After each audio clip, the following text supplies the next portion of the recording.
Or.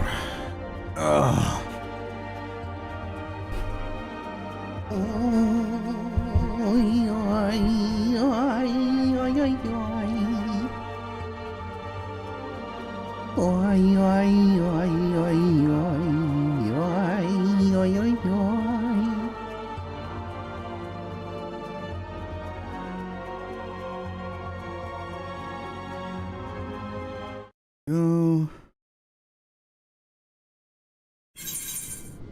There we go. We do this, we do that. About chat.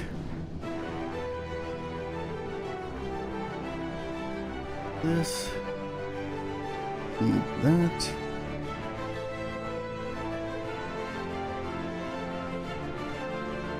Alright.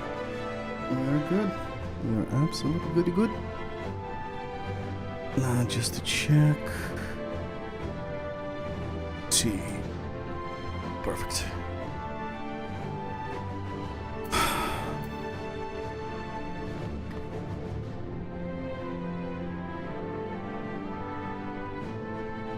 Oh, here's another picture.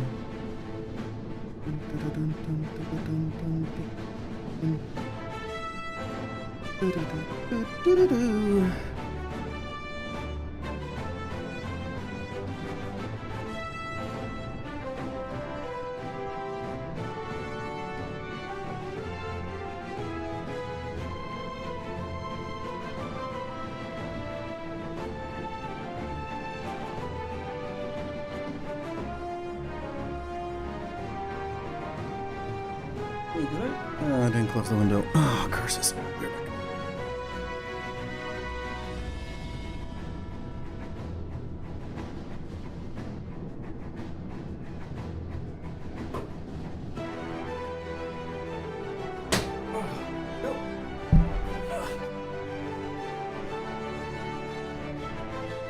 So tired. There we go. Oh god, everything's so wet.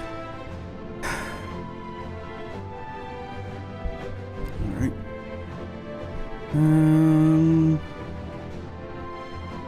What did I do here? Oh, right. This goes here. No. This two goes here. This goes here.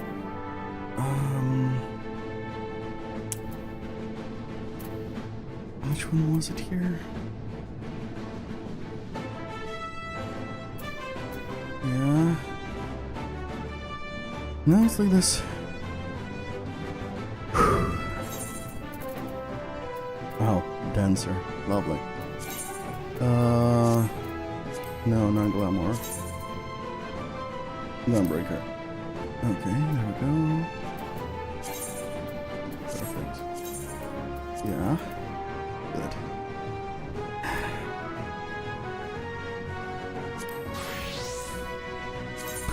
What is this? What be this? 30 per.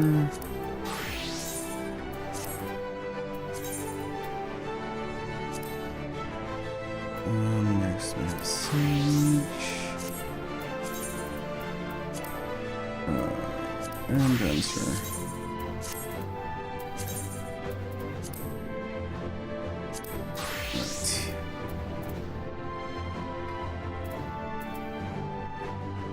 Good. We're good.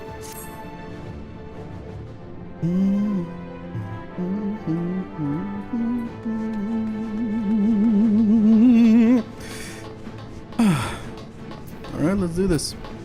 Wait, what is my microphone? What's wrong with my mic? I don't understand. No, seems fine. Alright, if it's fine, it's fine. Alright, let's finish this.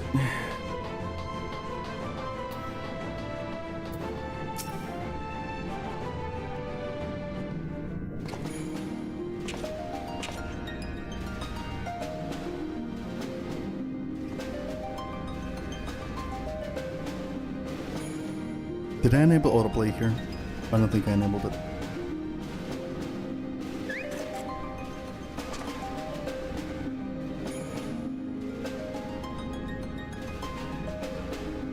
present and accounted for? Good. Good indeed.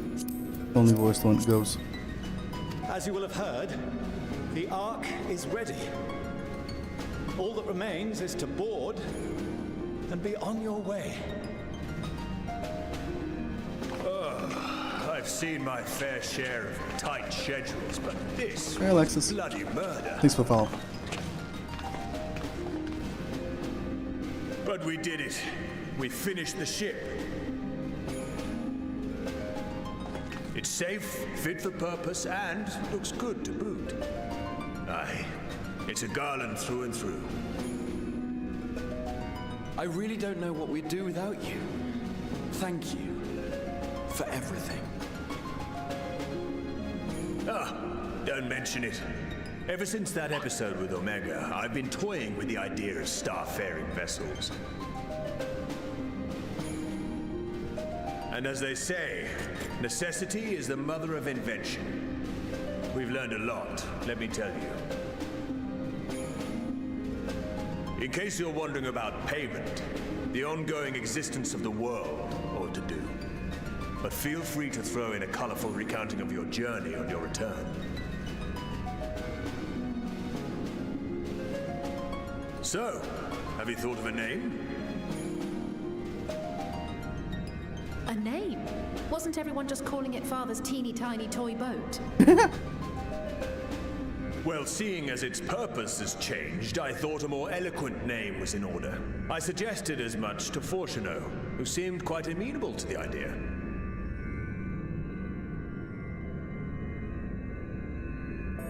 As you know, this vessel is the culmination of heretofore unprecedented collaboration. And though said collaboration is owed to the Scions, there is another whose noble deeds made our work possible.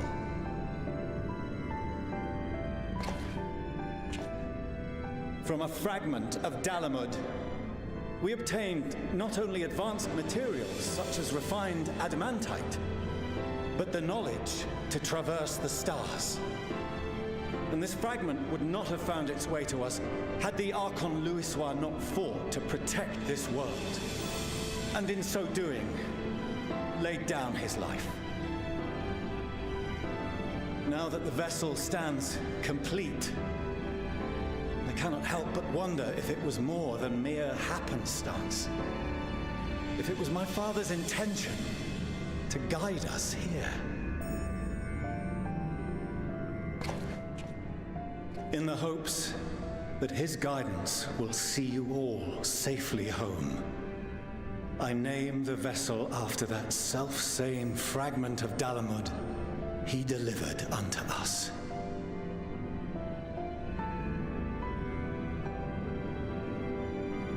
The Starship Ragnarok.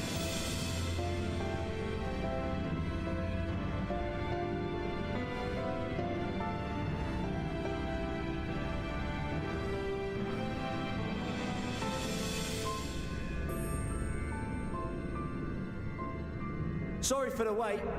I got everyone you asked for, and not a one less.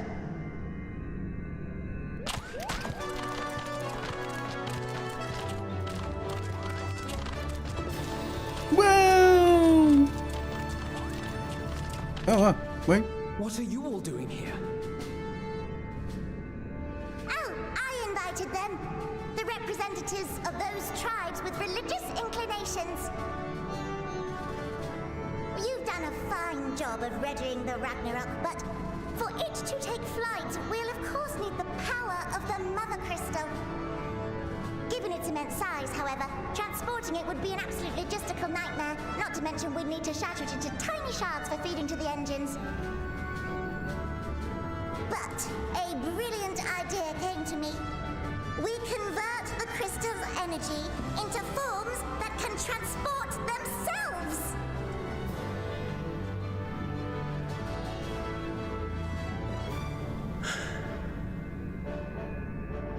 Thou wouldst employ summoning, or should I say its precursor, creation magics.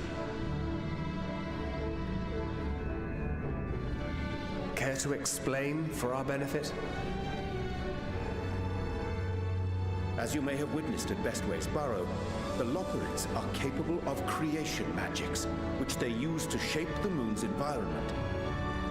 Yet simple though they make it seem, 'tis a highly advanced and exacting art. To perform it correctly requireth that the wielder holdeth the object in his mind's eye in clearest detail. Okay. Hence the ancients' meticulous management of concepts. Drawing upon this art, the Ascians conceived of summoning as we know it. A derivative that replaceth the complexity of concepts with the simplicity of zealotry to make manifest a creation.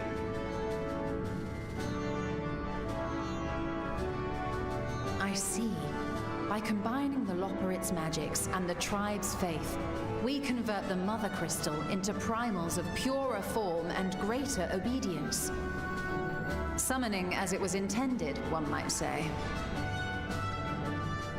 Indeed! Indeed! While Heidelin gave us the ability to use creation magics, she forbade us from using it to make anything possessed of a soul, or similar. She didn't say anything about fulfilling the desires of others, though.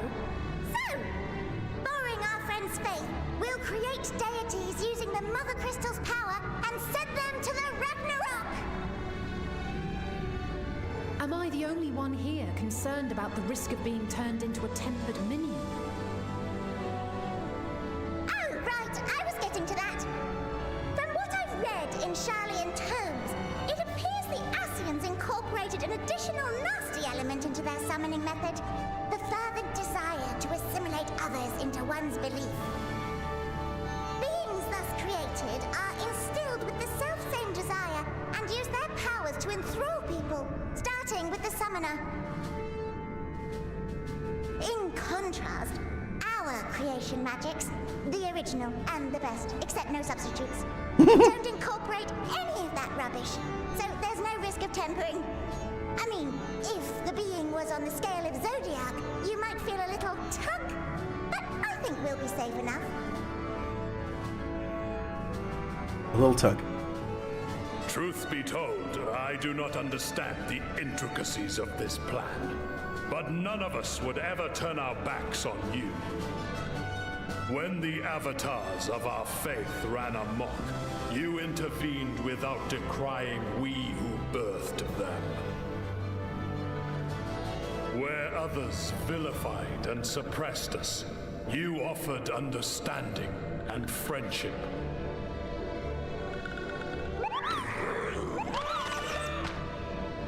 In gratitude, we will share with you the true expressions of our gods. Not malevolent deities, but benevolent saviors. Alright, you lot, we're heading to the ethereal sea. Stay in sight, else you're liable to get lost. Lead the way.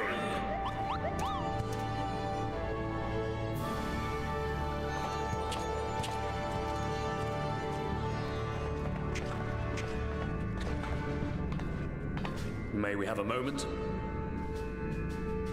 In anticipation of the day man might journey to the stars, we developed these. What are those? Portable teleportation devices. One for each of you, designed to work in tandem. Press the button on one, and in a matter of moments, all 8 will activate and send their owners back to the Ragnarok. Oh! There is no telling what hazards you may encounter. If you find yourself separated or lost, please do not hesitate to use them. Be safe, all of you, and come back.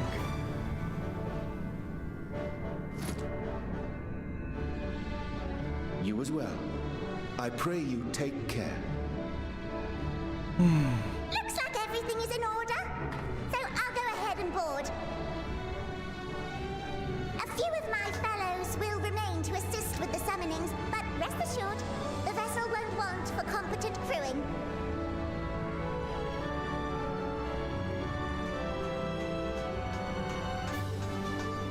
If you are ready, then you should board as well. Go, and Godspeed.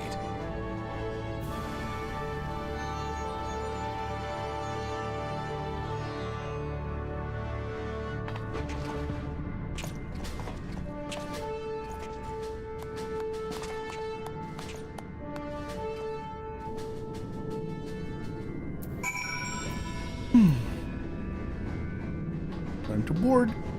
In Godspeed. Oh, space armor. If you come this way, I will direct you to the bridge. Put board the Rhino several cutscenes. Yep. Let's do it. We love cutscenes.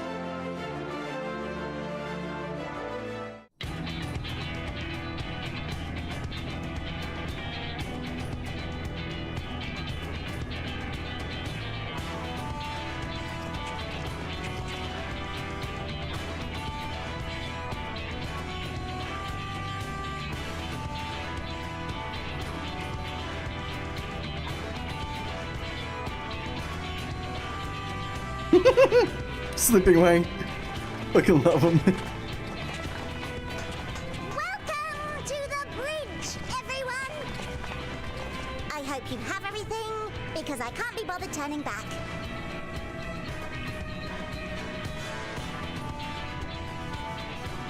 Right then, make yourselves comfortable. We're setting off in just a moment.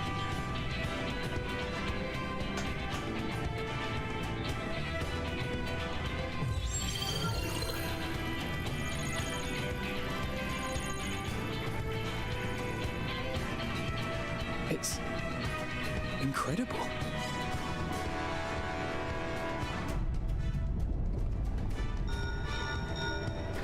This is Fortuno. Can you hear me? The preparations for the summonings are complete. In accordance with the 14th phase of the plan, we have moved the Ragnarok to the launch site. The gates are open. You may depart when ready. So, are we ready? As ready as we'll ever be. Let's get going. Nobody gonna take a sit. Oh. Oh, come on. The burnt-out star's got more fire in its belly. Try it again, with feeling.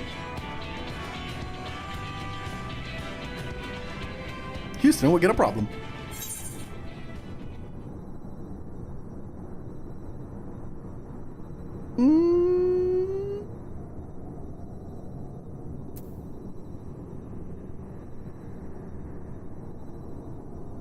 Yeah, let's have him.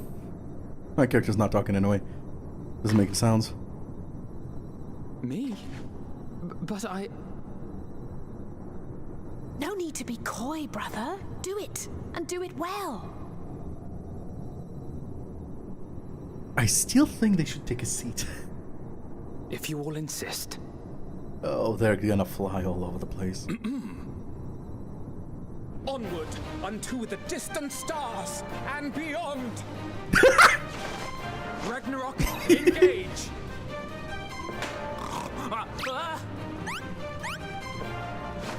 Engage! Engage!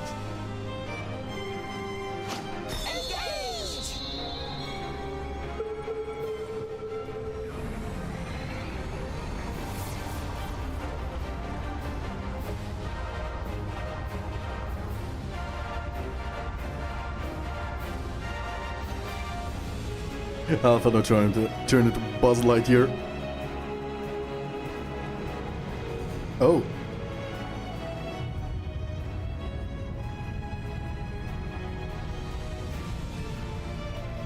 It's bigger than it was inside.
cannot imagine a greater indignity.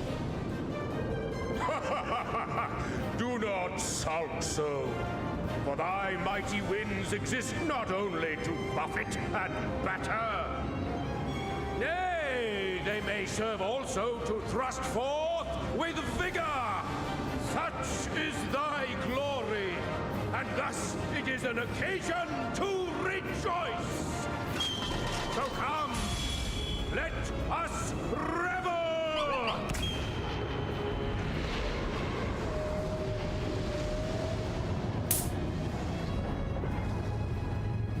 Mosquito down. I repeat, mosquito is down. So long as the wind blows freely, I suppose all is as it should be in creation.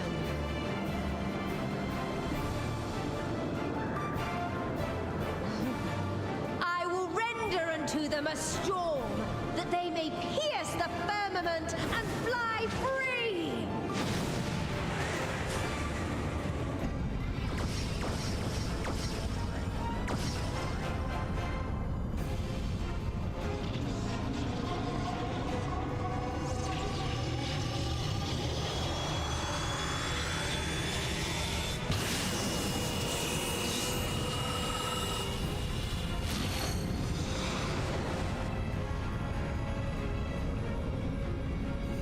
Oh, this is turning into Saga.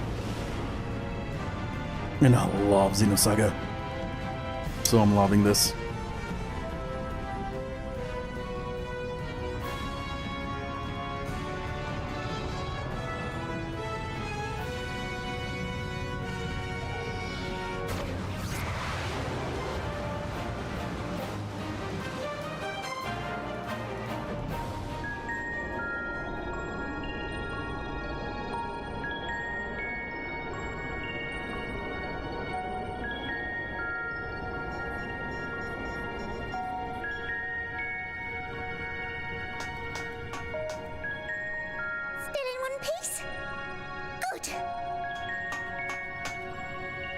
Sleeping Way?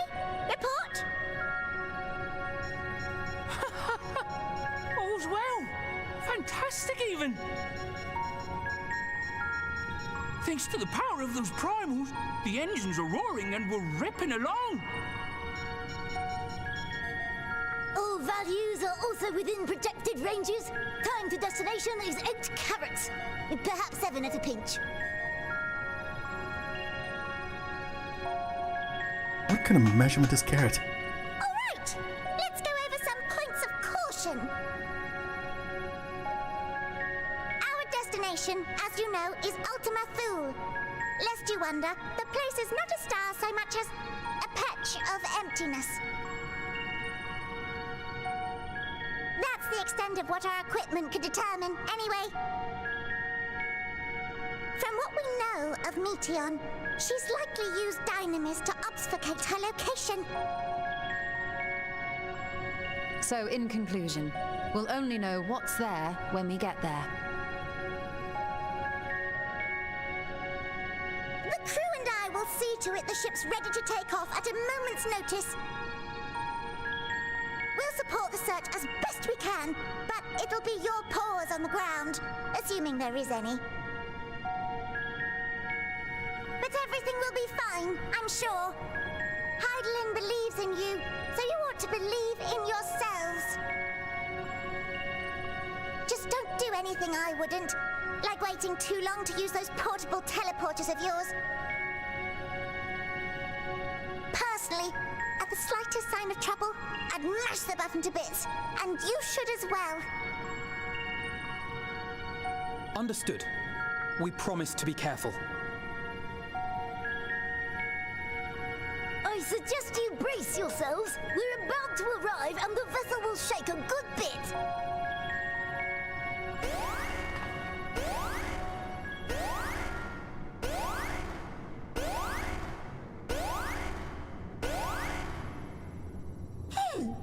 What is this? Something is interfering with the equipment.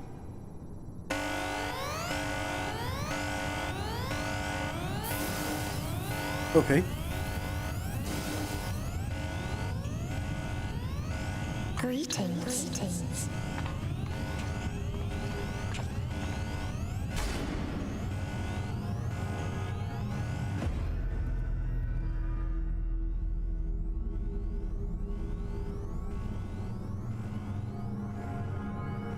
Greetings. Can you hear me?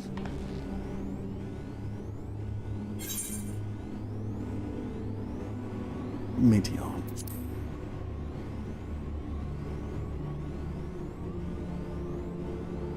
So this is Meteon. Oh. Have you met one of my sisters? I don't remember meeting you myself. But I do know that you're from Atheris. Why have you come? All you had to do was wait. I would have delivered to you your ends.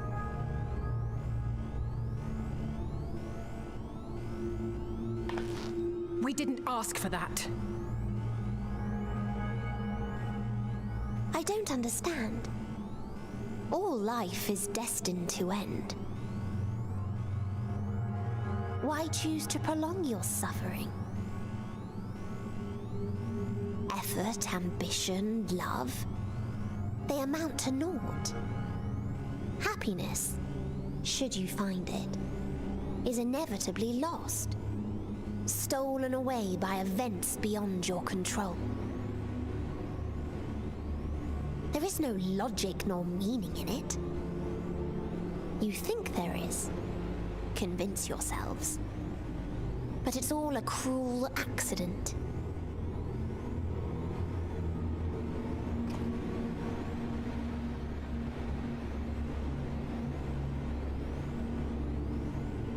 Come now. I speak the truth. A truth you would recognize if you looked up at the night sky. Unbroken emptiness. Cold, dark, and silent. Your world, like every other, is but a blemish upon its perfect fabric. Life is an anomaly. It is unnatural and cannot continue. The sooner you accept this, the easier it will be. Just to be clear, we're not here to argue with you. We know that life is fleeting, and that in the short time we have it, we're not assured happiness.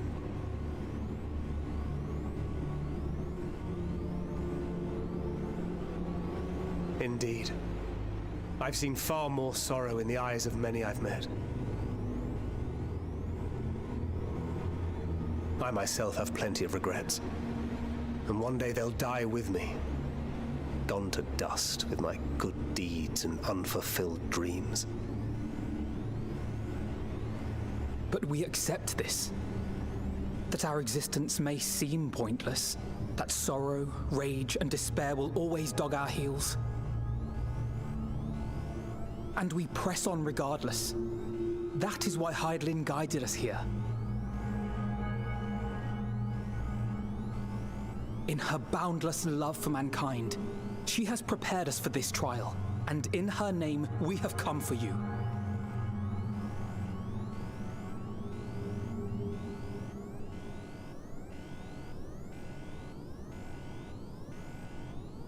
Yes, I sense it.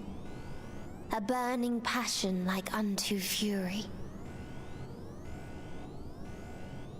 I know it well. For the same passion once burned in many a star before yours.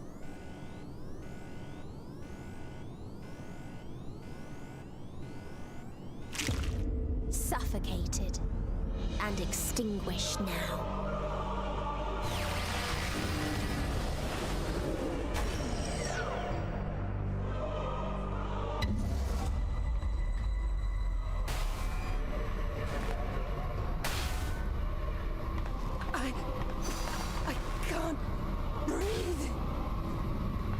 You approach the bounds of my ultimatum. where emotions dictate reality, where resignation and acceptance unite to embrace the end, where those who yet valiantly cling to life can thrive.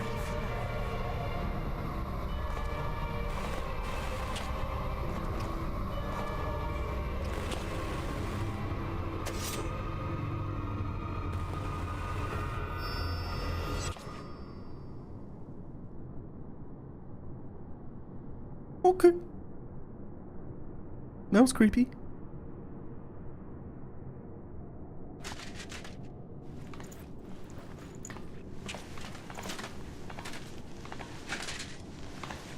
By the Fury.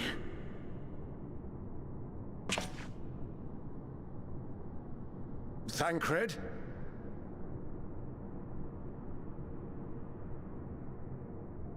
Meteon has gone as well. Mayhap he awakened first and gave chase. Everyone? It appears we are at our destination. This is Ultima Thule. Not that we knew what to expect, but I wasn't expecting this. From atmospheric composition to ambient temperatures, all reading to within permissible range. This place is capable of supporting life.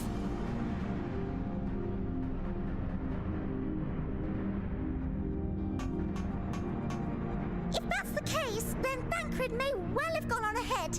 Let's go and have a look.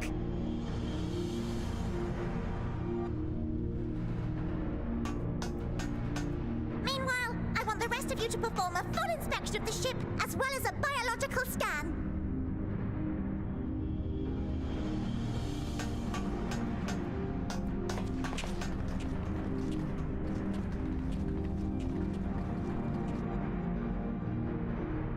So it was that the brave wayfarers arrived at last at Dream's End.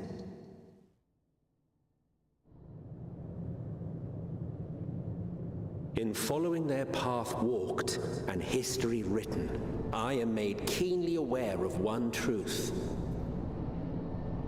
Though the curtains may fall again and again, so long as others take the stage, ever shall there be more tales to tell.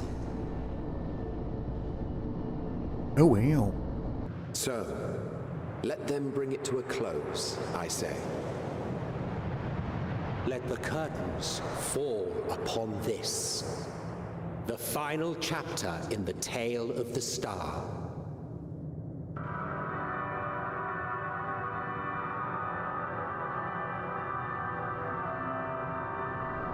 Is this a dead star? As I live and breathe, I live and breathe. Well, the environment itself shouldn't kill us. Well then, let us search for Thancred while exploring the area. The ship we leave in your care.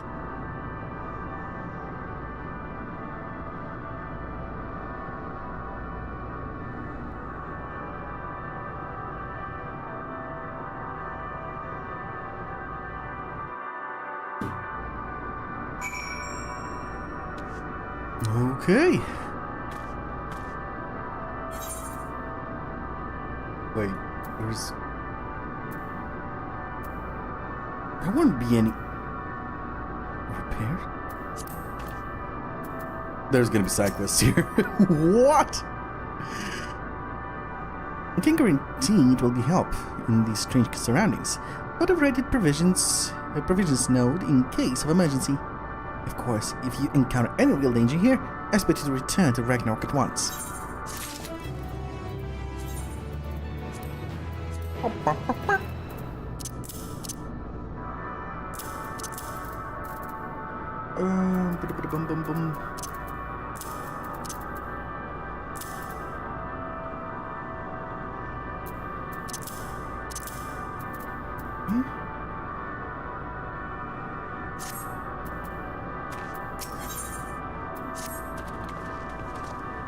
We found this place can support life, albeit barely. I suspect, given the torpid, stale quality of the air. But never mind that. We must find Thancred. Let's begin our search from the prow of the ship. Seems as good a direction as any. Yeah? Trying to stray too far, lest we lose sight of one another.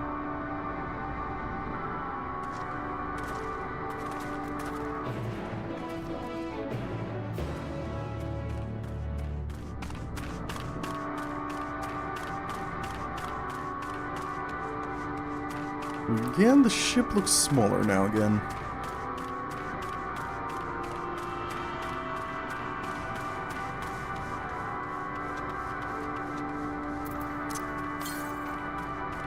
Oh my.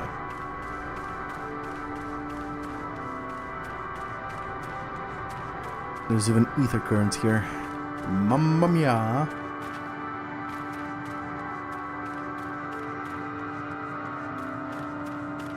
What the?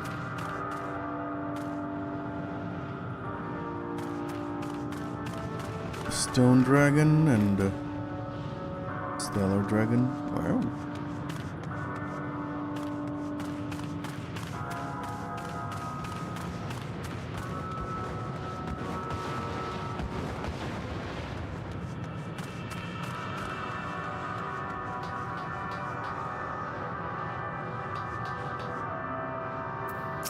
What's over this place?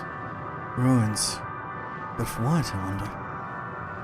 Perhaps we can find something to help us understand the nature of this place. A relic, an inscription, anything.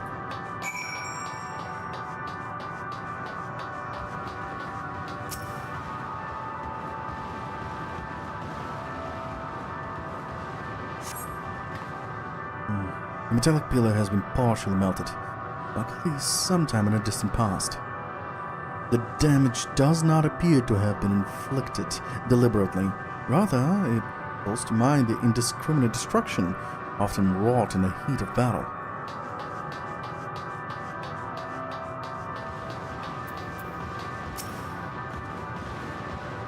Look here. This part is relatively intact. The intricate design on top of the top suggests it is man-made, though its builders were surely not men, as we conceive of them. Having said that, I swear I have seen this pattern before.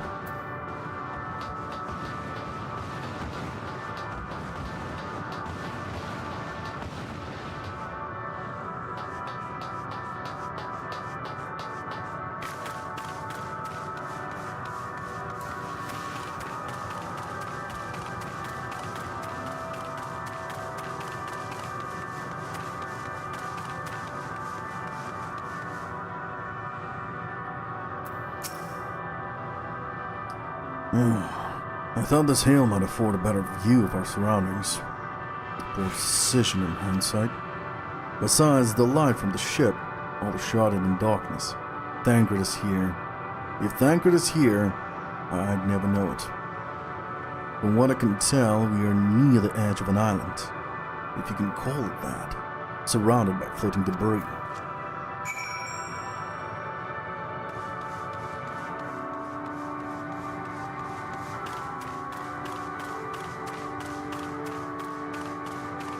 Oh, she's there. I have a feeling she's there.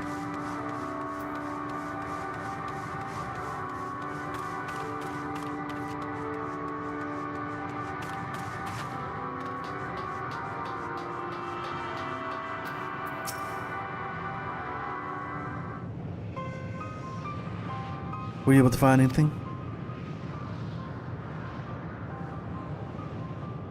As I feared.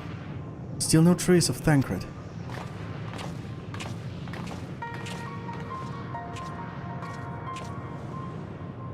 There's nothing but emptiness as far as the eye can see, which unfortunately isn't very far.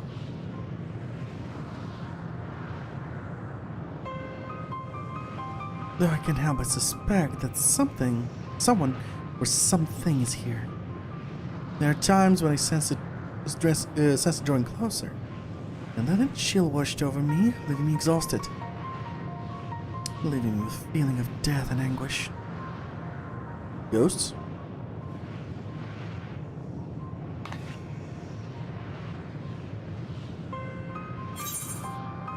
I think I might see something over there. I didn't feel shit.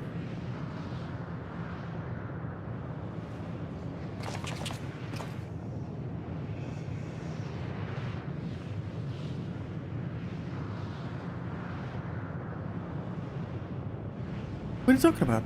There's nothing there. Huh? Wait, you don't see the dragons?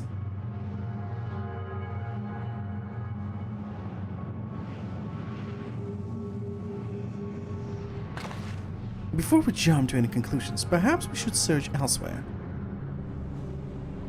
Agreed. Without other more questions when we are in desperate need of answers. There's a fair stretch of terrain from the ship's port side we've yet to explore. Let us try searching there then. Did they seriously not see the dragons? Now, a ward before we join the others. Astinian can see it, I assume.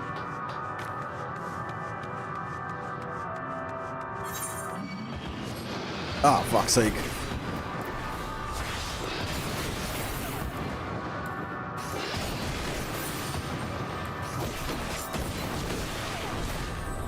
Oh.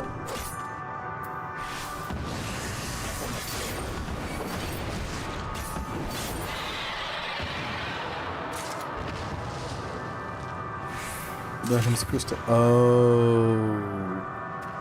Right. That makes sense now. Because the others are not attuned to Dynamis. It's literally just the MC. Or maybe even Astinian.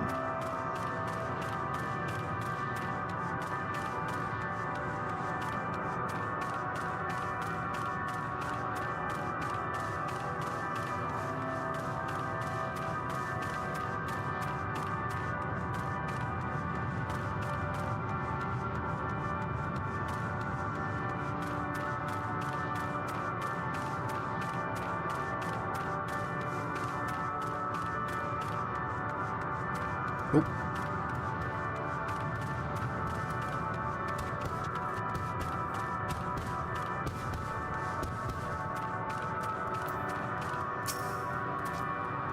You see them too, don't you? The dragons. Yep. As I thought. Their presence is tenuous at best, but there's no mistaking it. No doubt your bond with Midgard-Swarmer and mine with Needhog is what allows us to perceive them. But these apparitions should be related to the dragons that now live on Aethers. Better to leave such conjectures to others. In any case, we must be careful. We may soon find dragons they can see as well. Death and anguish. What happened to them, I wonder?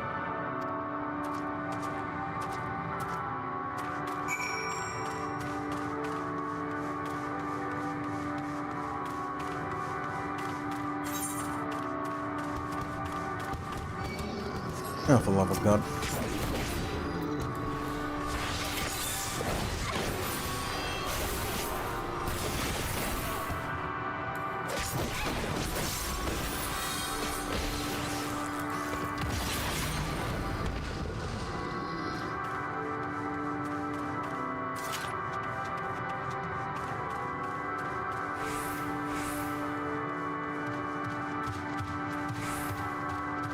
Who's going on in chat?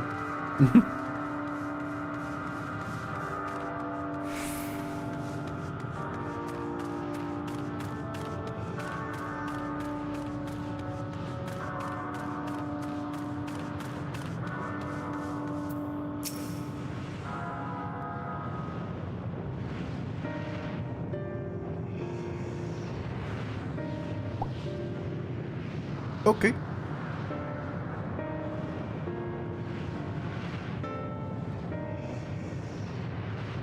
Dragons? Here?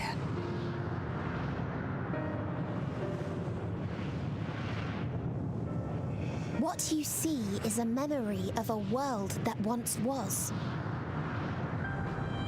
A world suffering a slow death, whose denizens cried out for the release of oblivion. What? Their world is dead? It is. Not a single life remains upon that husk floating in the vast emptiness. These creatures are shadow and shade, perpetuated only to suffuse dynamis with their unending lamentations. By your account. Our friend Thancred. Where is he? A strange question. He is at your side, is he not? Oh yes. He is here and there, and everywhere within this space. He would tell you himself if he had form to form words. Oh. Oh, it's your account? Oh, okay. Huh. Such loathing and uncertainty. You don't know why you still Congrats, exist. you leveled up. In like manner to the oblivion I send, I tried to drown out your ether with dynamis. Beginning with this Thancred, who came at me despite being unable to breathe. Such a simple thing, unmaking men. In the blinking of an eye, he was gone. Didn't even have the chance to be transformed. Wow. Yet somehow, he managed to leave a slither of himself behind. What you call the heart? Or perhaps the soul? In his final moment, he Understood. cried out from it. A single word. Fuck you? Survive. Oh. That wish proved stronger than the despair that ruled here. It overpowered it, No, causing this space to be remade. Into a place you can perceive, and where life can endure. Wait, this whole area is Thancred? Proof that his soul lives on. For how long, however, remains to be seen. Oh shit. Well then, we should hurry and tend to business.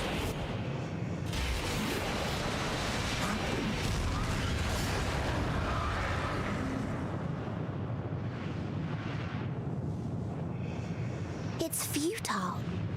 You will never reach the true me. I told you, emotions dictate reality in this space. Such changes as you might work will not alter its nature. You may see, but you cannot touch. Walk, but not advance.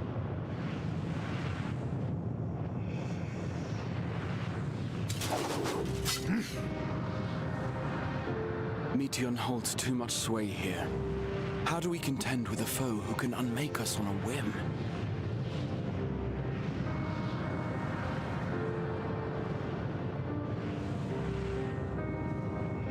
I do not know.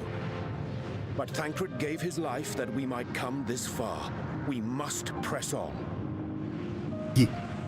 Agreed. We cannot turn tail here. Not without something to show for our comrade's sacrifice.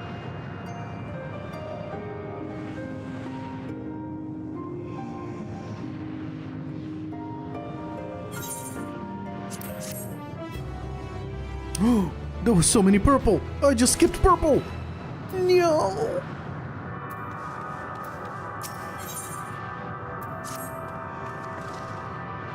Soul without body, a form of being, with which we are not wholly unfamiliar. Indeed, for we existed in a similar state when residing in the first.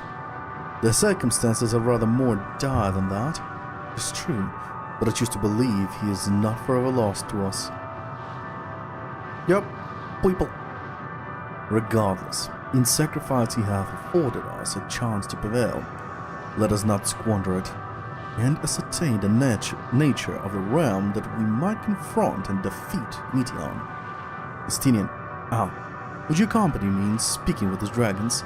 Mayhap they can enlighten us. I would ask the rest of you to survey these surroundings.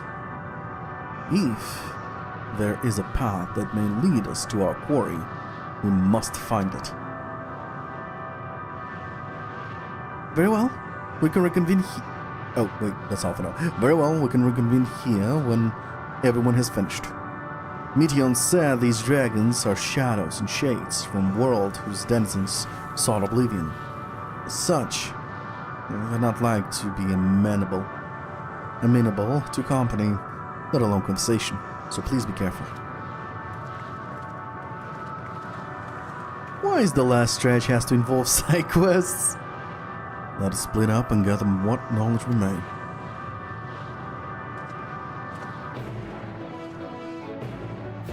It should be long as fuck main story, but not side quests.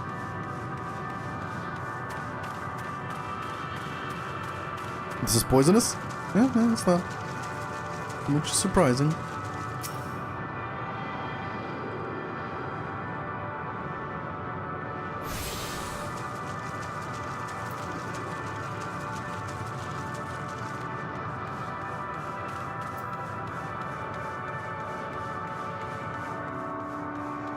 Hello. A visitor? Not of the star.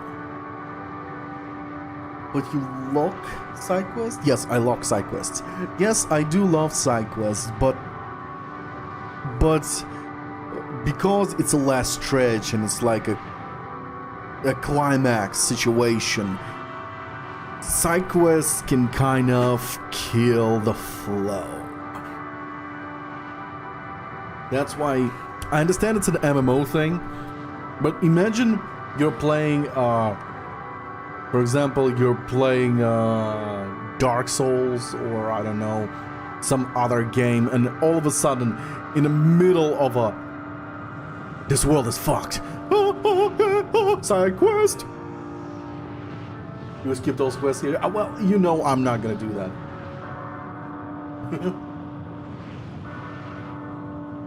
You know that I'm not gonna do that. I absolutely should, but I'm not gonna do that. A visitor, not of the star. With thy slender hands bring plague to our world. Thy breath extinguish life's feeble flame. Oh, how we would adore thee. Alas. Yeah, fair enough. With time, our flesh shall wither, our souls fade, and so we wait for its inexorable march unto oblivion. If thou art not come to hasten our demise, I bid thee leave us. We crave not companionship, only silence.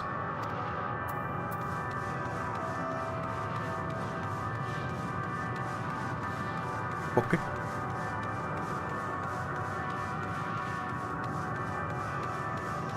I could totally understand.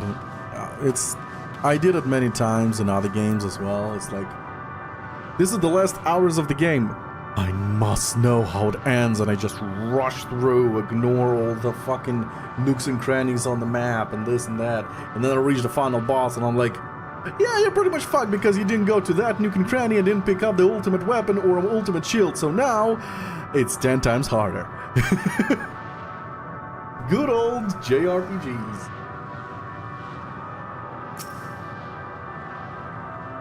Beyond the distant veil, paradise lost. So glorious, so beautiful. We were a proud and noble race, strength embodied, but knew only love before they came. Metal monstrosities of black and silver. Omega. No bonds of blood did they share, nor conviction did they have to guide them. A crushing defeat. Never had we known such shame. Stilled now are the wind, though none could feel his wings burdened by ignominy. We fly no more, only sink into oblivion.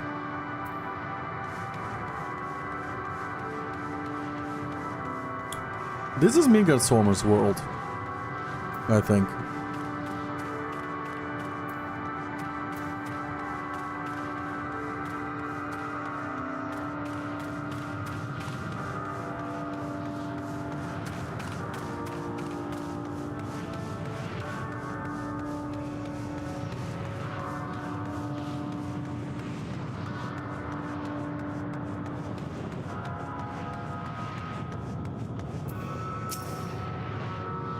Thou wouldst bid me speak.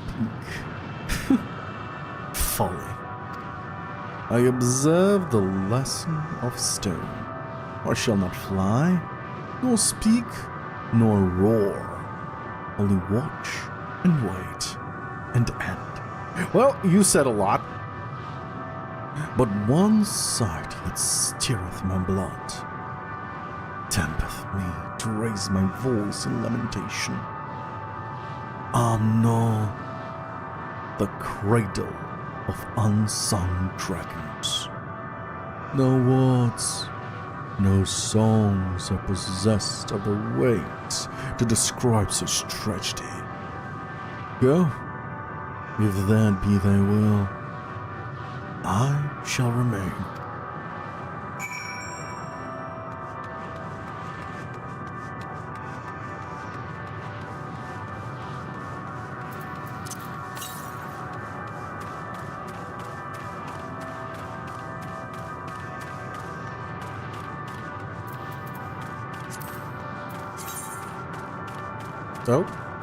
Oh? There is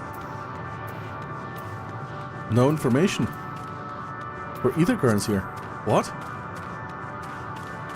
Do I need to pick up one of the ether cards to be actually able to see that? Huh.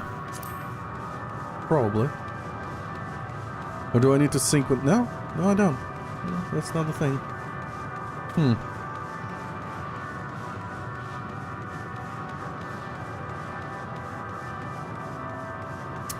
Estinian. He's technically part dragon now, so... Ooh.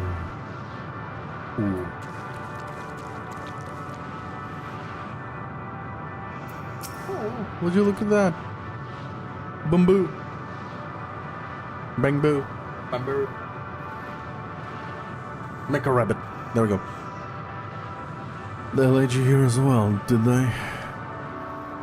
It was described to me as the source of their woes and proof of their end. I think I'm beginning to see why. It's hatching grounds. Or was. I've seen similar on Etheris. Megastorm's kind must once have lived and thrived in a place such as this.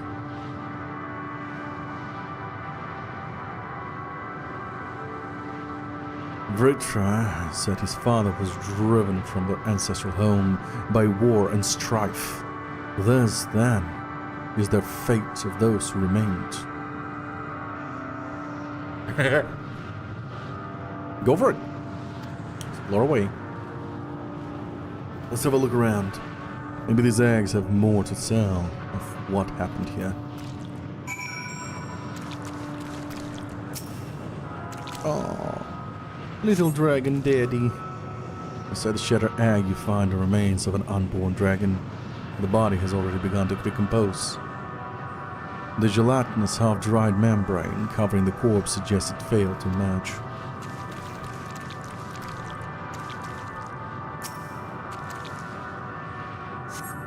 The murky liquid has pooled inside the egg shell. The noxious photos is indicative of contamination. Ooh. I guess there was a plague here or something. Gingerly lifting a large egg from a viscous mire. You peer inside and see formless mass soaking in a pool of embryonic fluid. Your stomach turns as you return the egg to its resting place. Yeah, there was something here. Oh, this one seems normal. The egg appears to have been broken from the inside out. Perhaps the dragonet within succeeded in hatching. What's this? I thought all eggs had been ruined. If the dragonet was indeed hatched, there is no sign of it here. It's Saga, for the matter. We should look for them. You start with cliff tops, and I'll search the plains.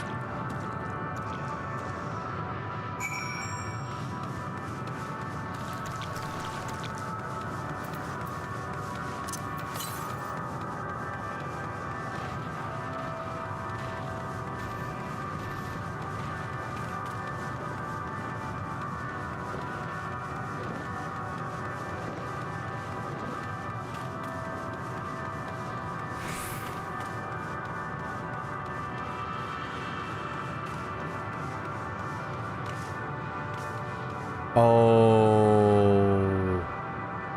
level cheater. Okay, that's the name. Yeah, definitely Omega was here. Omega was definitely here. This is where Omega and Midgardsormr fought. And Midgardsormr lost this fight.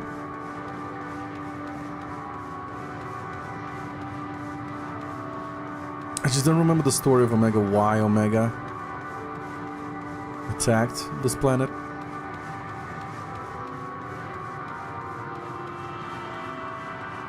Why did it attack the dragons?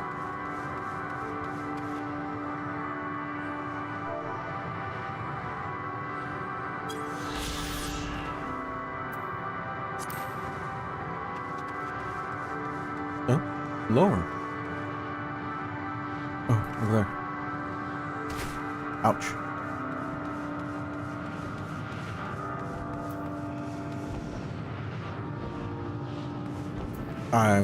Maybe. Malformed dragonet. God damn it. Mosquitoes. This is sad.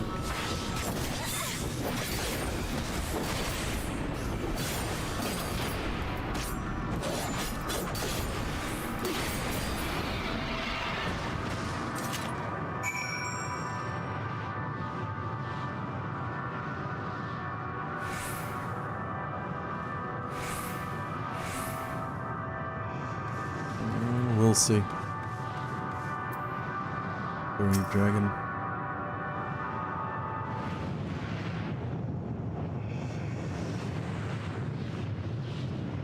The boisterous howling have been quieted by thy hand, I presume.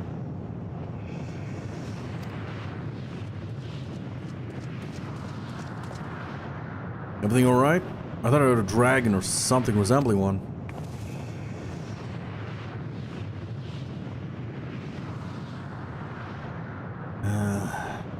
I see what happened here. Was that your child? Perhaps. Some eggs within Knoll are indeed mine. If life within one did quicken, the beast thou hast slain may be of my blood. Yet I do not recognize it. Twisted and malformed as it is. Not a dragon in truth, but a reminder of our failure. A testament to our shame. Explain.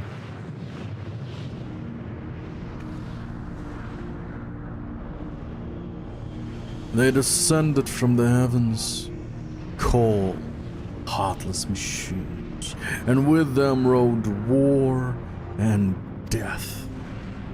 With fire and fury, rage and rancor, we gave answer. It was a long and bloody battle, but only the beginning. Untold chaos and destruction swept over the star.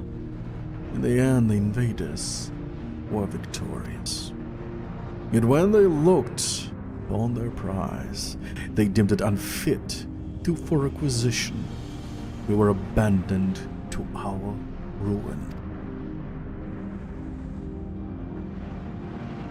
The survivors sought to put away their shame, to rebuild. A futile effort. Impure soil, replete with ether, did we once cultivate our nesting grounds. But our lands were barren, and any eggs nurtured in such desolation were fated to rot. What few survive to hatch emerge as abominations. We shall have no new progeny. But there are dragons among you capable of journeying to other stars. Then there were. Many would make the attempt, each bearing a clutch of eggs. The richest stars were home to the harshest rulers, and the arrival of dragons incited contests for supremacy. When the fires faded, the wars lost and won. They too were reduced to ash and waste. 'Tis the curse of those who seek life, to be drawn into conflict, to conquer or be conquered. A vicious cycle will now choose to break. Tired of conflict, of everything. We wait now in sweet, merciful silence, free from strife and suffering, still as stone. Wait, you claim your kind is doomed, but there is another star.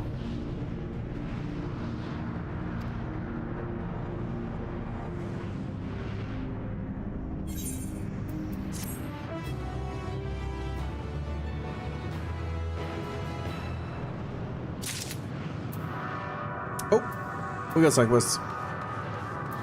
But there's only 2, so well, look at the bright side. There are probably not a lot of side quests. Test of will. I do like that they add the dragon language and Omega language in these quests. They want only to brood in silence, to be left alone with their grief until time itself comes to an end. The sole reward for senseless bloodshed. A pain I understand, and wish that I did not. What fools we were. But now isn't the time for such thoughts. The others will want to hear what we've learned. Come.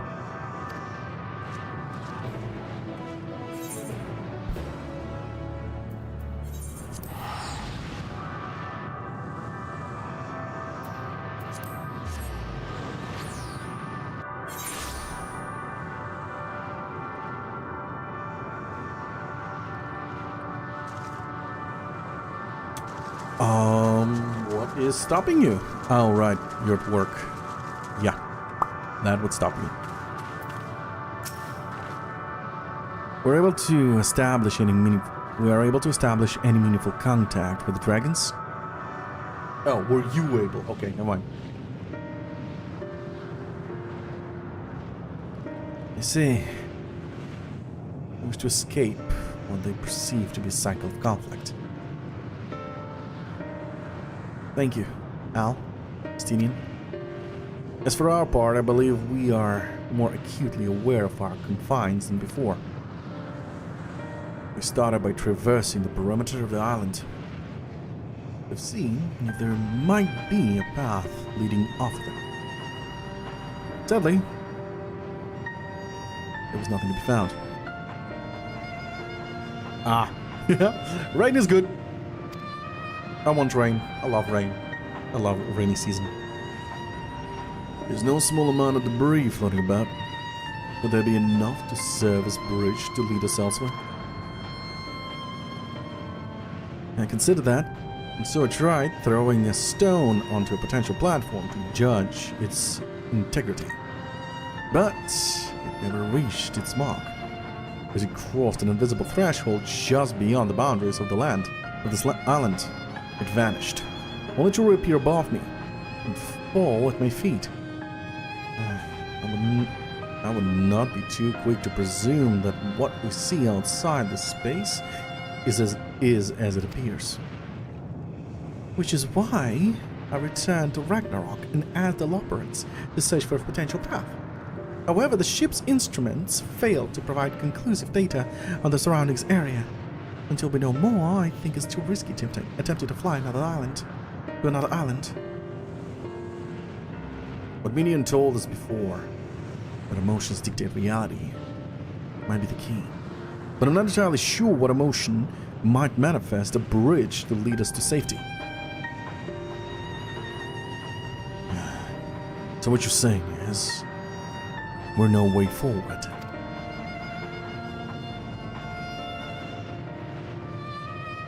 At present, aye. If it isn't it emotion that governs this island, perhaps it is not Midions, but the dragons that hold us here.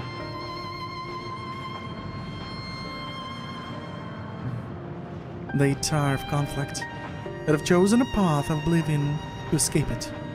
Or rather, they've chosen no path at all, meaning there is no way for the dragons or anyone here on this island to advance. A sound theory, disheartening though it may be. If that is the case, then what recourse do we have? They are not like to be persuaded to help us. Their reasoning is built on a history of turmoil and strife. Without irrefutable proof, the future is not as bleak as they believe it to be. Mayhap persuasion is not the answer.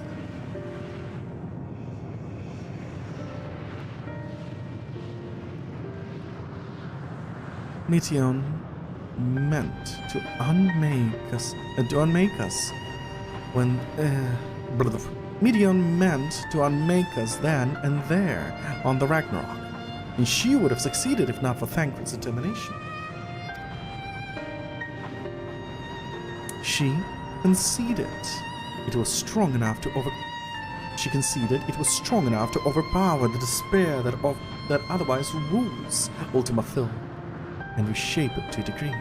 Perhaps it can be done again in like manner by overpowering the prevailing emotions. Okay, and how do you say we do this?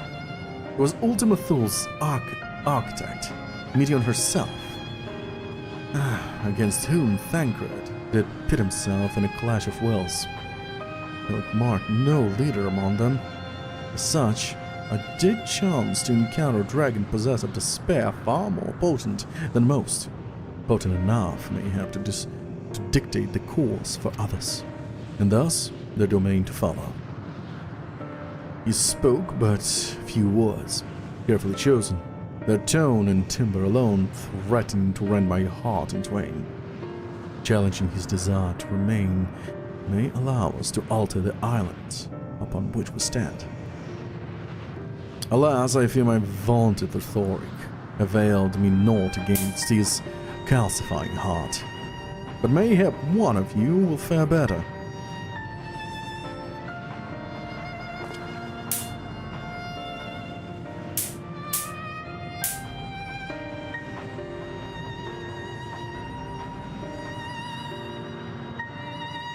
Okay. That was weird. Then I shall guide you. Then I shall guide thee. Ow. And they call him.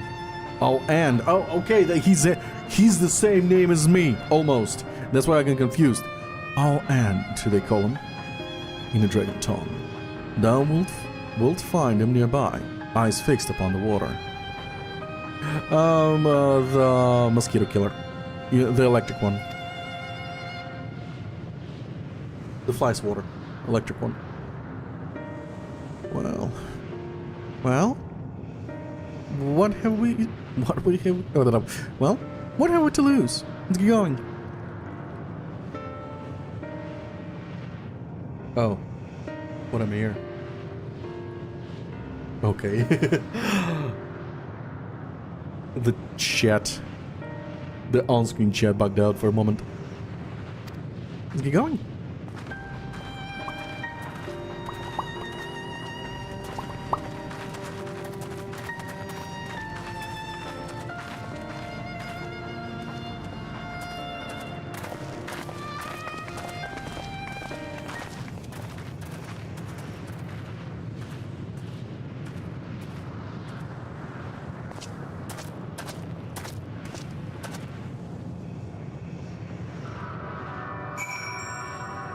No. They want us to go here. Might as well pick up the quests.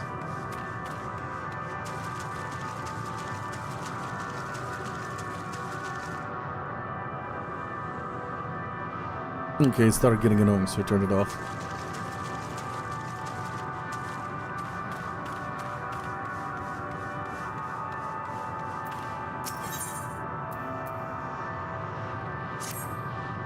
Come closer, little one.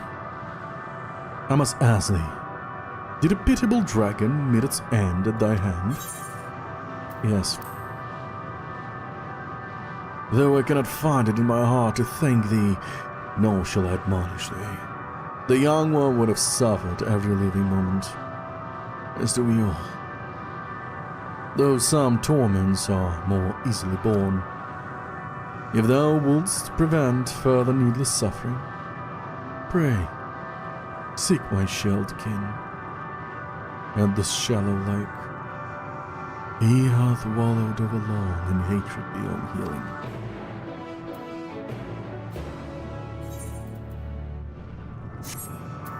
Okay, a little further there.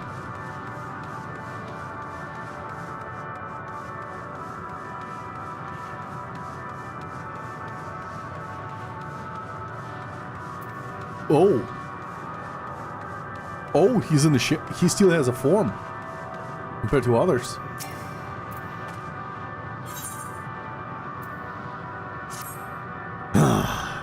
Hark, the grinding and shuddering of steel bodies, the metal, it cometh. Thou hearest not. Mayhap thy species are not the sensitivity. The machines come nevertheless. Seek a vantage from which even thou mayest witness their dread approach. Then hearken unto my words and flee.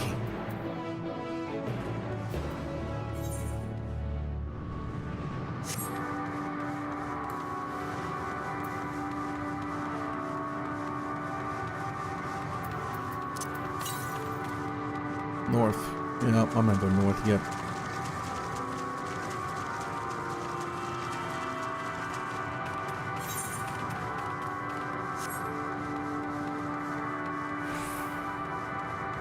I need to deal with metal dudes.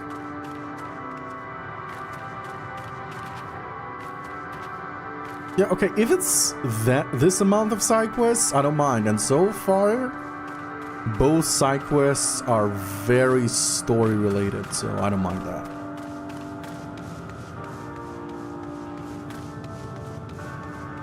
Imagine if this situation, this world, and the side quest is like, oh, I would like 5 flowers and some beautiful, beautiful mochis.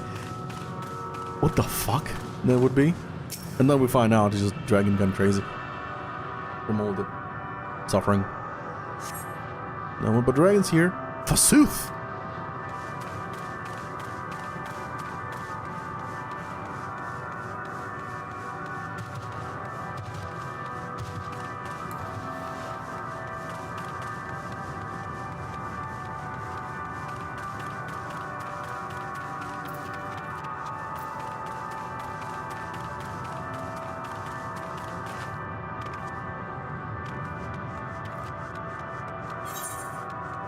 Oh, I think I'm running the wrong way.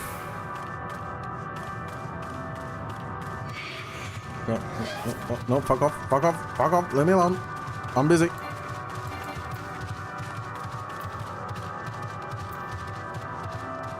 I don't have time for your love bites.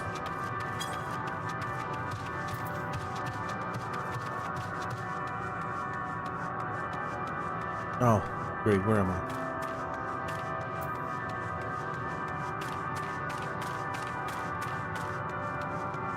Oh, there it is. I did a loop. I did a loop.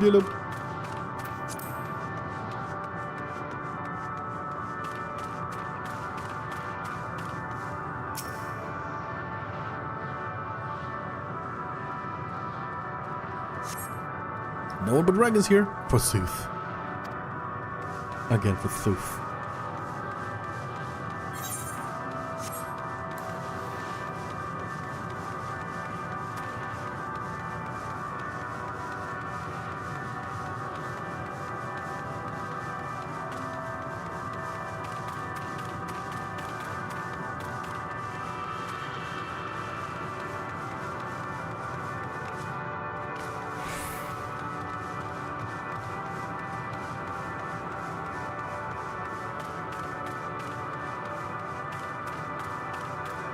Oh, damn it. Oh, wait. I actually wanted to check.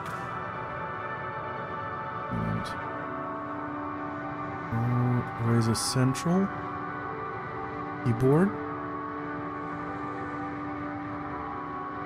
This key cannot be remapped. I don't want to remap it. I want to disable it. Oh, there we go. Gaming mode on. Disable Windows key. There we go. Enable in-game. There we go. Yay! Windows button not working.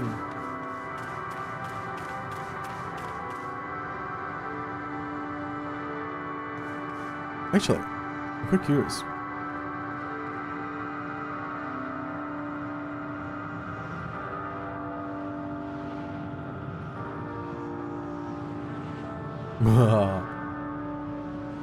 And now I can go into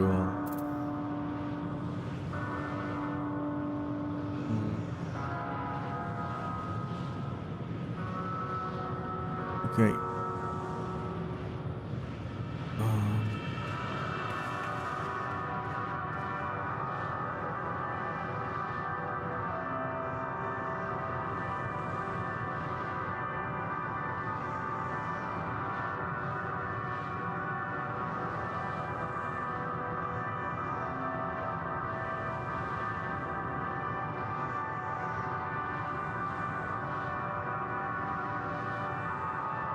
Oh well.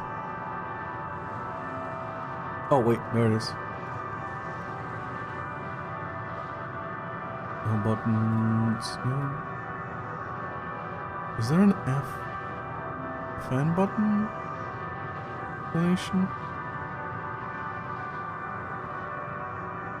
No. No. Okay, fine, I can live with that. At least I don't have a Windows button anymore, which is good. When I'm playing games, no Windows button is good.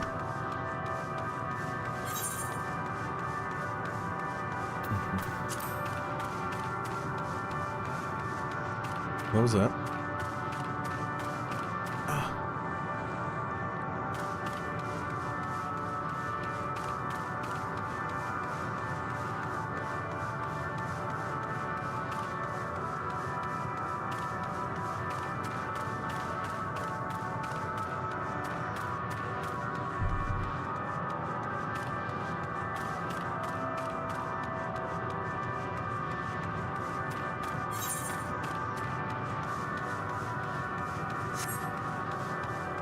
Oh, there we go.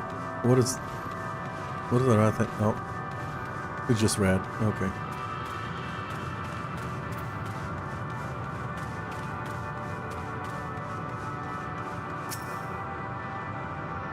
Surveying the wall. Nothing but dragons here.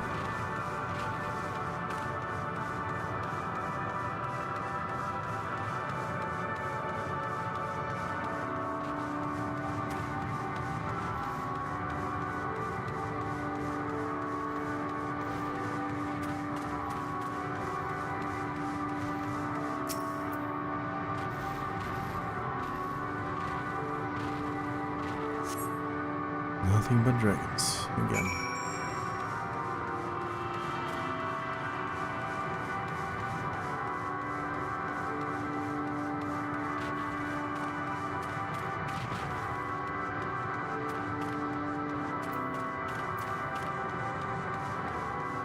Hello.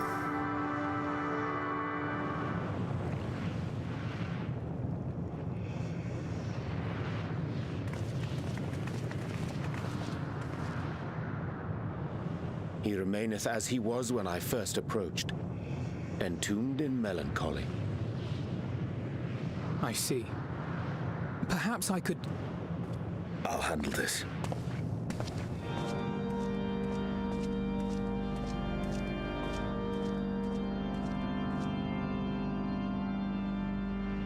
So, waiting to die like all the others, are you?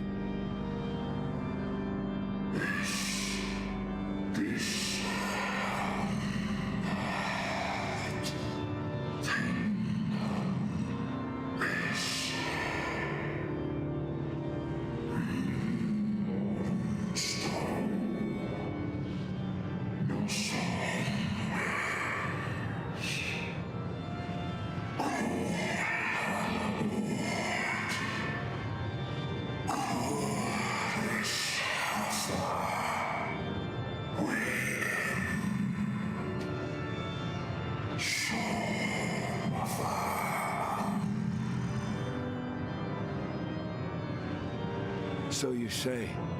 Yet your kind has found a new beginning on our star. One of you braved the expanse, bearing with him a clutch of eggs.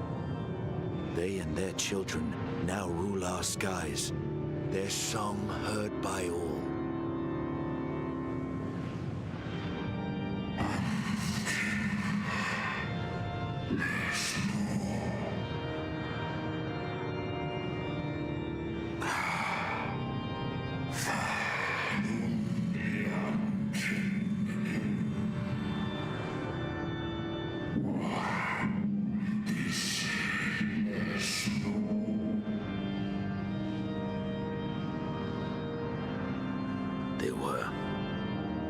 They suffered much, and repaid their suffering in kind.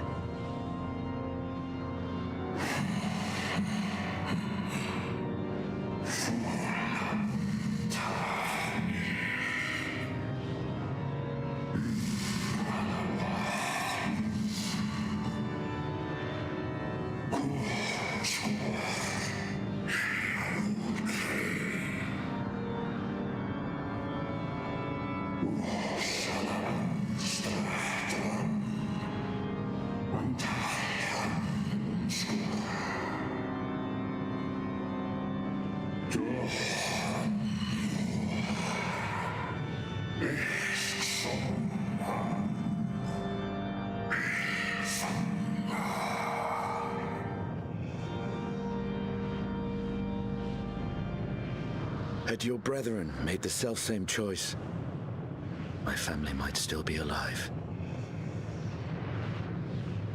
Yet lasting peace does not come to those who simply retreat from conflict. No, you must be willing to confront it, to stare into the face of your foe, and see yourself in him. Only then can you break the cycle of torment and tragedy. This lesson, a dear friend taught me at the risk of his life. There is no nobility in your penance. You wallow in self-pity. And after everything we've endured, we will not let you stop us.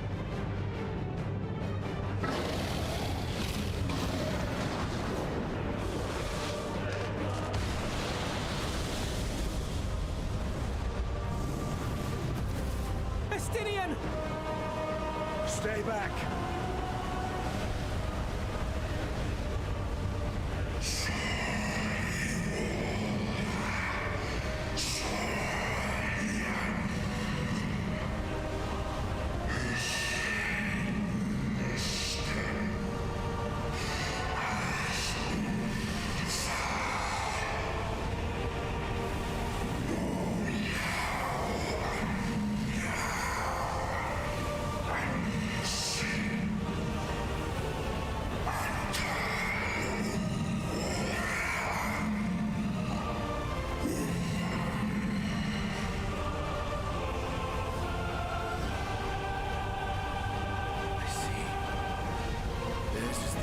That bars our way.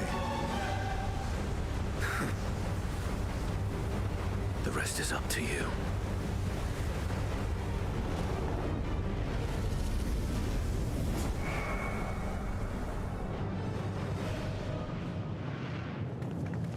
Okay. No! Not Estinian too!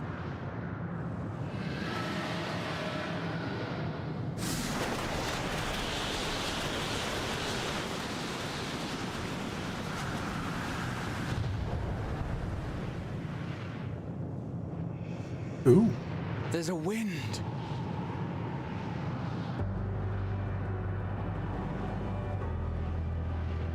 He's opened the way for us. Sacrificed himself to remake this place, like Thancred did.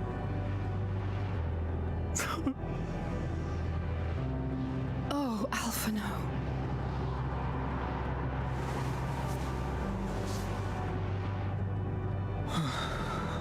Come. Let us follow the wind. It will not lead us astray. He would not.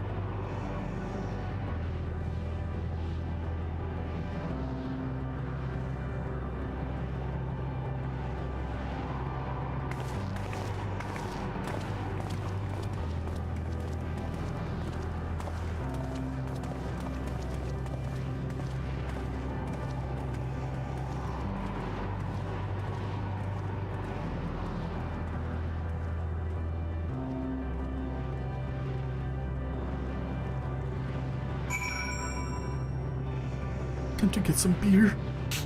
It was said. Beer necessary. Beer back.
Gear acquired. And snacks acquired. Looking for party for Grumpy Cat? Oh. Joint fates, okay.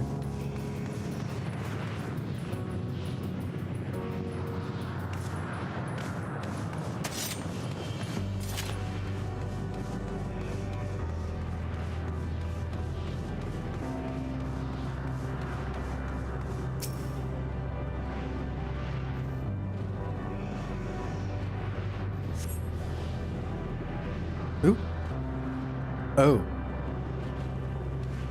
Father of Armored Dragons. Who the hell? Did I, when I took off my headset, accidentally lower the audio?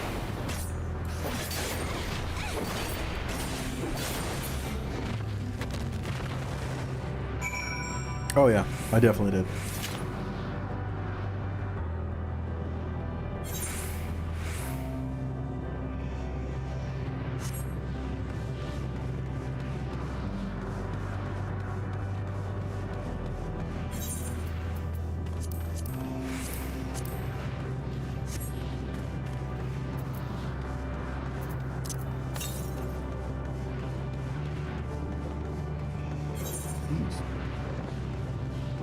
Northeast, probably over here.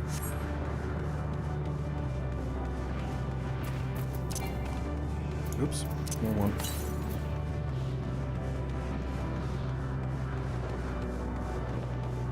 Oh no, wait. Northeast is over here.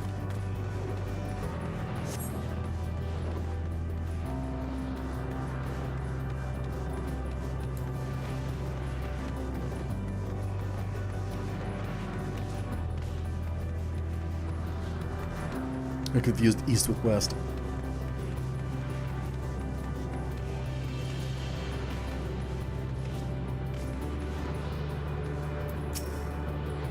Look at that. The wind.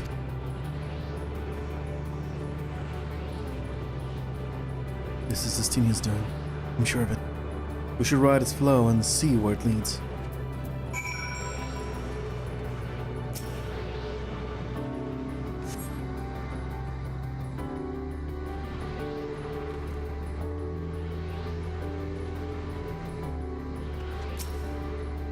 Powerful gale has delivered you to another island. The other signs should arrive before long.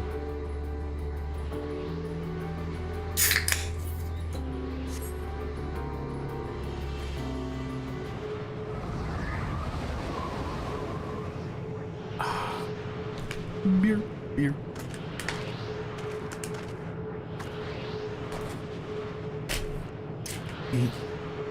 He did it. He found a way forward for us.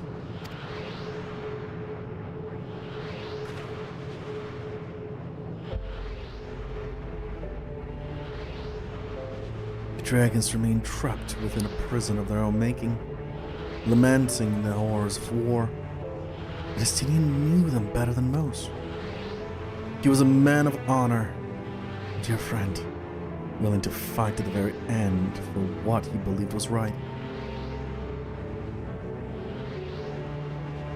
And he's still fighting, Alphino, just like Thancred.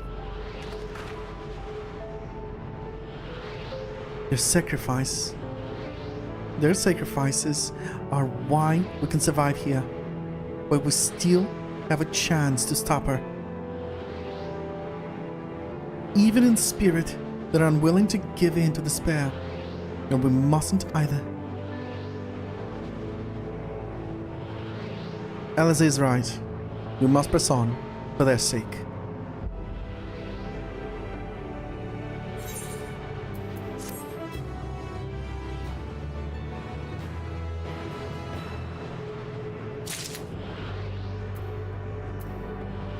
Okay, we need to get to the next crystal, then I'm going to go back out and finish the quest there. As Istolin and Anzi said, we must continue.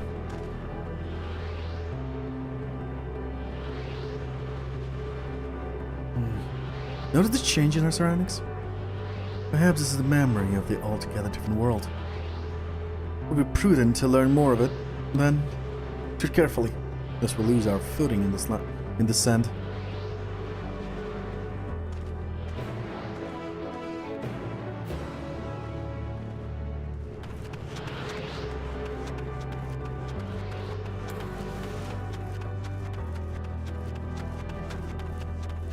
There was actually one side story I haven't done, so I missed some cutscenes content. Eureka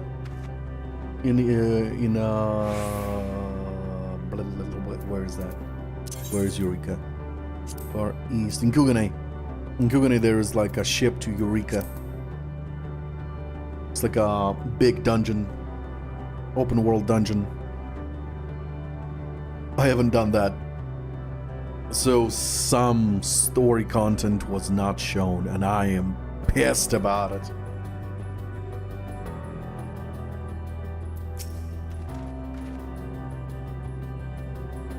Were it not for the violet crystal embedded in the surface, it would appear as ordinary stone.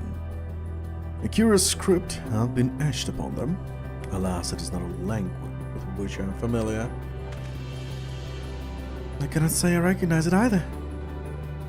Nor I. The dragons, from what I recall, preserve the knowledge and song and eschew the written words entirely. We may assume this is the work of another race, one we have yet to encounter. Meteon claimed the dragons dragon world suffered slow death, seeking the release of oblivion. What life we find here, like as not, doth wend its way towards a similar end.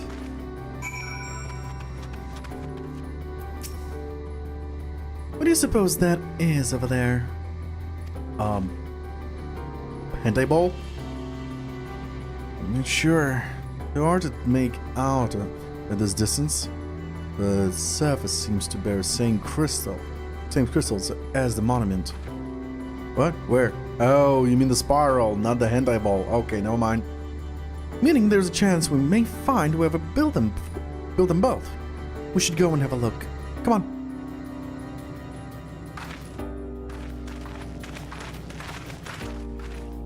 I thought you was talking about that eyeball over there. But alas, she did not. Other one. Uh-huh.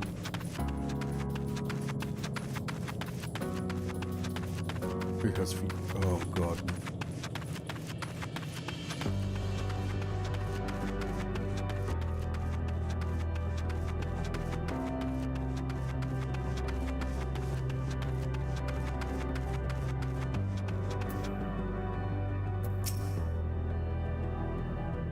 What are you?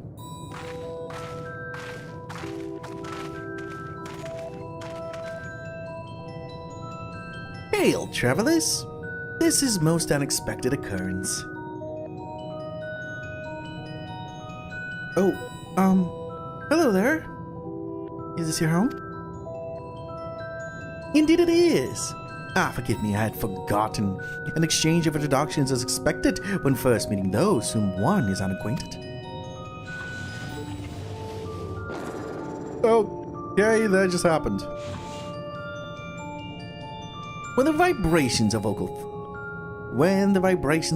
folds were still required to convey our thoughts and intention, EA, I believe, was the pronunciation used when referring to our people. Oh, no wonder you went extinct. Though it is not entirely applicable given our present state. You're welcome to use this appellation.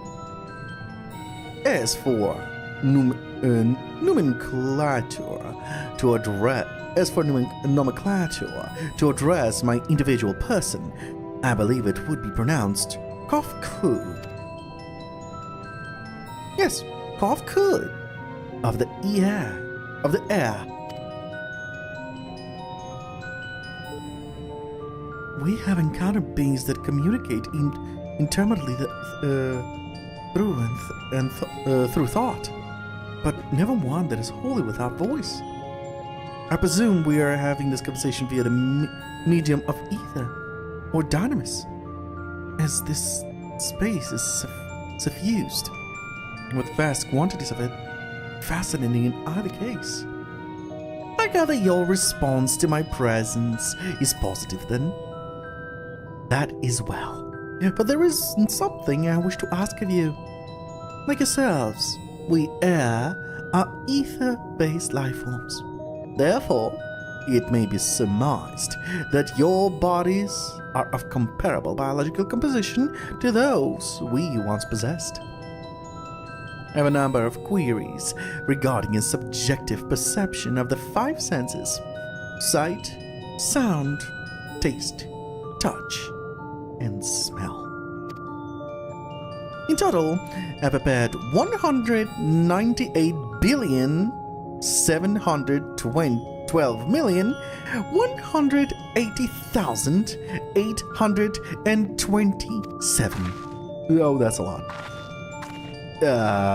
That's rather a lot, isn't it?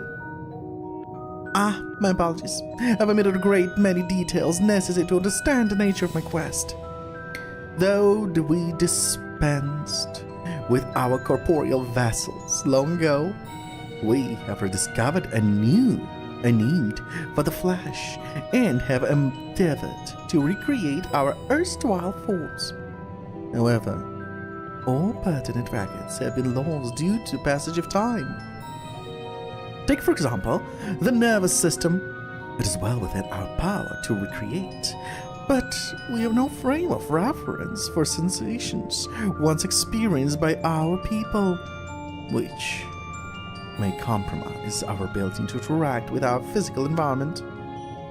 And the reason you to regain corporeal form? Why? To bring an end to our existence, of course. Here we go again. Though need is perhaps too strong a word, it would be simple matter to unmake ourselves through use of etheric exoskeleton, but such a death seems inadequate.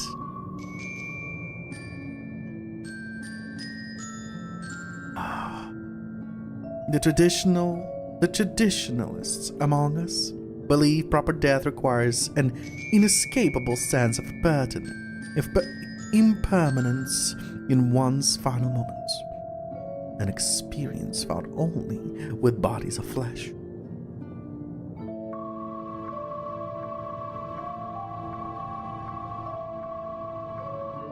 We should very much like to hear more of your plans. In exchange, we will answer your questions. Any questions you have to the best of our ability. Such an exchange of information would indeed prove useful. Very well. To ensure efficacious exchange, I hereby invite you to our home. Yes, the abode of air, where we traditionalists prepare for our demise. I presume your consent to answer questions is indicative of a tacit approval of our plan, in which case your cooperation is greatly appreciated. I must caution you, however, to be mindful of the air wandering the desert.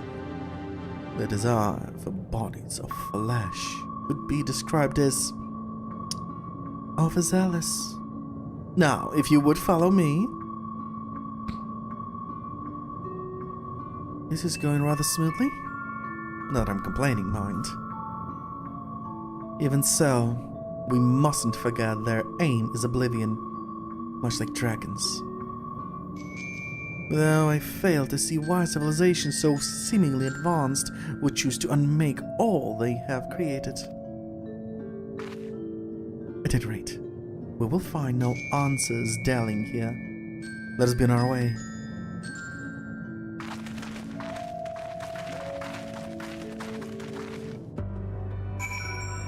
Lovely.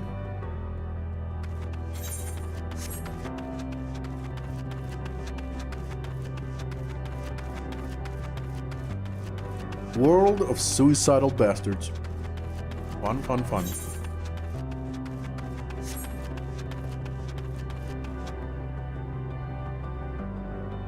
No!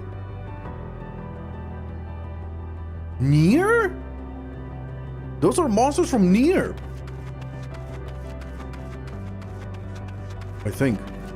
No. Nier is wards. Wards. Okay, never mind. The first Nier. First Nier, there are monsters like these. But then I remembered, no, it's literally, their forms are made out of spells. Wards. Wards of nihility. Wards of death. Extinction. Destruction. Etc, etc, blah, blah, blah. Oh, wrong one. Yawns to west. Did I miss it? I might have missed it. Give me a moment. There's a fear I'm not gonna pick it up later. Southwest? West? Probably here? More southwest? Where is it? No way. Was it right next to the where we fucking landed? Was I that blind? Southwest more? Am I that blind? Oh, no, I'm not that blind. It was literally hidden.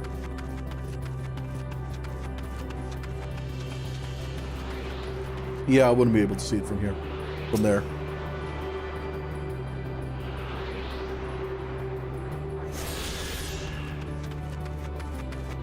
The next one is northeast.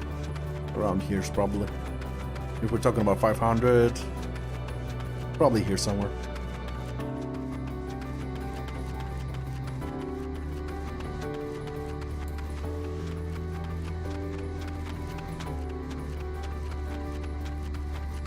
Well, Final Fantasy 14 is a mishmash of Square Enix titles. I just hope that Square Enix will wake up from this ridiculous inclusivity, diversion and all crap. Japan has much more diversion than America, and it's balanced. America's diversion is you either do it or fuck you, or we're gonna ruin your life. Japan's diversion was always balanced. I always loved it. Welcome to our abode. Most of our compeers. Oh god, I started talking about politics. Stop, don't talk about that shit. That shit is just depressing. Welcome to our boat. Most of our compeers you will find remain idle in their domicles. Though your quizzical expressions indicate my phrasing is Jesus, that scared me. Is unclear. I speak, of course, of the violet crystalline construct hanging from stone structure there. You say they remain idle. You say they remain idle. But what of your work to regain corporeal bodies? An astute question, and understandable, given your finite nature. We have no desire to pursue our research, for it is no longer necessary. If, in our idleness, we are struck by sudden inspiration, we rise to pursue said inspiration to its conclusion. That is why I was present for your arrival, and why I continue to engage with you still. But while the others are not currently in a motile state, rest assured they would not object were you to disturb their respite. You need only cast your thoughts toward one of their crystalline domicles to communicate.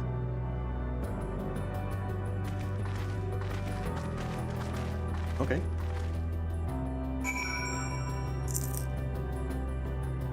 Yeah.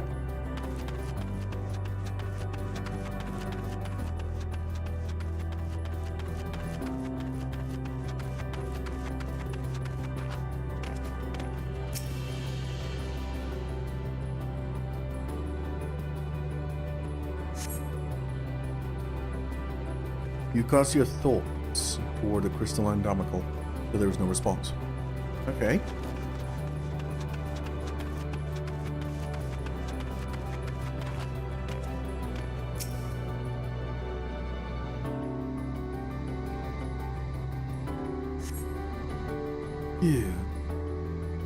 You wish to speak?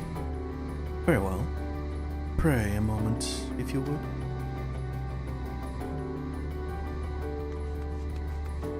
Okay.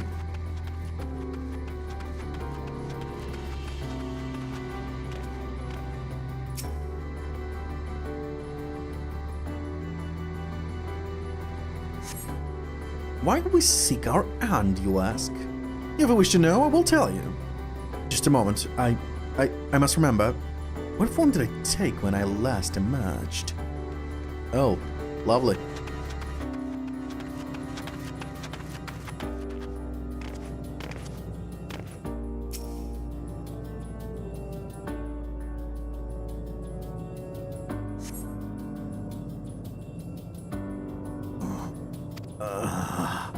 The strange moaning comes and goes, but soon fades into silence. Okay.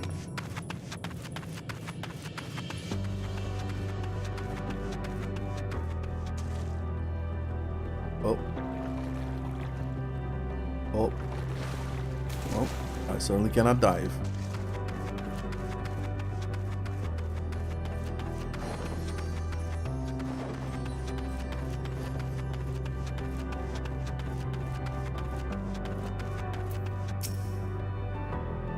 Did your inquiries yield satisfactory responses? I see. If they fail to answer, then it is likely because their minds have unraveled due to prolonged idleness. They are not but concentrated either now. Worry not. There are no others who have need of those lodgings, and they will not prove a hindrance to remain as they are. But more importantly, you said some few did answer your request for an audience, yes? I imagine they will be with us along.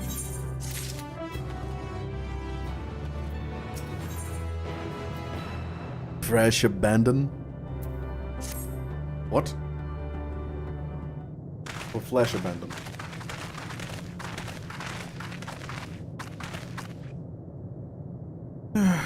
I had no luck, but everyone else fared well enough. But a few heir has awakened. Ah, there they are.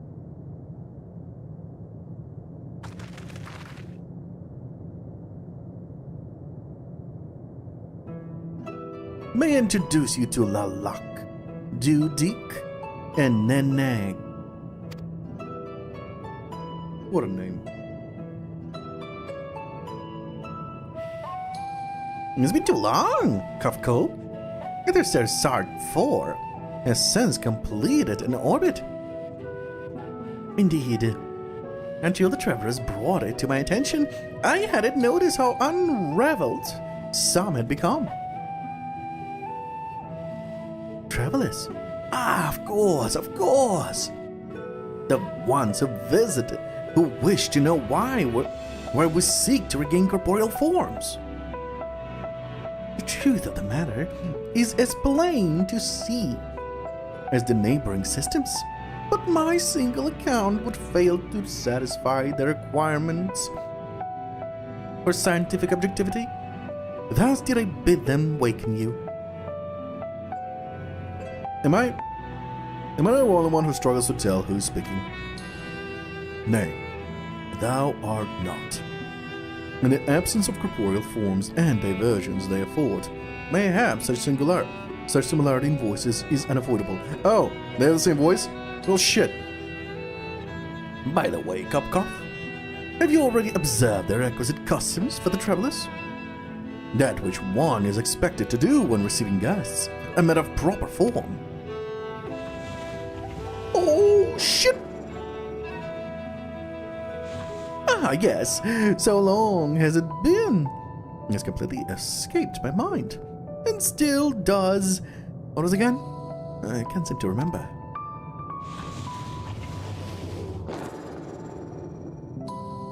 They sure love to tear their heads off. Neither do I. Pity. I was hoping you would.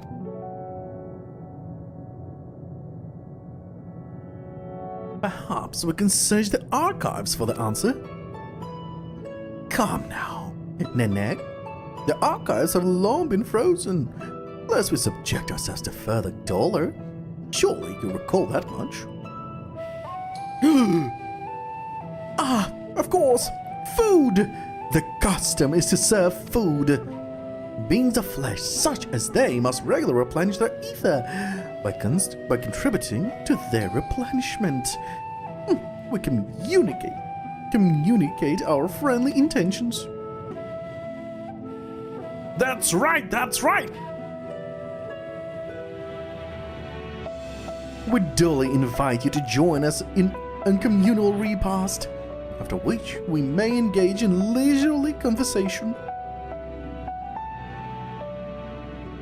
If we have a chance to learn something, then I see no reason to decline. Excellent! If you would care to follow, we shall feast. We shall feast you on the purest ether. Something tells me the one who's gonna sacrifice himself here is gonna be either Grahatia or I was about to say Narmaya, wrong game. Or what's his name? Her name. I forgot her name. Oh, what the hell? I forgot her name. Don't we all? Wait, you are. I am home. What am I saying?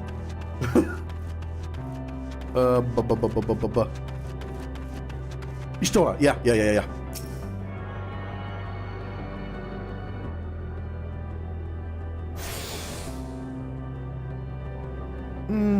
I'll go quickly report my quests.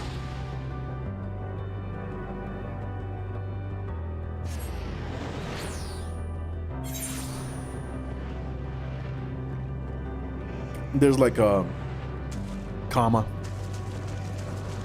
after Y.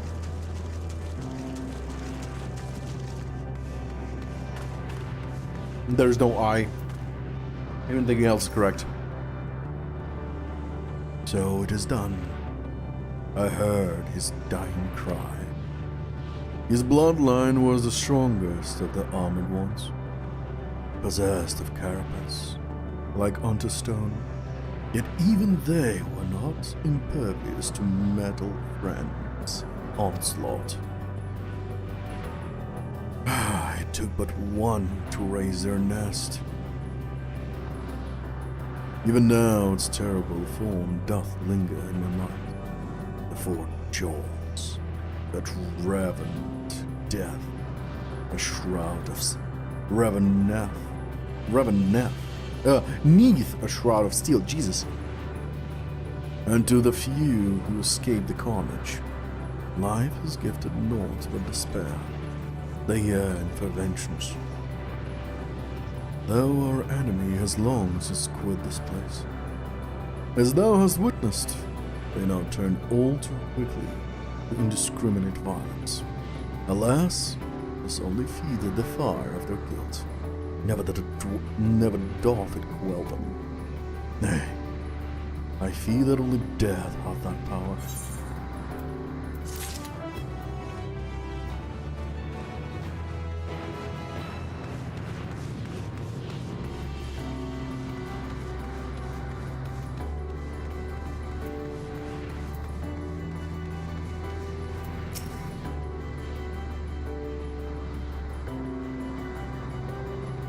Thou had returned. What didst thou can?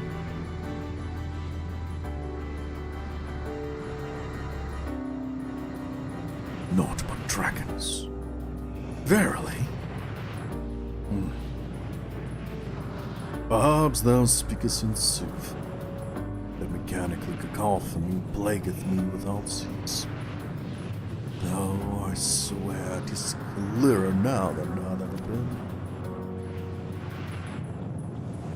Should this be known but mine own fears? Returned fiercer with each coming. I know not how to quit myself of them. Find strength in your comrades, and together overcome your fears. You must embrace your fear to truly understand it. You should fear nothing, as I do! No, that's bullshit. Second.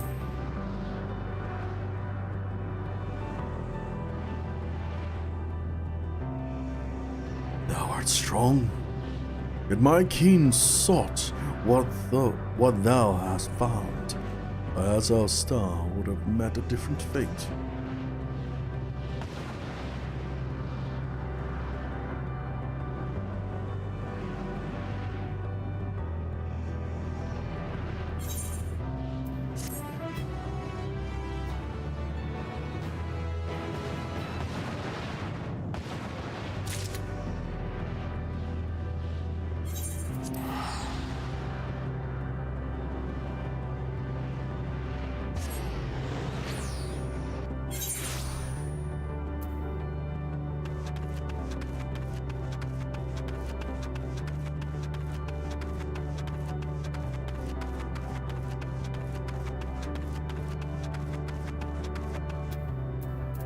Far.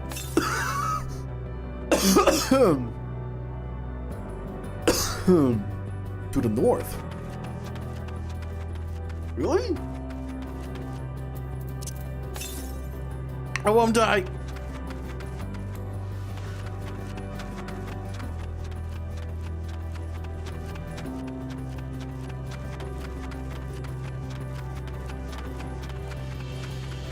Oh, there it is.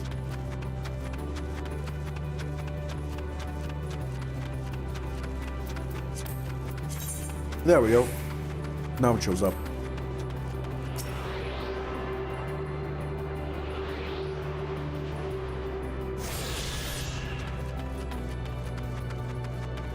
Next. Wow. Southeast. 1000. Probably somewhere here.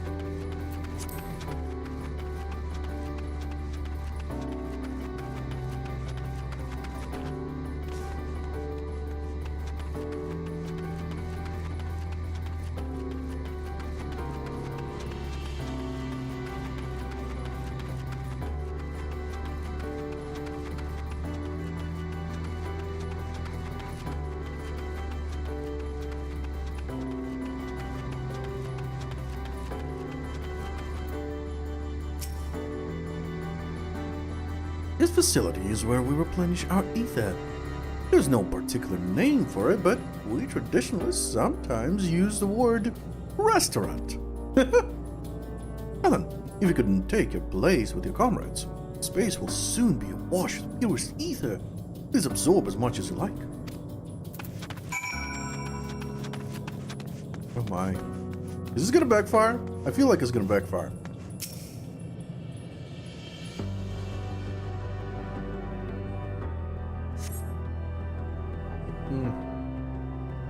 You brace yourself for a rush of sweet, sweet ether. But nothing seems to happen. Perhaps you need to wait a little longer.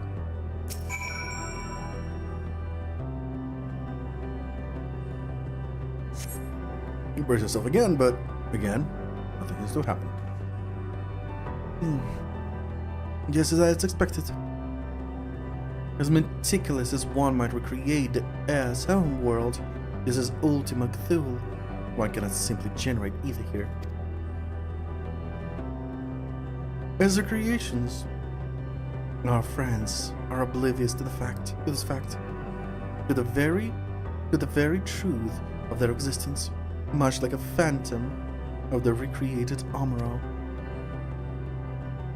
However appearance may seem, we must ever be mindful that it is the memories of the dead with whom we deal.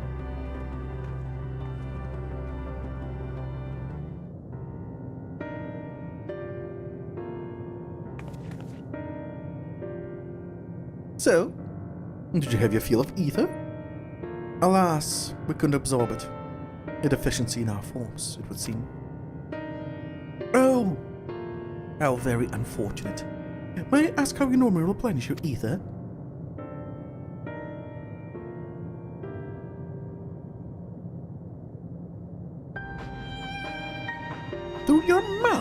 you say? How very primitive and quaint. To think that their mouths serve not only to expel sound, but draw in sustenance besides. Such life forms have long since vanished from our systems.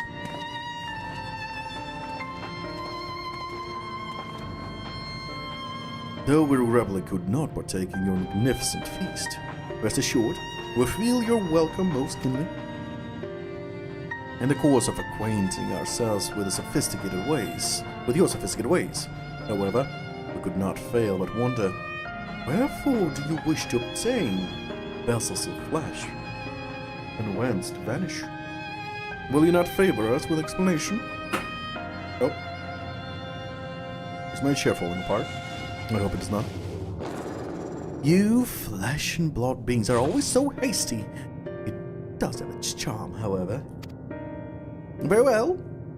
We shall indulge you. In the beginning, when the air yet possessed corporeal bodies, our ancestors dedicated themselves to the pursuit of knowledge and technological advancement. By transcending all limitations, we believed we would eliminate sorrow and abide in true happiness. From the tangible, such as land, to the intangible, such as labor, there exists myriad hindrances to progress, but the most confining of all was the flesh itself. Our natural lifespan was disinterestingly middling, you see, too short to enjoy unhurried lives, yet too long to be considered disposable. Furthermore, to simply maintain the integrity of our bodies demanded considerable resources. But we managed to solve this problem. After long years, we discovered how to become non-corporeal entities with everlasting lives, untroubled by the failures of the flesh. Thus, we had more time and freedom to continue our scientific pursuits.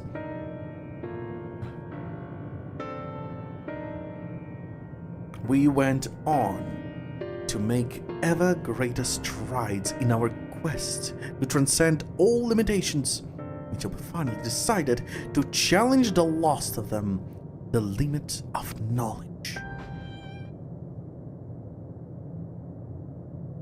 That is to say, deciphering the laws of creation. We sought to discover how the universe came into being and explain all extant phenomena, and hence predict the future. If we could but achieve this, we believe that we would be free from uncertainty and anxiety. Yeah, great. Just a moment, be right back.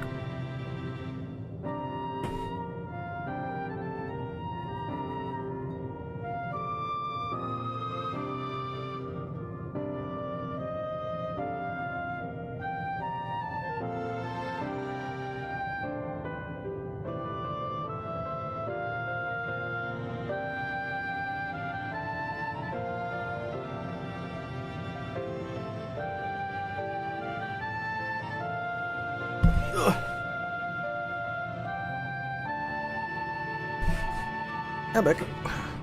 All good. And did you find the answer you sought?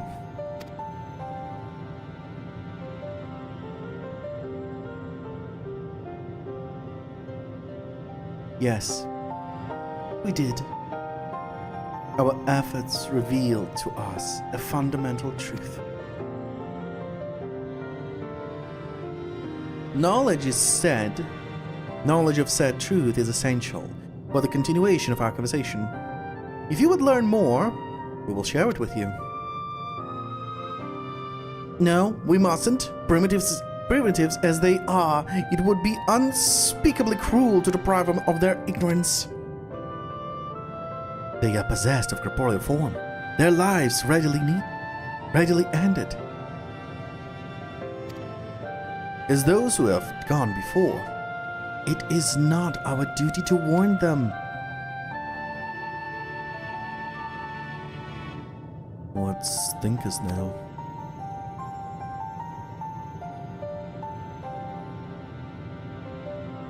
Oh, it's gonna be Stola. It's definitely gonna be Stola. As they say, curiosity killed the cat. We have deliberated and come to a consensus. If you resolve to know it, we will disclose to you the truth we discovered, the truth of the universe. Seek us at the stone pillars, just outside the bounds of the abode, a place called Elegia.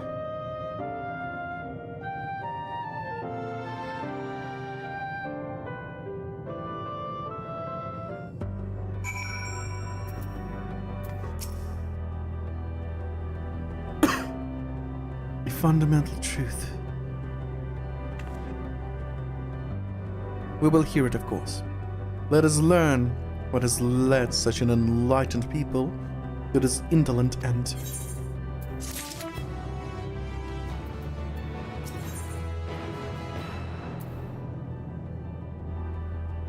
Where knowledge leads, infinity in the middle. Lovely. And we join the air. There's one trifling matter I would fain investigate. Al, go ahead, dear. Let it trouble you for your assistance. But of course. My thanks. We shall head outside the abode, if you'd kindly follow me. I know not what mischief you're plotting, Urianje, but trust you have our best interests at heart. The rest of us shall go on ahead to Elegia. Lest you worry, we won't start without you.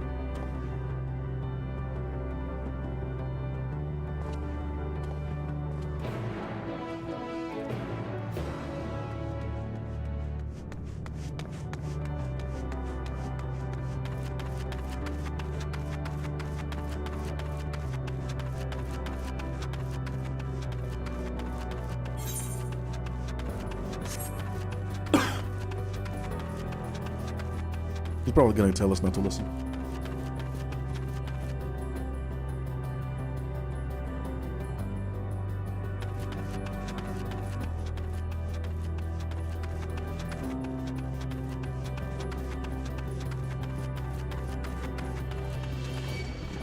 Oh, bitch.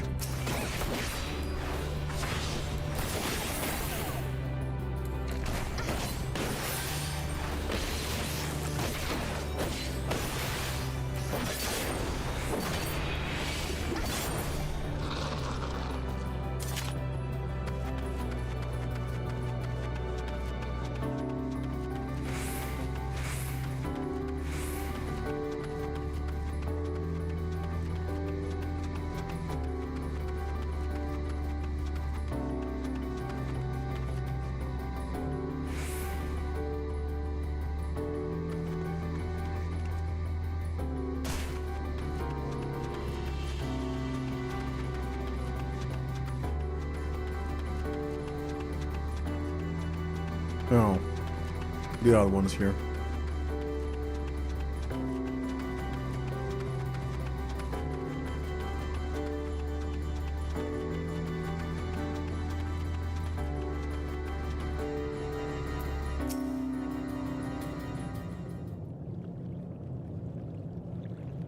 Aye.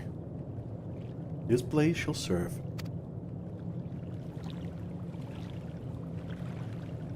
Is it the spring that you wish to investigate?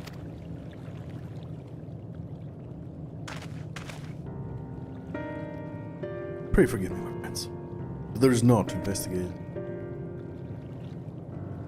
It was but a pretense to speak in private.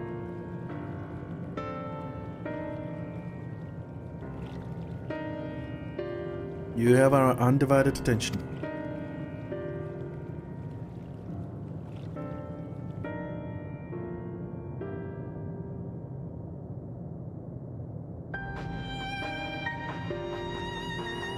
As we have established here in Ultima Thule, those denizens of ruined stars are recreated in the twilight days. Yet one question doth arise in my mind. So faithfully formed are the simulacra. They believe themselves yet among the living. As thou suppose this is possible?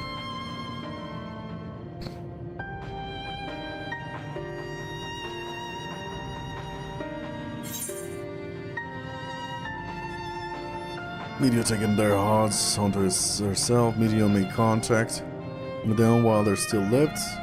I can begin to guess.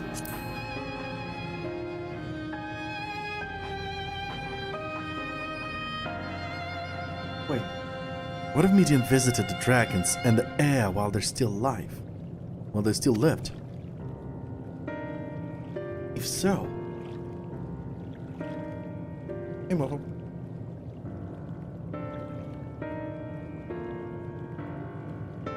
So, she could have made their emotions her own, and with them created more faithful simulacra that she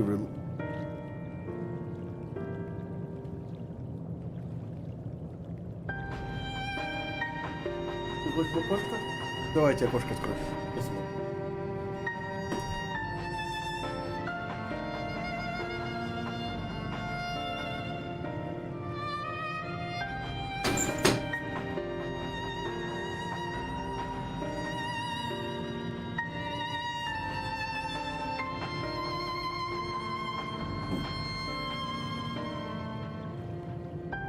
The cat requested to open a window.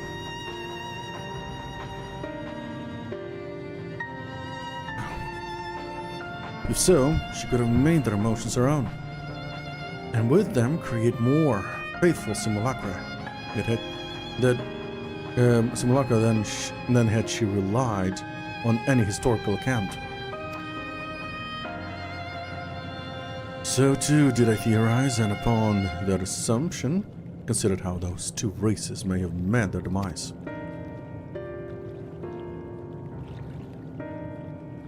According to thine own tale, Medium perceived the emotions of those nearby as her own, a heightened sense of empathy, intrinsic to their nature, as an entelechy.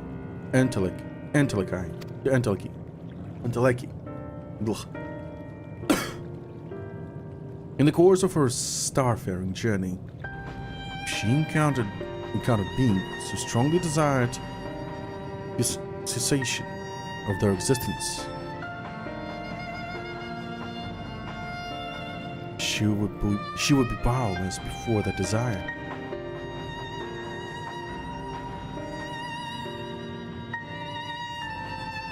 Then, and she possessed the power to grant it, the power of Dynamis.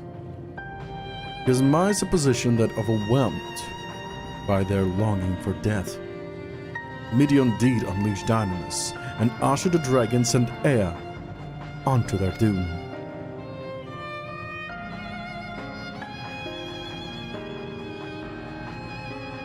Of course, such was not always the outcome.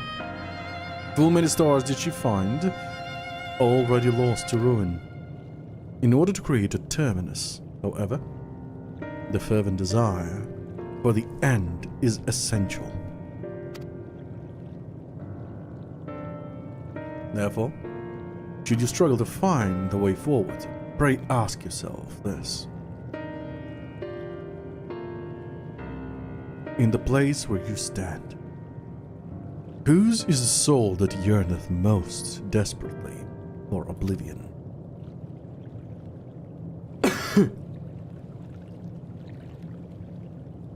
Why do you tell us this now?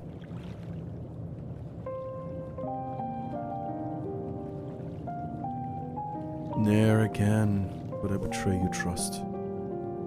This pledge I did make to my comrades. In bringing thee into my confidence, I would remain true to my word.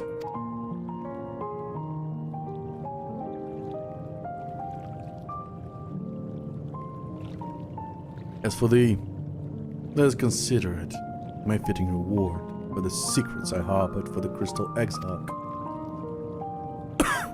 Damn it! What's with the cough? I once placed my faith in, in thy chosen path, walking in thy side, full knowing that we were bound for thy demise. It's now that thou returnest the favor, and abide in the faith as I fulfill mine own destiny. If you say my death has come due, how am I to refuse? It is indelicate of me. I know full well, and I can but beg thy forgiveness. And even if I must need go to such lengths, I cannot well feign ignorance of the answer I have found within. The answer to the question, in what moment might I stand strongest?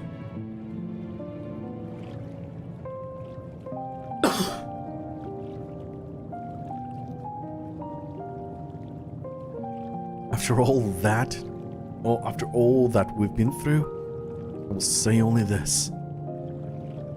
Do what you must. Do what you must and see your conviction through. I shall, my friend. I shall. Without further ado, then, let us go to join our comrades. Okay, so my prediction was incorrect. Wait, actually I think it's gonna be both. Y'shtola. Wait, what are the chances that everyone, Y'shtola, Grahatia, and Urianger are going to die? Okay. Well, we'll see. Not all. Okay.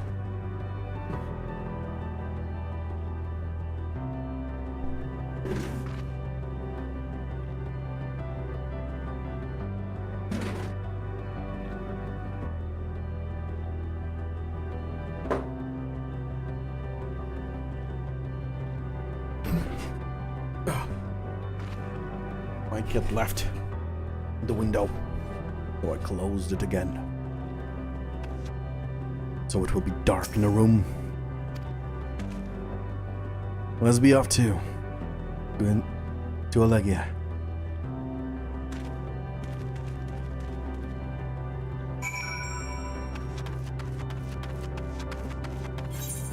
Bro, I could just teleport.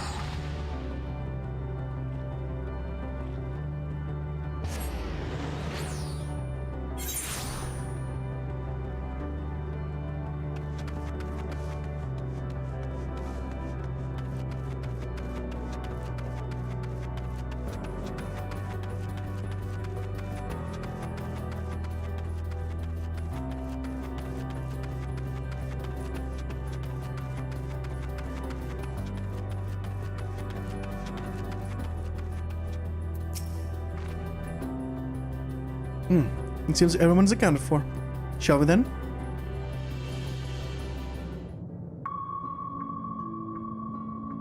Please continue. Tell us about this truth you discovered. Very well. Bear in mind, however, that the purpose of this conversation is not to impart scholarly knowledge, for such requires that you comprehend the subject matter, which you will not. We will forego the intricacies of our scientific methodology and deal only with the conclusion, the end of our society and our world. We acknowledge, with regret, that your star is in the midst of the same panic-induced cataclysm that befell Deneb 3. As such, in order to avoid causing undue distress, we will refrain from explicitly stating how much time you have remaining. You are entirely too kind. I pray you recount your tale as you see fit.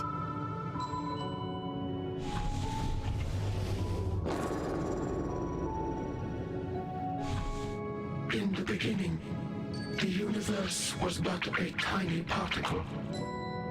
Then suddenly, this particle began to expand.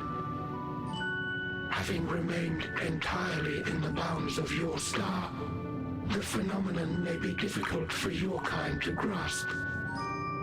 But this expansion has since continued unabated. Speculating that the universe could not grow indefinitely, we sought to learn what might occur, and made a worrying discovery. The stars will continue to spread apart, as will their finite thermal energies. Eventually, all heavenly bodies will grow cold and freeze. No new stars will be born, and the universe will enter into an eternal ice age. Lovely.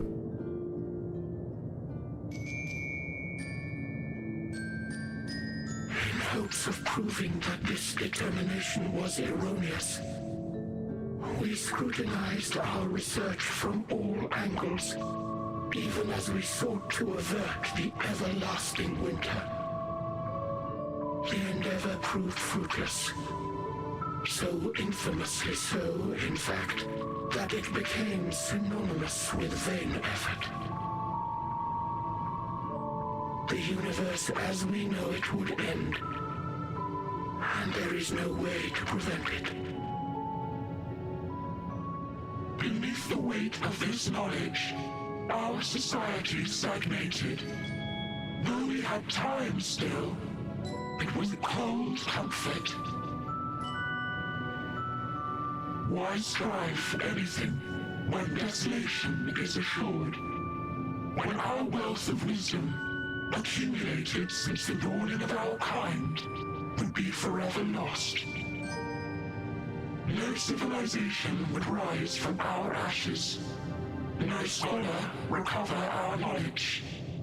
In silence unbroken, naught would stir.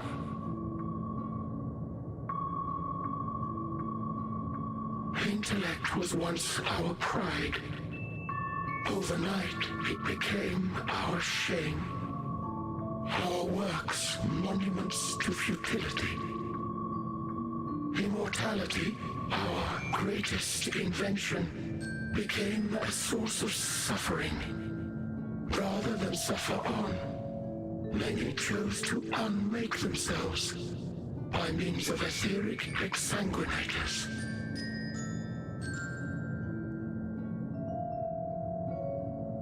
Etched upon these stones are the testaments of such souls. Though many left no words at all, thinking it a pointless gesture. Once we have obtained vessels of flesh, we likewise intend to vanish. If you understand this, understand aught of our tale, you will abandon your quest for knowledge. Ignorance truly is bliss. If you would cling to your illusory happiness, remain primitive and pure. It is the only way.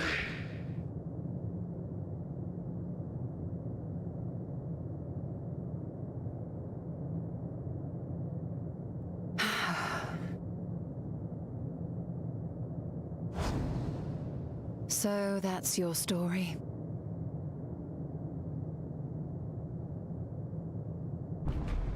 While I appreciate your advice, I will not heed it.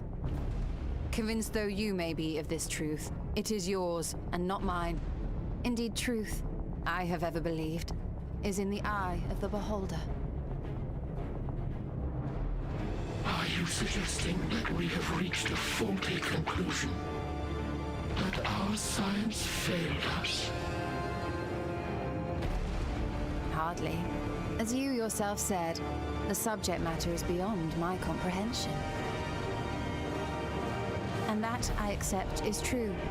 I do not possess the knowledge to prove or disprove your conclusion.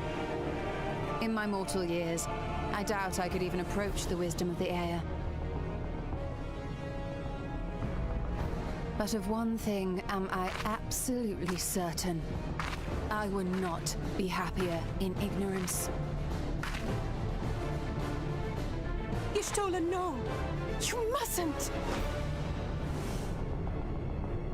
Oh. So there's Y'shtola. The most important lesson I've learned is that learning isn't simply passing one's eyes over words. Nay, 'tis when understood for oneself that knowledge attains its true value. This is what has sustained me, driven me onward in joy and wonder, in anger and sorrow.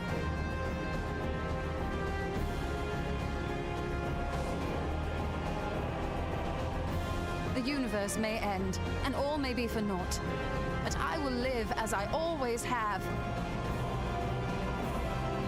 I will always seek out new knowledge, and no conclusion of yours, no matter how grim, can dampen my desire.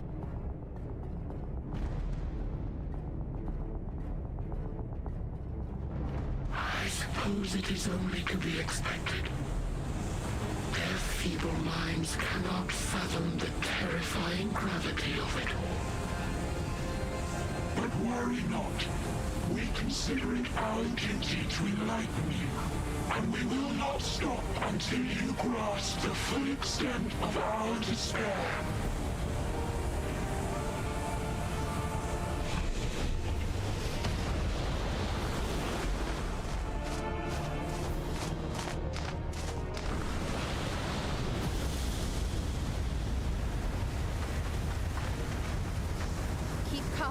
Listen well.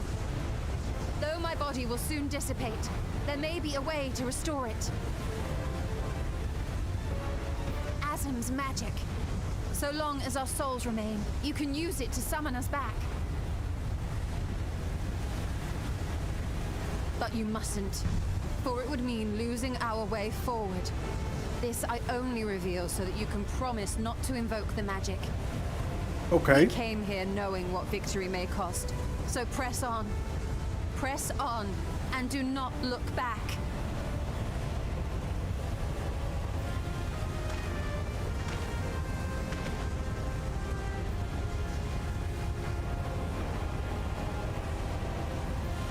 I shall join thee.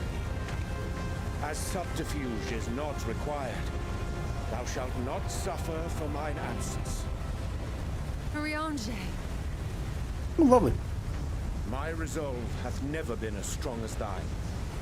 Full oft have I wavered in my decisions, and afterwards been stricken with regret. In spite of this, I may still stand with my comrades, supporting them as they attempt the greatest of feats. This truth I have learned in the course of our journey. And many though my shortcomings may be, I may also claim to excel in prophecies.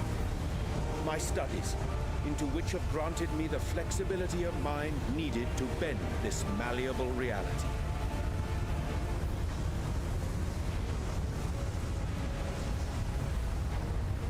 Thus shall I hope that thou mayest have the strength to resist, and our comrades the strength to continue.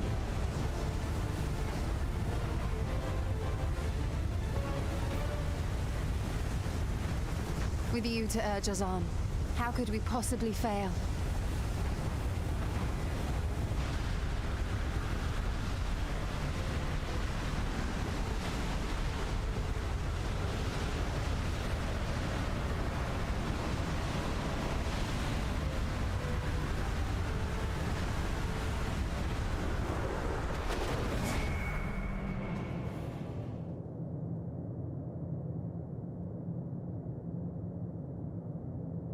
And so, there were 5. No, wait, 4. I can't count.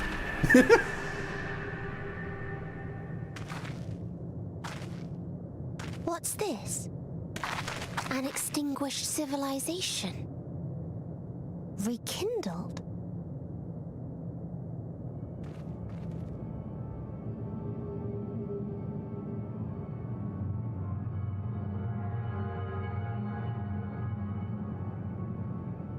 That's right.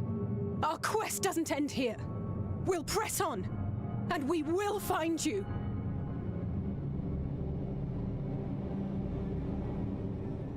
There. That's where you'll find me. Is that another star? Of the stars we visited, most were already devoid of life. And where there was life still, the inhabitants wished for death. But even death, we learned, isn't truly the end. It is but a part of the cycle of rebirth.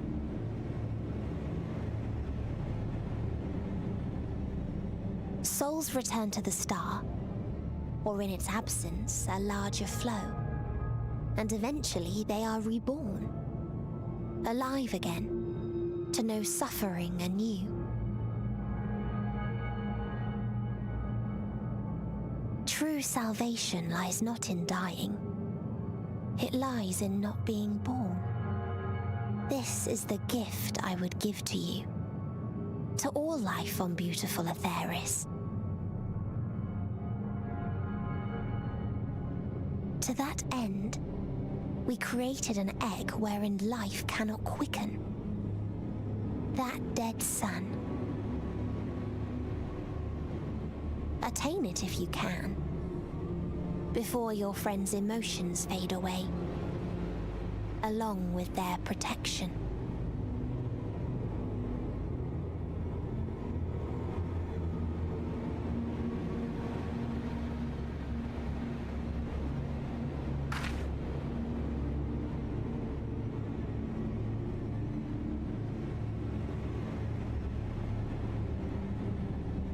Lovely.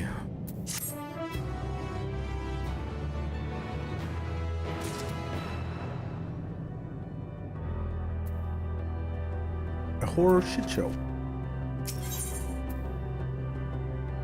Victory, blah, blah, blah, lost.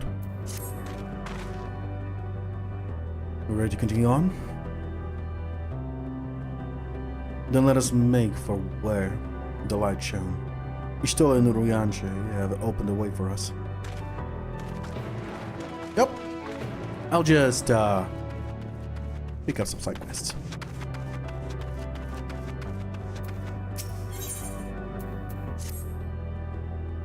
I have a question.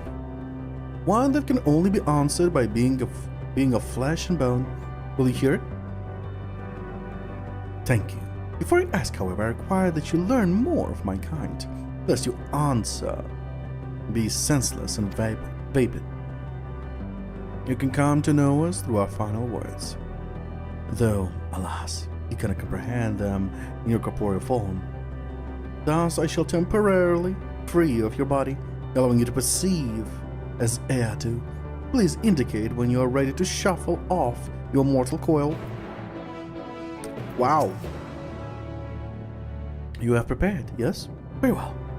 After you have liberated, I ask that you read the epitaphs, returning to me.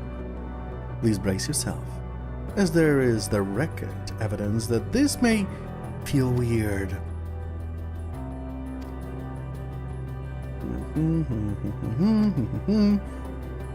Okay. Hello.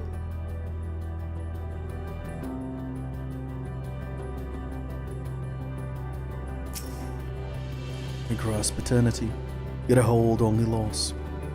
If forever has an end, why has it not come?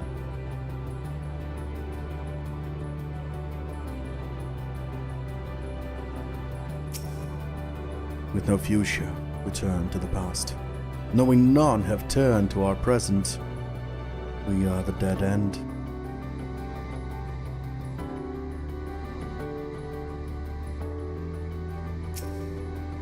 We fought to go beyond our stars. We fought to go beyond our dimensions. We fought for nothing.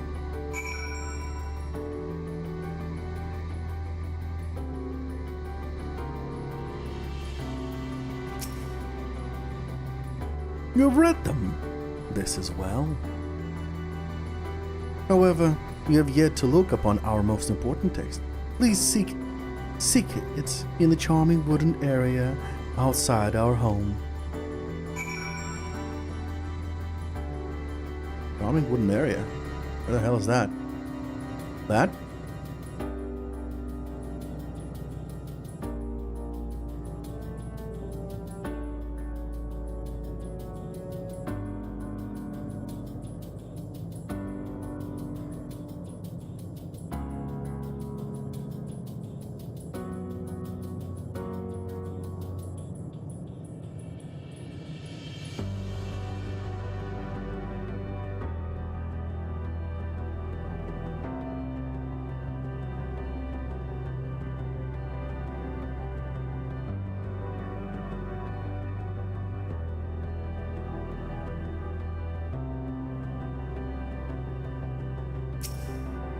This prize, the price of eternity, is joy, the gift, unending sorrow.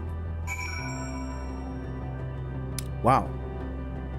Those guys had a depressing fever.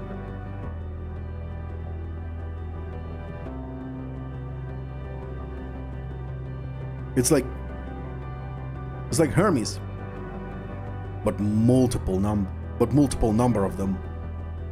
But more than one.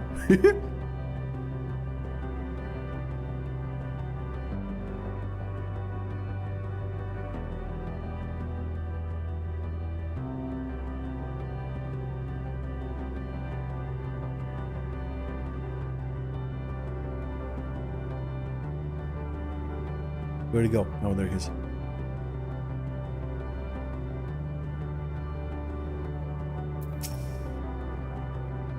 So you read all that was left behind.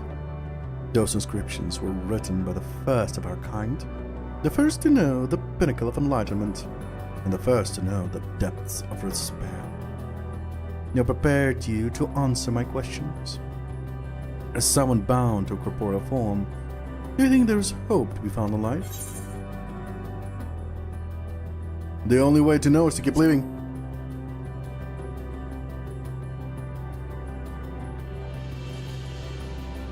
Fascinating. It appears that embarking on that quest for hope and seeing it to its ultimate conclusion is sort of corporeal privilege. That was most edifying. Riches of flesh enjoy shiny tokens, do they not? Please, have some as thanks. Ah yes, I shall return you to your body, as it seems you are fond of it. Thank you.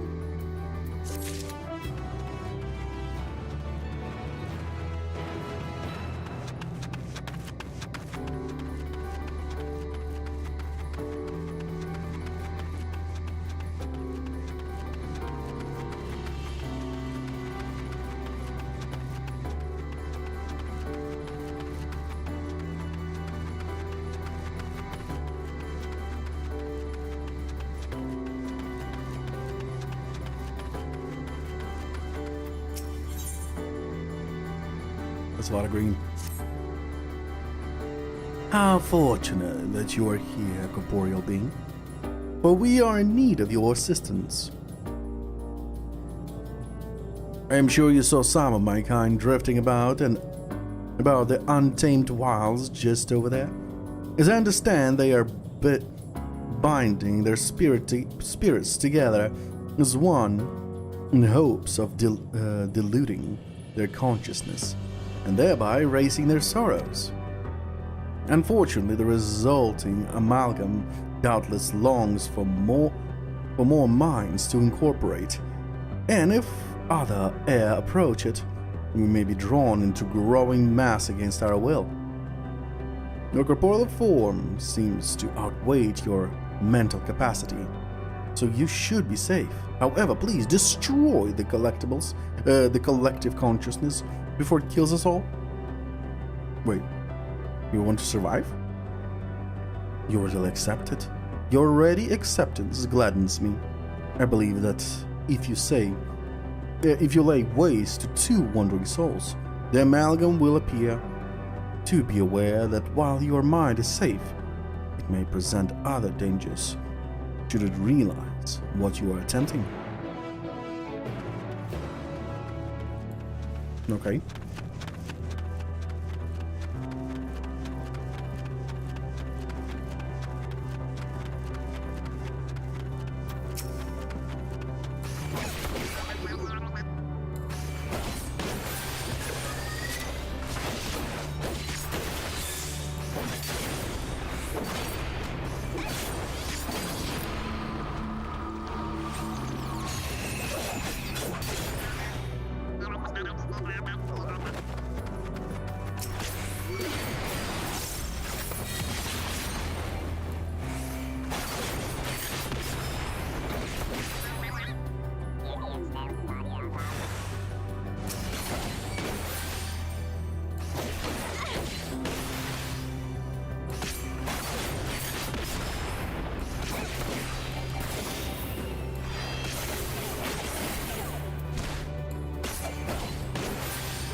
Ripped his head off to see it farther.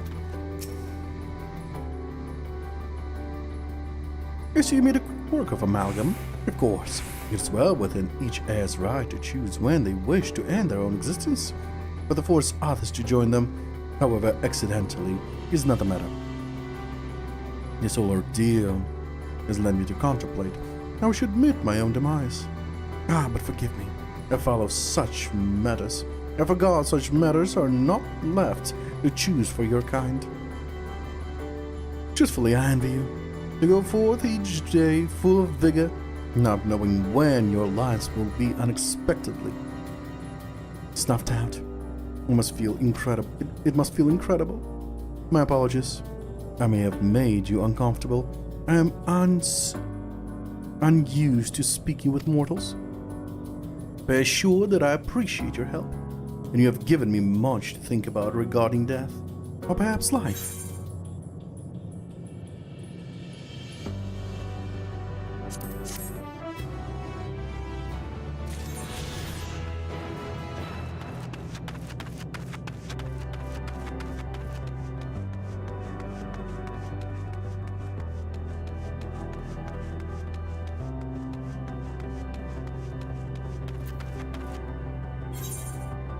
Oh shit.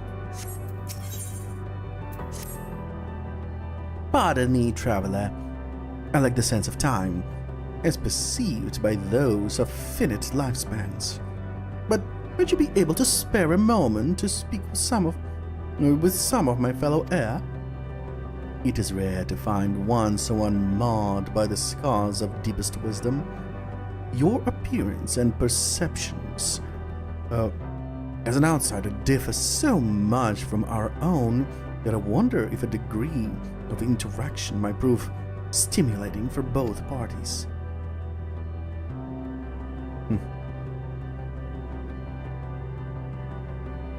Much obliged. I shall mark the location on your map. They tend to spread considerable time, frequenting their usual haunts. Ugh. Do they really have to be all over the place?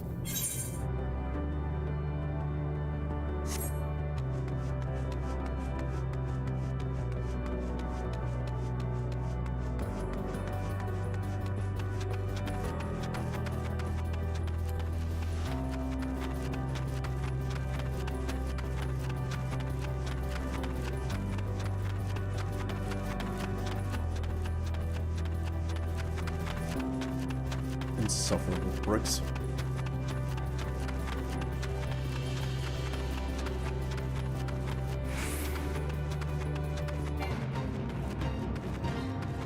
Oh. Okay.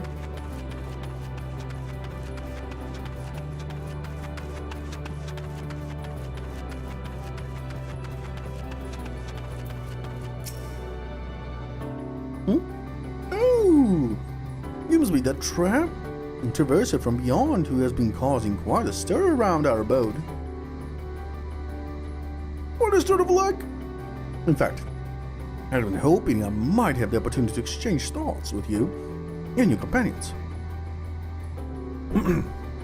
But you see, I have too long willed away my days in listless banality, drifting waywardly as my mental faculties dulled and slowed. I so long to strike up a stimulating conversation with a traveler, and for so long none would pay me visit. That said, I never imagined you would have such a strange physical form. Pray tell, how do you keep your balance? What keeps your innards from spilling out through one of the multiple orifices in your body? Oh, but pardon me. Truly, I mean no offense. Clearly life in your world found this shape to be suitable, perhaps even necessary. For your survival, perhaps. For your survival? Perhaps our own original form was equally horrifying. Okay.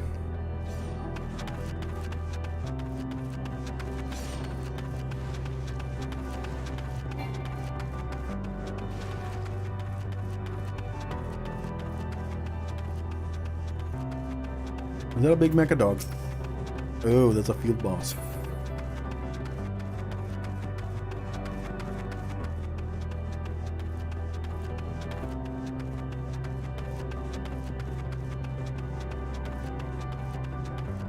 Sometime in the future,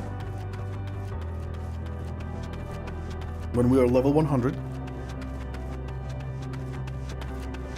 we are gonna do a field boss hunt. We're gonna hunt all the field bosses with achievement and loot and mounts and minions. How curious. An unfamiliar corporeal life form calls out to me as I wait in vain for the inevitable coming of an end.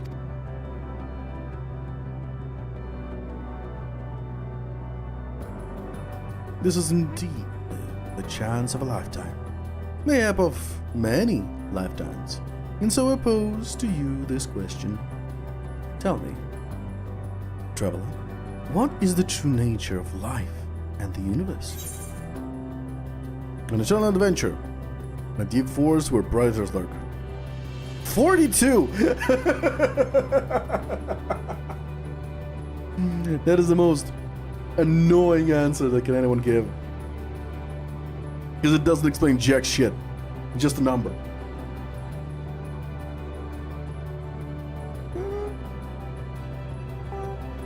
Now let's go with the first one. It would seem you still have much to learn. And yet I almost envy your blissful ignorance. It reminds me of feelings that I and my kind have long since forgotten.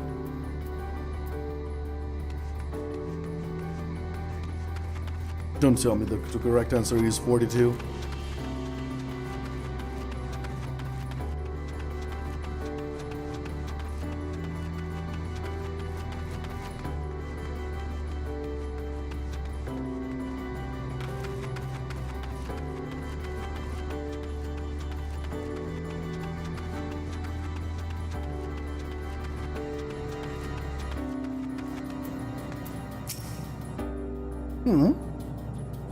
What a curious being you are.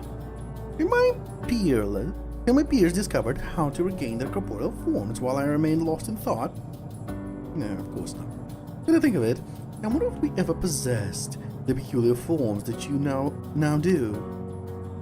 Oh dear. I fear this always happens when I delve too deep into such ruminations. The very moment I attempt to regain clarity, it triggers this most unpleasant reaction. I fart. My fellow heir have not found a way for us to reacquire our corporeality. Perhaps it falls to me to meditate further upon the matter. In any event, pray leave me to my cogitations. Will do.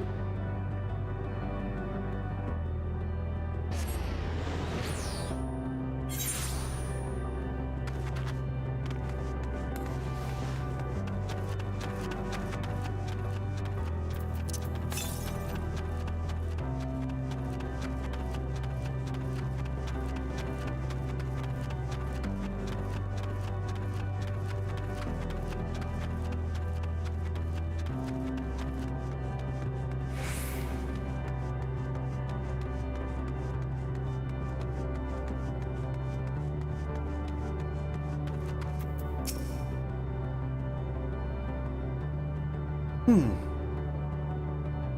you encounter my acquaintances?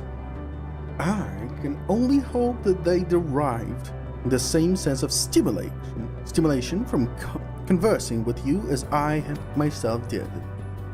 Or if so, we may yet discover a means to attain the moratorium known as death. Until that time, should you ever be in the mood for a discussion on the profound and inevitable meaninglessness of the universe, we will be here waiting. Yes, always waiting.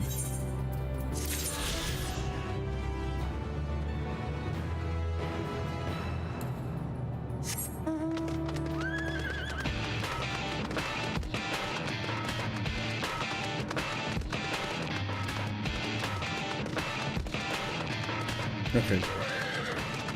This soundtrack is out of place.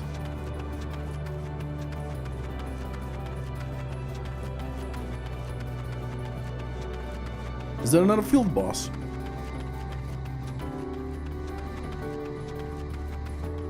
Yep. Holy shit. This place is filled with field bosses.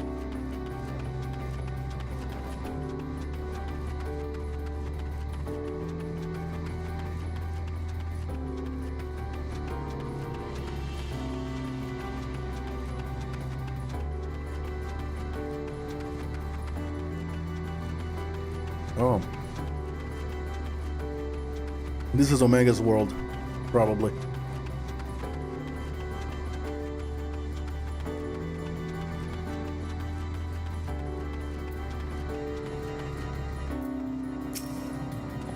Yes, I can feel it. The ether emanating from the arcane pattern. There's a portal, and no mistake. Let us use where it leads. Let us see where it leads.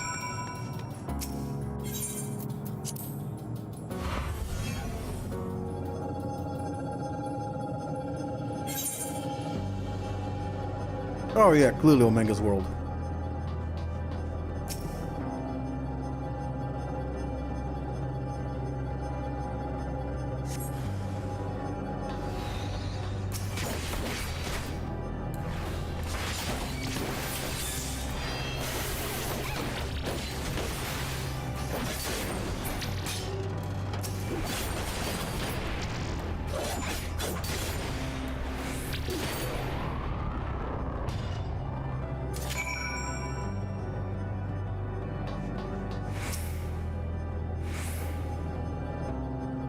Oh, I see you.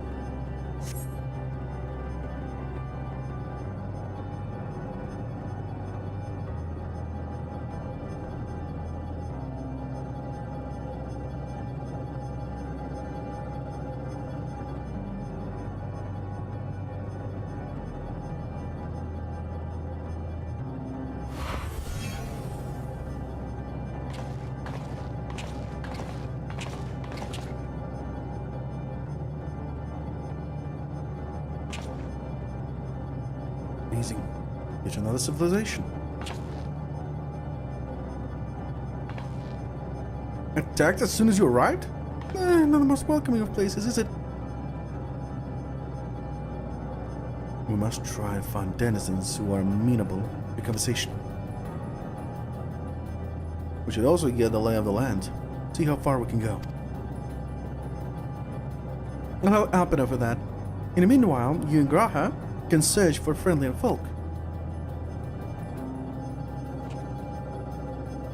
Apart from the hostile beings, take care with your footing. I mislike the look of this terrain. Not knowing what the locals are like, you'd best take care of yourself. We'll find you once we finish exploring.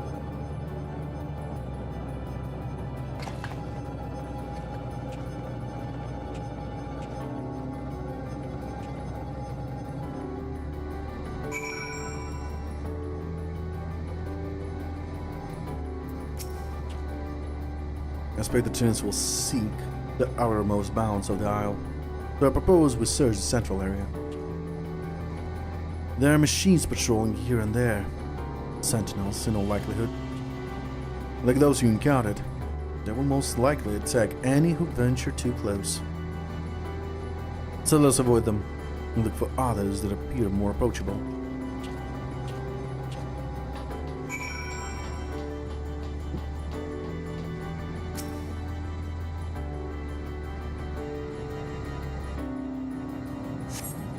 You see no about patrolling machines in the area.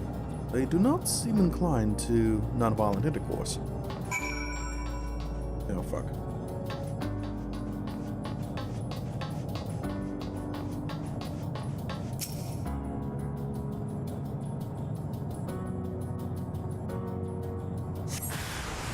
Oh, hello. Bloop bloop to you too.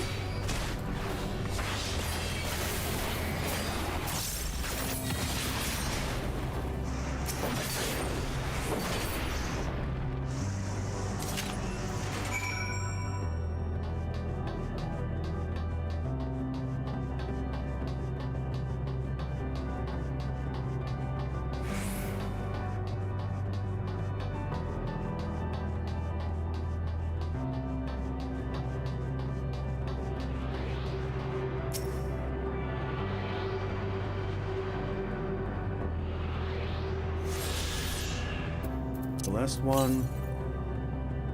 Southeast. 100 southeast. Not that far.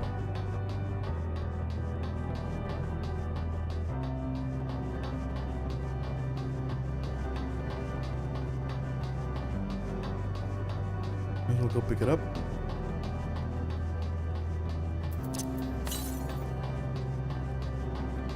Southeast steel.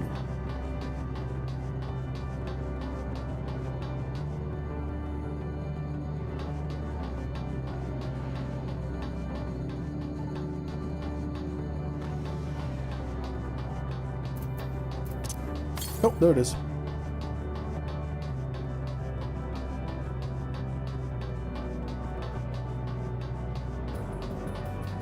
And with this, I think I found all the field ones. Yeah.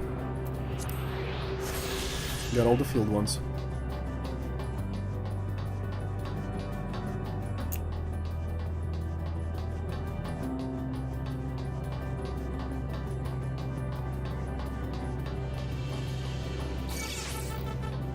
Nope. Nope.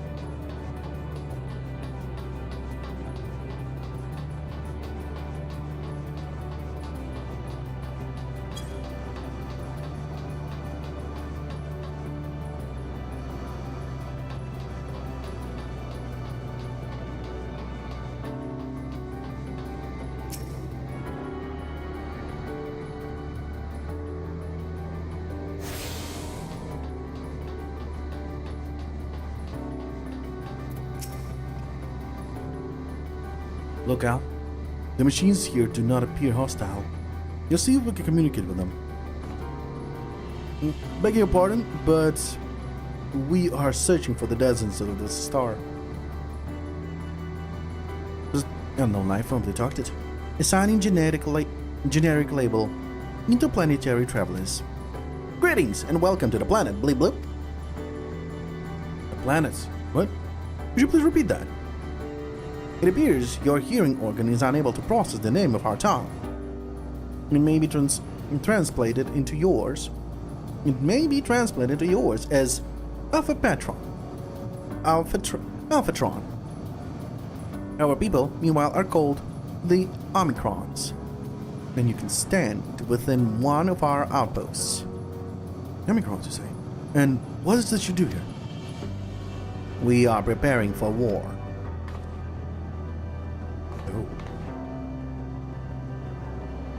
As we presently do not have a designated target, you have nothing to fear. Should your star become designated, however, you will be taken into custody and or terminated. That's a little frightening. Ugh, these Omicrons. But at least they seem to be forthright. I will see what else I can learn from this fellow.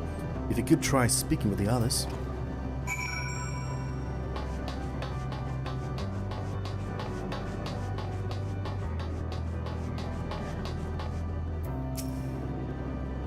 Bloop bloop. Autonomous weapons deployment complete. Vanguard armament upgrade complete. Munitions level satisfactory. Combat readiness assessment nominal. Awaiting instructions from Sir. Maintaining state of combat readiness.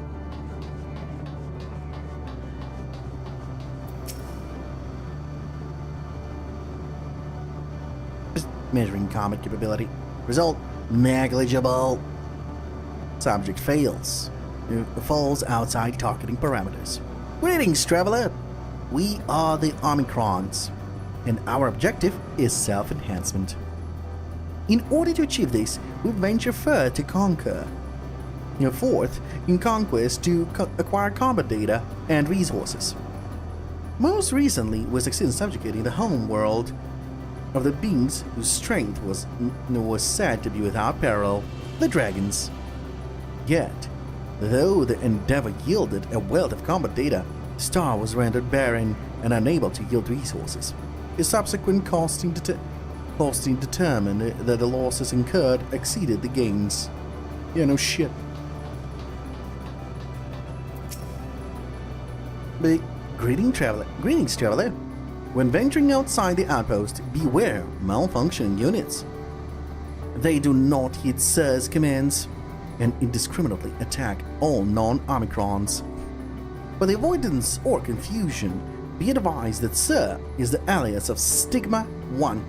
Sir issues instructions to our forces as the foremost of the 6 strategic matrices that bear the designation Stigma. Okay. Yeah, this is clearly Omega, guys. Omega's guys. You learn a few things? Did I? Here we share our findings. However, I believe it best to step outside the outpost. Come with me.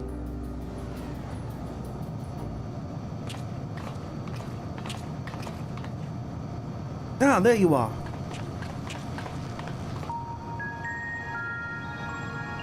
We finished surveying the area. This will come as no surprise, but there was no way forward. There were portals like the one we used to get here, but those that worked only sent us to isolated islands. Then as before, we must locate the embodiment of the emotions that bars the way. What of yourselves? Did you find anyone to speak with?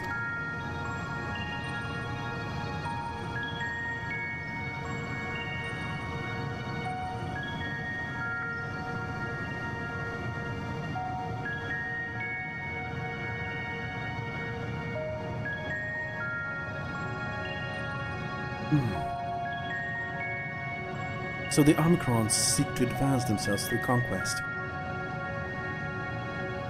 Following their victory over the dragons, they stand ready for the next campaign. But their leader has yet to issue new commands, and so they wait.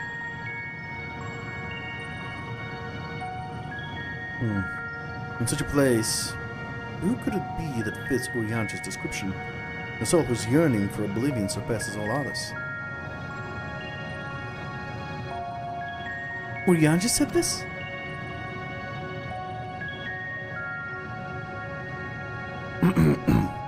During our investigation, before we joined you in Elegia,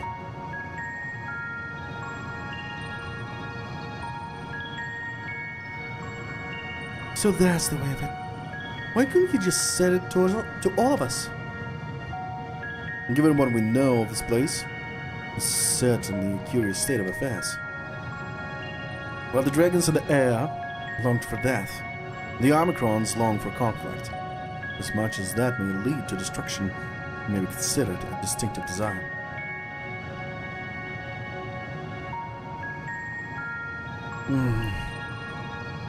In order to find the source of the dominant emotion, I believe we should seek out their leader, this Sir.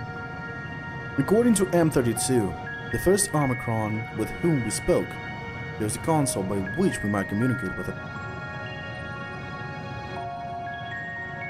M32 also added that it would be a pointless exercise, but that in itself, I believe, is worth investigating What say you?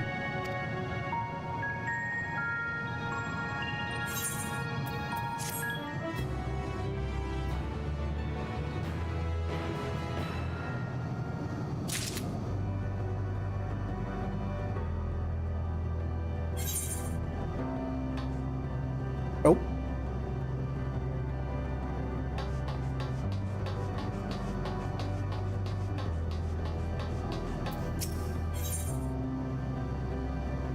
Oh, that's a long quest.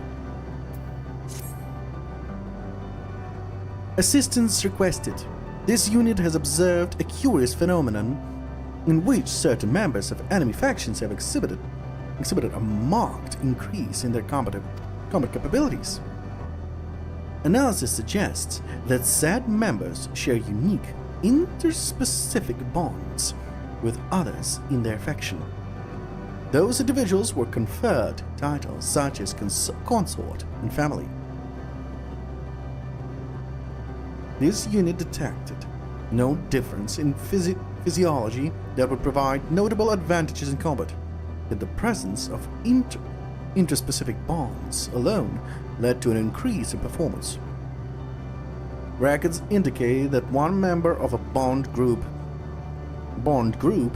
exhibits this exponential improvement when others are eliminated. Potential benefits of such augmentation are projected to be immense. Thus, this unit's query. Are you familiar with the aforementioned phenomenon? Yup. This is fortunate, as this unit has constructed a consort for research purposes. You are asked to delineate the method by which this unit might form an intraspecific bond with said consort. Requesting standby at present coordinates. Initiating consort retrieval. Well, this is weird. I'm about to get married to a robot.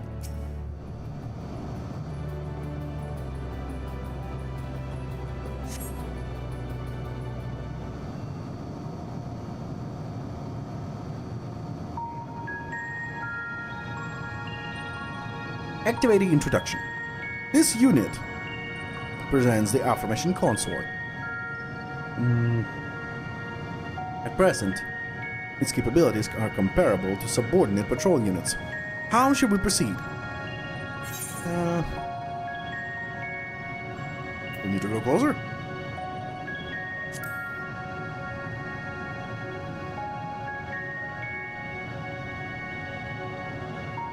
Synonyms detected. Initiating semantic review. Closer. 1. Suggests obtaining nearer physical proximity to the target than at present. This unit will move towards the consort in an attempt to develop desired interspecific bond.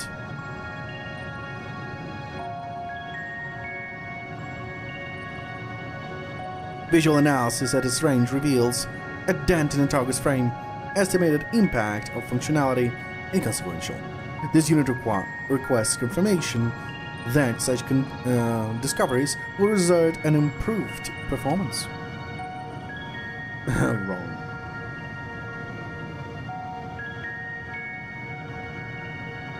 Cross-referencing gesture database. Implicating identified as doubtful. Issue new proposal to refer to the Omicron as my beloved, simulating the way in which a member of an enemy faction referred to its bondmate. Appellation change confirmed. New designation, my beloved. Reconfiguring emotional status to grateful. This unit appreciates your assistance in facilitating the creation of a special bond with my beloved. Initiating phase 2 of experiment.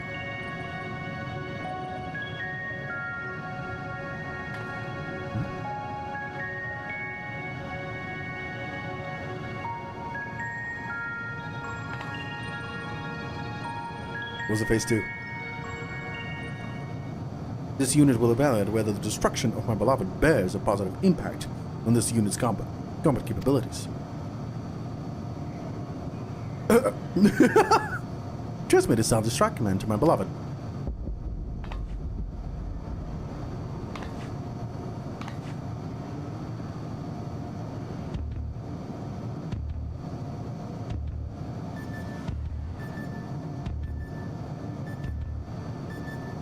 Analyzing unit status. No changes in functionality detected. Possibility of transmitting failure estimates as 78%. This unit asks that you confirm that my beloved has successfully executed the self-destruct command. Retrieval of remains also requested. Bruh.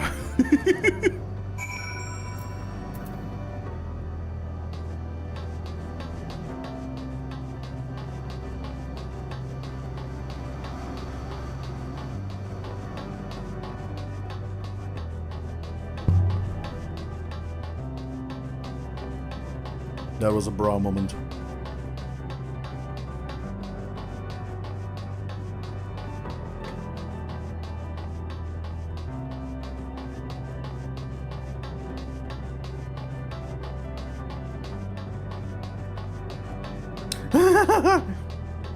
My beloved, my beloved.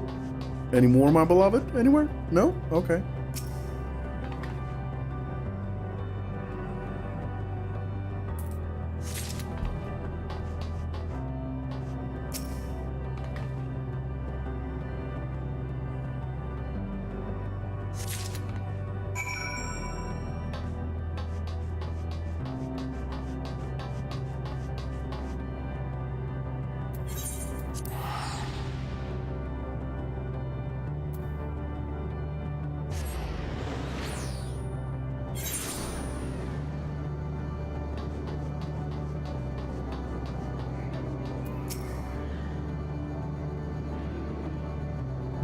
Initiate a training protocol. This unit is prone to trade with bicolored gemstones. This unit does not understand what the value they hold.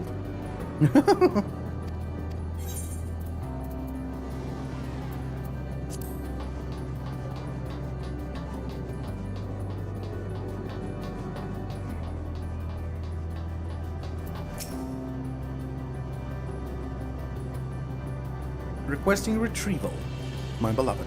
Potential for reconstruction and further experimentation remains high.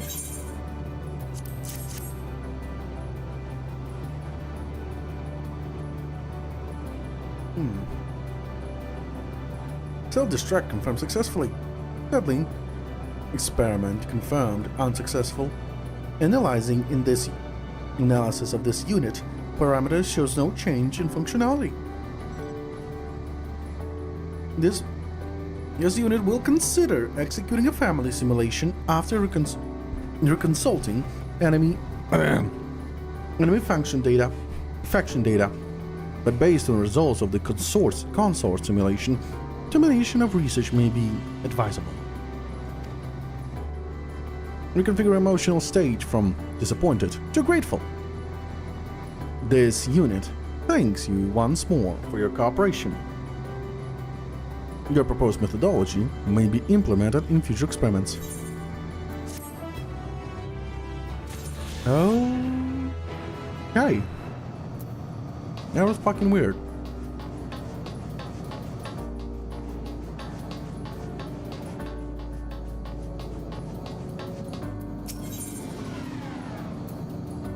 Combat evolved.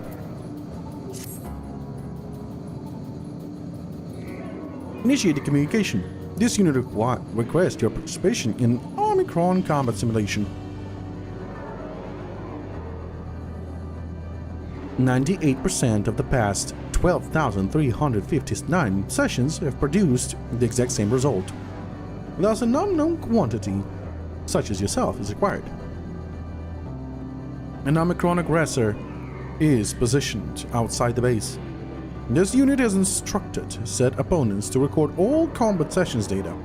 You may initiate your assault when your preparations are complete. Won't its records be destroyed if I smash it?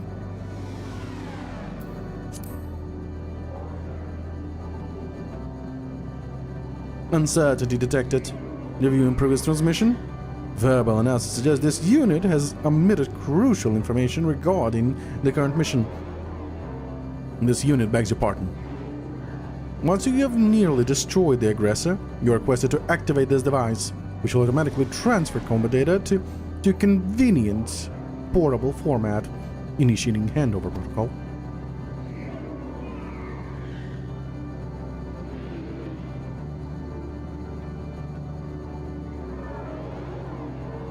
Sending coordinates.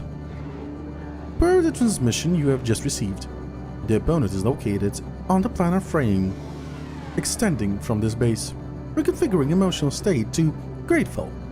This unit thanks you for your cooperation.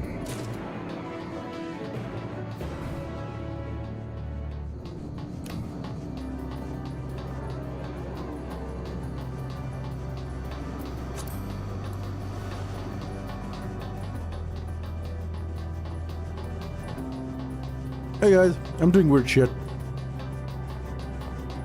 Don't worry about it.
Reviewing received transmission. Analysis suggests the aggressor is no longer operational. Requesting return of previous provided recording device.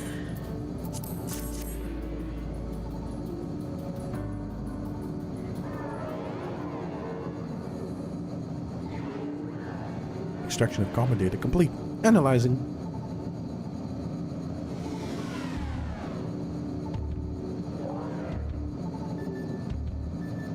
Quality of data is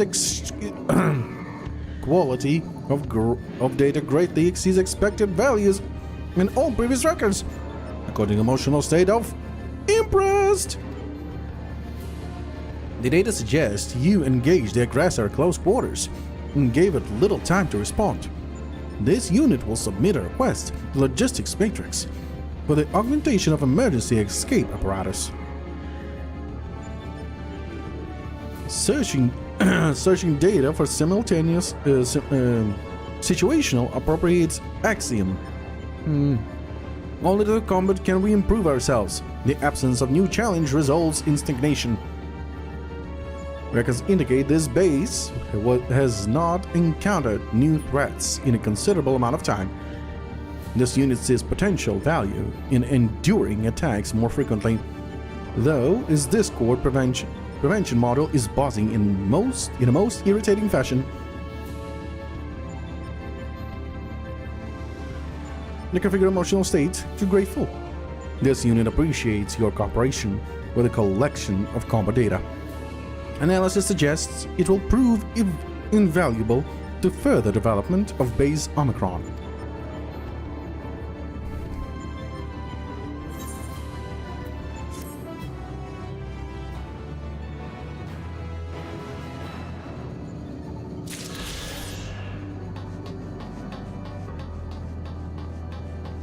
Huh.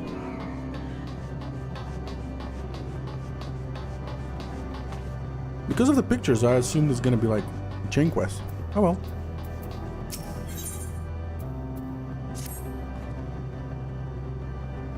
So, the console with Sick lies on the far side of the silo. Given the nature of the ground, the route may not be entirely direct as it seems. Let us all watch our steps as we make our way. Okay.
Oh, that's Sigma 1.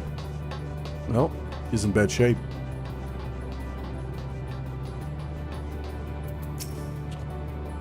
This appears to be the console, but it seems unresponsive. Could you get to look at it? It makes it sound like I know this technology.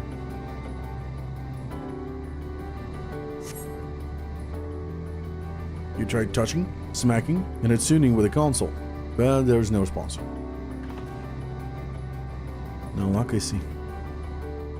But there must be a way to activate it. There must.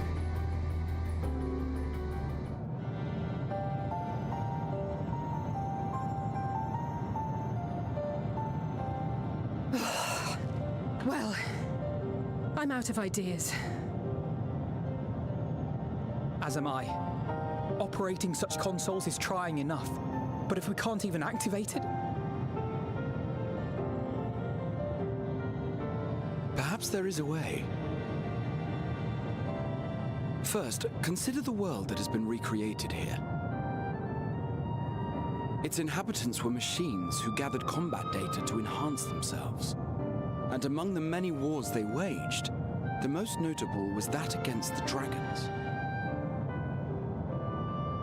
As you've doubtless surmised, I believe this was the homeworld of Omega. Yep. Sid built a jamming device to defeat it, a device which generated massive bursts of lightning, its sole weakness. That's all well and good, but what does that... Wait. You're not thinking to strike the console with lightning, are you? As a matter of fact, I am. Ask yourselves this. Why would an entity as puissant as Omega not be designed to suppress the effects of lightning? Because it relies upon it, or something akin to it, as a source of energy. My thoughts exactly. And there is a good chance the same is true of the Omicrons and their devices.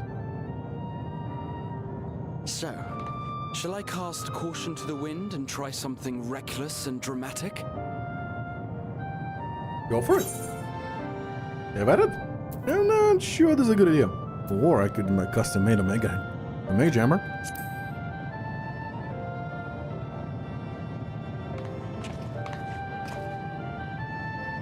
You still have it! Sid and Nero's legendary device which brought low the superweapon Omega. Wait, the actual device was much too big to lug around, so you must only have the control module. And there I was getting all excited. Never mind. An old-fashioned spell will suffice.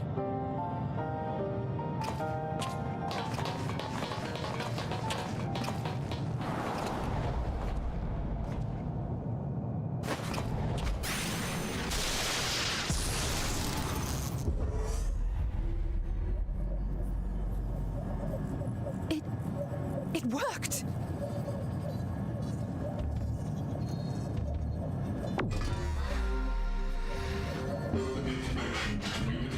Module 1. Connection established. Transmission.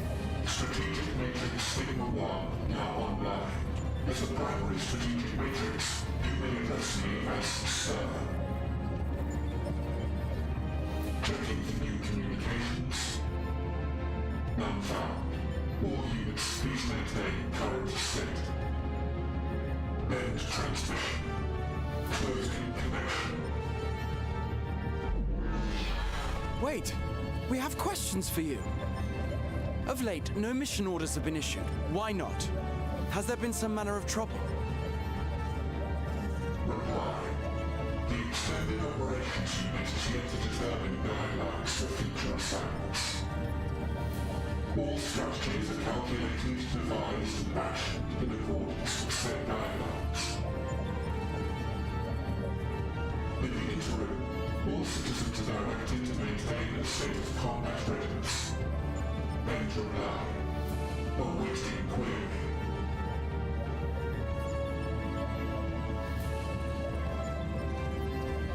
Can you tell us why the Extended Operations Unit hasn't yet determined the guidelines? Unable to comply. Information unavailable or access restricted. In that case, is it possible for us to communicate directly with the unit? Access denied. Unable to establish connection. Is there anything you can tell us? Have there been any abnormalities, like a threat to the star or widespread unrest? Reply. Negative. All citizens continue to operate at maximum efficiency.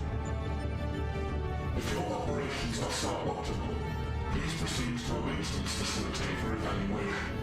Otherwise, stand by at your designated post. End reply. End transmission. Closing connection.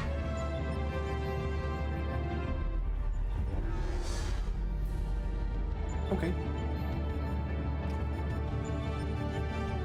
I could activate it again, but I doubt it would be productive. Yeah, we didn't get any answers. If all the Omicrons really were running as efficiently as it claimed, then I doubt they were hoping for life here to end. As this Sir told us, there just haven't been any new instructions, and everyone is standing by. Should be standing by at any rate. If there are those that are neglecting their duties, perhaps we can glean a clue from them. I propose we take another look around, and also try to find the operations unit.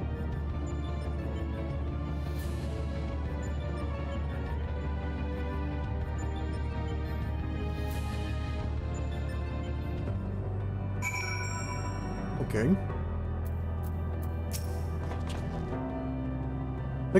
Let us focus on. Let us focus our search on the outpost. Eliza and I will try speaking with the Omicron this time, in the hopes we might learn something new. Meanwhile, perhaps you and Graha could observe them from a distance. These beings are systematic and routine by nature. If there are any that aren't, it shouldn't be too difficult to spot them.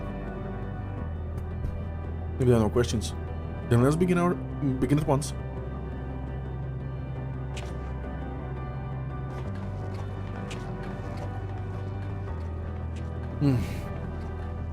As we came this way, I believe I spied a promising vantage point. Follow me.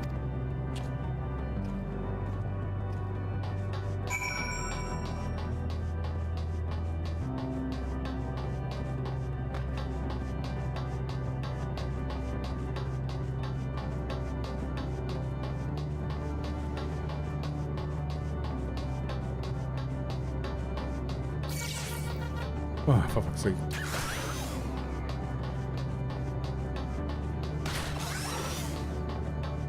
Back off, Delta.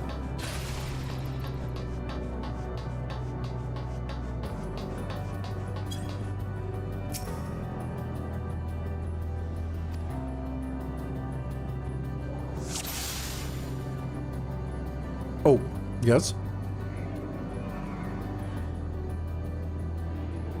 Yeah, I can hear. I'm not deaf. Whoop. What was that?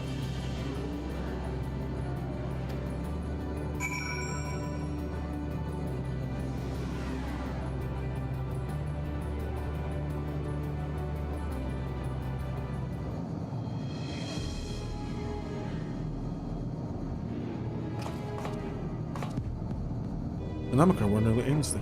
Where?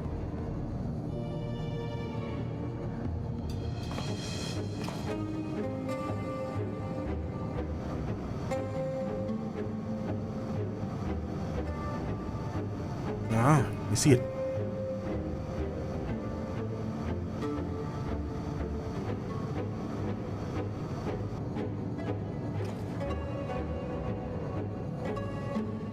Is that the base? Let's follow it.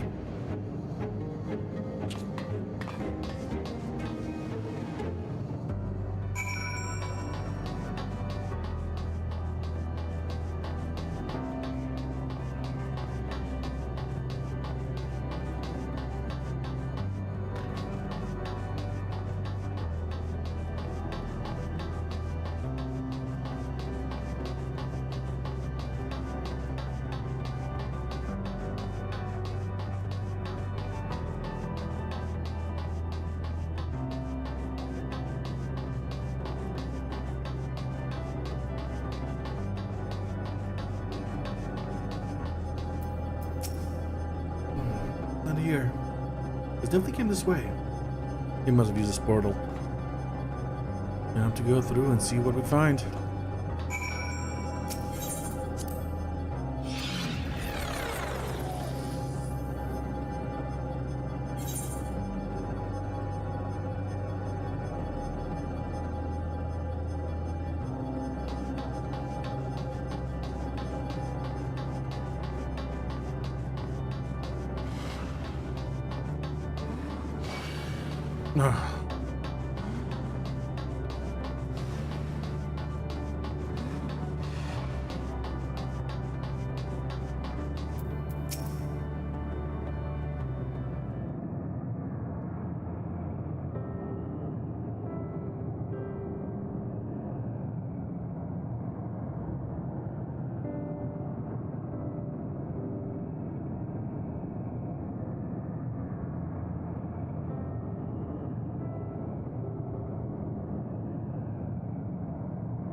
What is your query?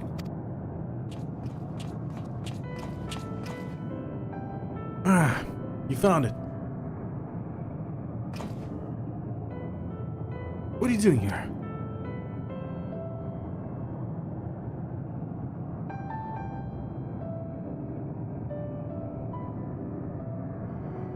I am looking at the tree.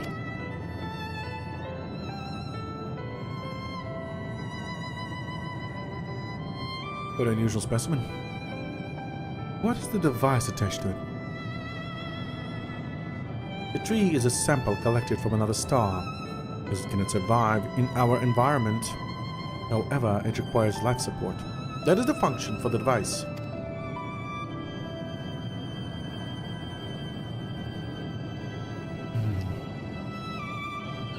We go to such lengths to sustain it. Just like the special about this tree. Being foreign matter, protocol requires that we study it, and this task has been completed. The specimen may be discarded. However, when I behold the tree, I am made to feel as though there is a problem. In order to become strong, we have continued to enhance ourselves, like we did countless others. We conquered the star, whence the tree came.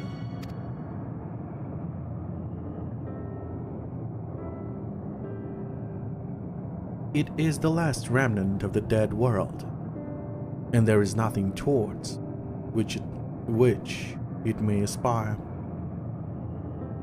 Yet it grows, extends its branches, sprouts leaves, produces seeds. Why does it seek to continue? Why was it made to behave in such a way, and to what end? I do not understand.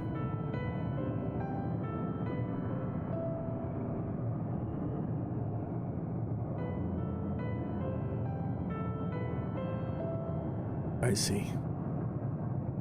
Out of curiosity, does this pertain to your duty?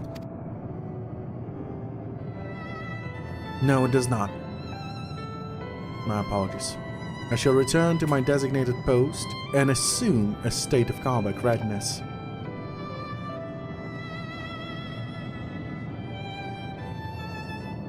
So I was acting outside of order. Perhaps it is simply malfunction Omicron. These are by no means uncommon. But it may also be a unit possessed of the ability to make decisions, one not unlike Sir.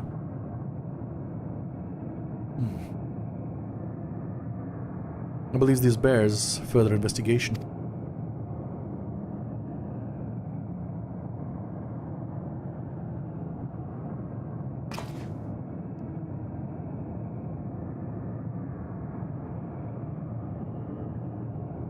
To endeavor to live, even if we must depend on forces beyond our control.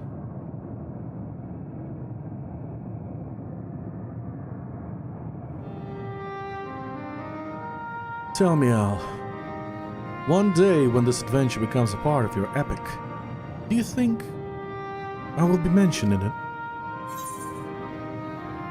Of course, why wouldn't you be? Maybe in a footnote. You're not here so you can be in the story.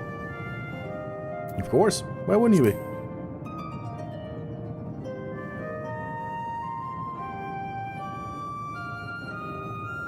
You truly think so? That would be a... nay. I shouldn't say such things until the moment comes to pass. Never mind the embarrassment. Well, we had best get on with our task. Tracking down Sir and understanding the nature of the emotion which bars our way.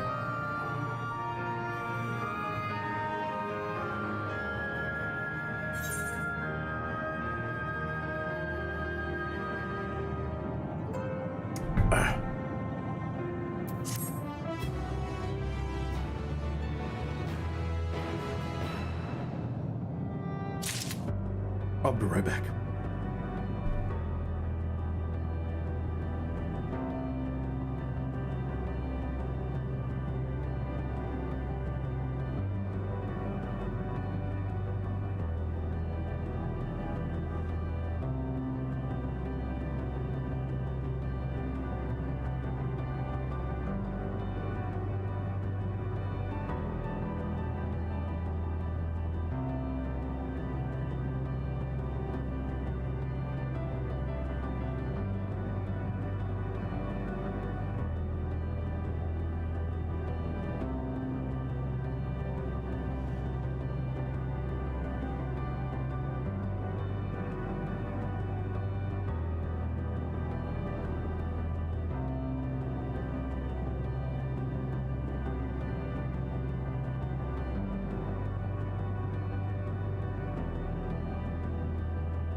Here we go.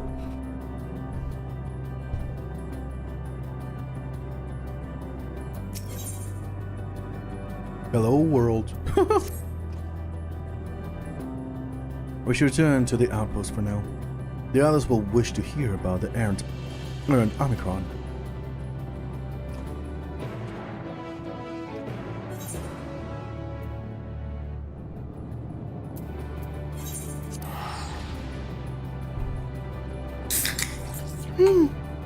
Ouch.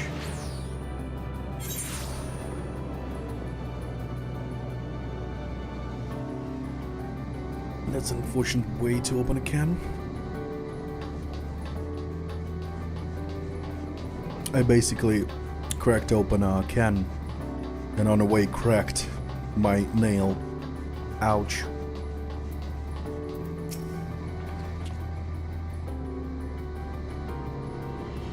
Yeah, it's my day off. I deserve a can or two.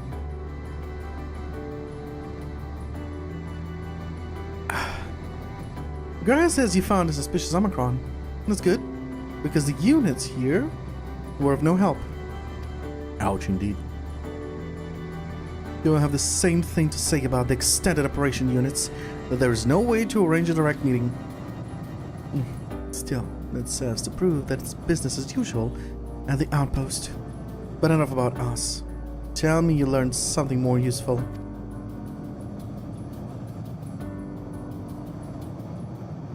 Yes, I have found out that Graha is planning to sacrifice himself.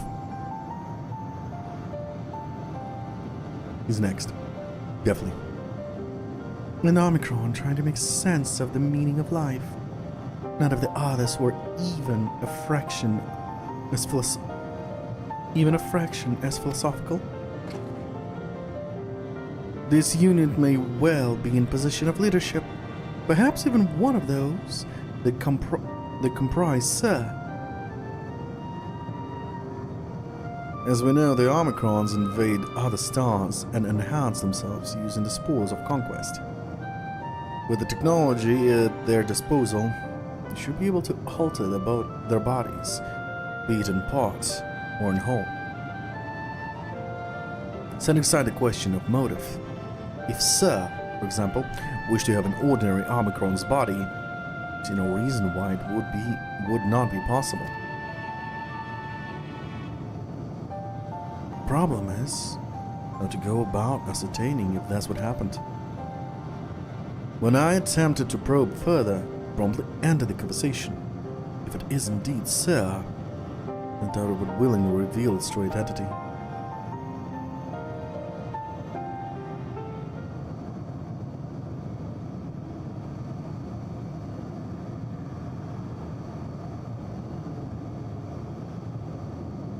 I have an idea.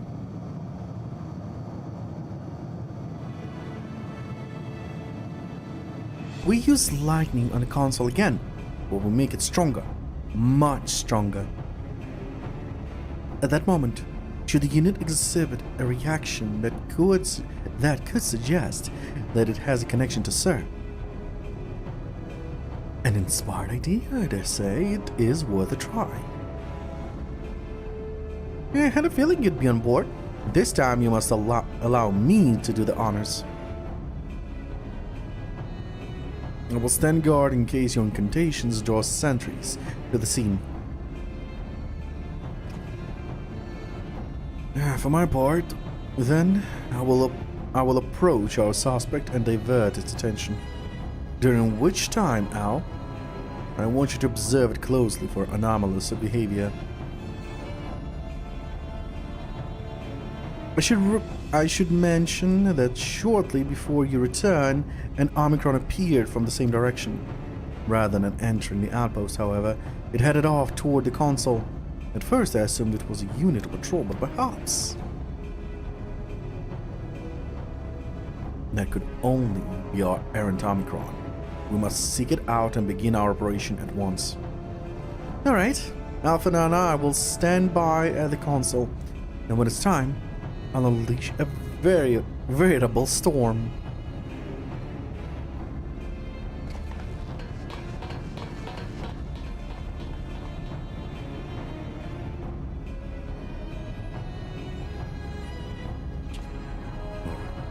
This will work. I'm sure of it. After all, our comrades are watching over us. Come, my friend. Let us find this doubt-plagued Omicron.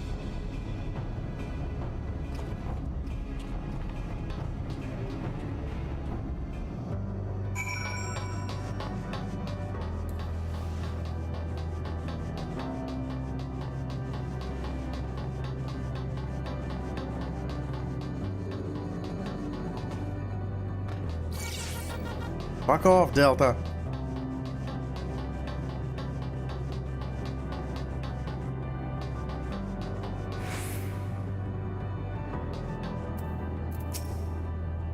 Are you the one that was observing the tree? You are the one that was observing the tree, are you not? Full glad I am to find you again. I have a question for you, see? About the devices which sustain the tree. Provided it does not necessitate the disclosure of restricted information, very well. Ra has begun distracting the Omicron.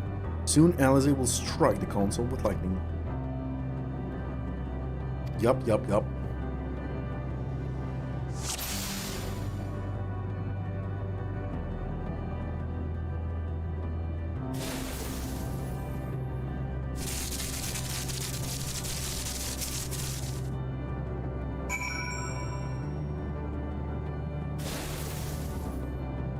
Alizé, one time was enough.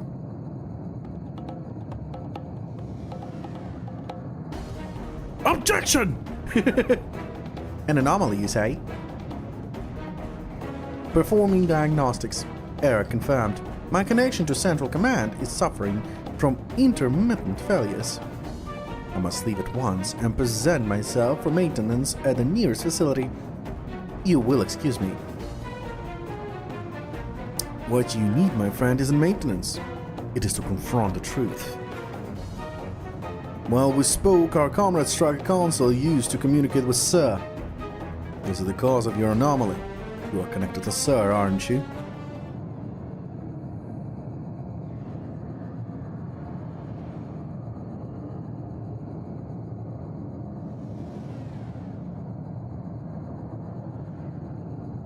Affirmative.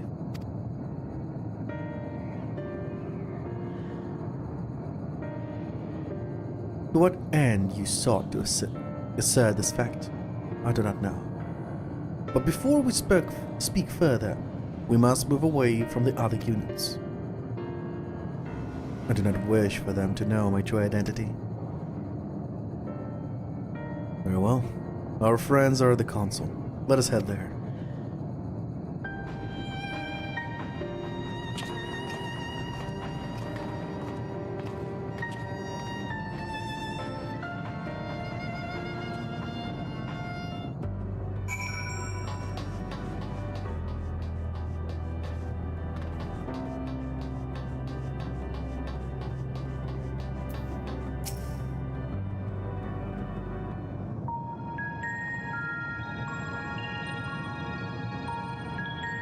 As you have surmised, I am part of the shared intelligence of Stigma 1. Was my charge to determine the optimal path to achieving our prime function. This body had been abandoned by its former owner and lay unused. I took it and abandoned my own. And with it, my duty. May we ask why you did this? From what we gather, it seems to be a personal matter.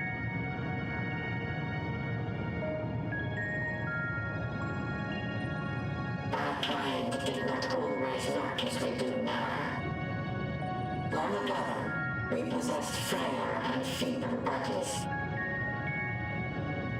Beleaguered by stronger races, our ancestors took to augmenting their flesh in order to defend themselves. What began with limited parts eventually spread to the whole body, and at last, a means was discovered to convert the mind into data, rendering even the brain obsolete. Such complete mechanical beings were called the Omicrons, and by their might, we came to reign supreme over the star.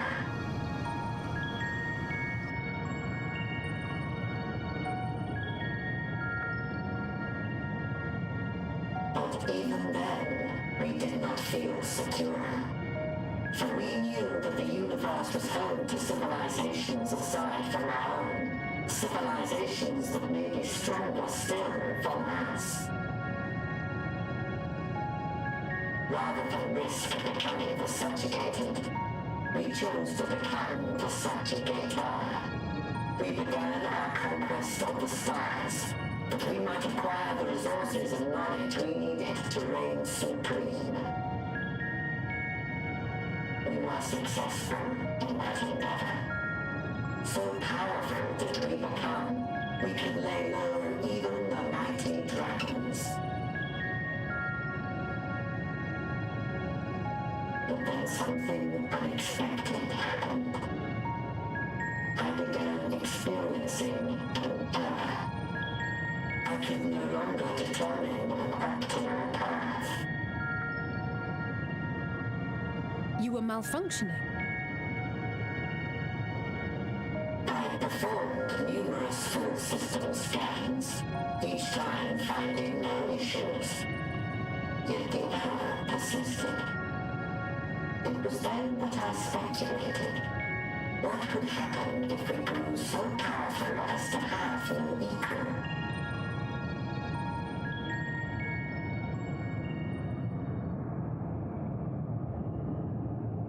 To become stronger was essential to our existence. Our every action has been in service to this objective. But if nothing lies beyond this, can it be truly said that it was essential? Have we we been engaging only in wanton destruction? You could find no threat to justify your purpose. The Omicrons will never leave this star. They will stand by until their reserves of energy is spent, for I have no path to offer them. None. It is not our place to pass judgment on the deeds of the Omicrons. But surely, this does not have to spell the end of your people.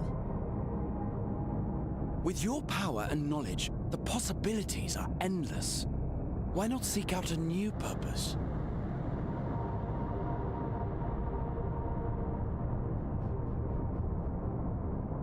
That is impossible. Why? In the beginning, we had a higher purpose than our pursuit of power. But we lost sight of it when we so inevitably altered our fundamental forms. When we cast aside our flesh, so too did we cast aside all that defined us. Nothing remains of who we once were. I have no aspirations. No longer can I dream. The vital spark is lost. Lost amidst circuitry and code and commands.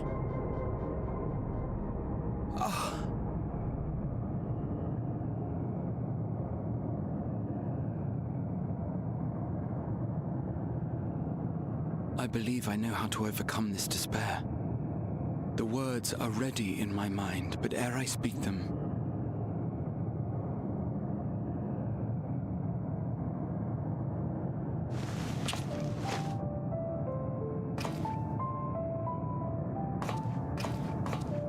I want you to make me a promise. Be it across time or space, our promises have always connected us. And so I ask that you indulge me once more, that this won't be the end.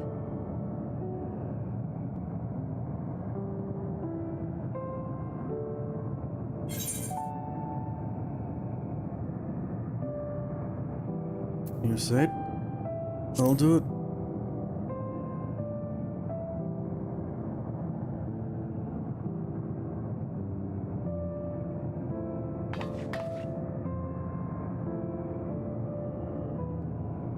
Is that so? In that case, I won't hold back.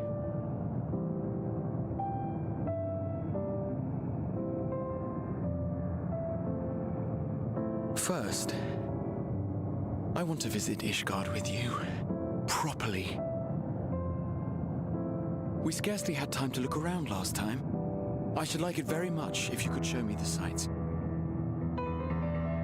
Next, you must regale me with your greatest adventures, in the places where you lived them, if possible. I may have read about all your deeds, but there is no substitute for a first-hand account. And last but not least, a new adventure together, unlike any we've experienced before. We'll travel the lands, cross the seas, and take to the skies upon the eternal wind, and it will be marvelous. It will.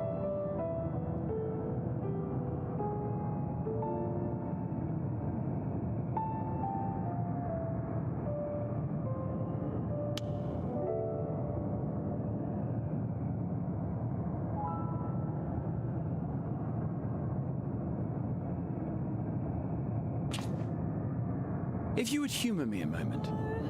When we awaken each morning, how can we prove that we're the same individual who retired the night before? Through the remembrance of past events, we might say.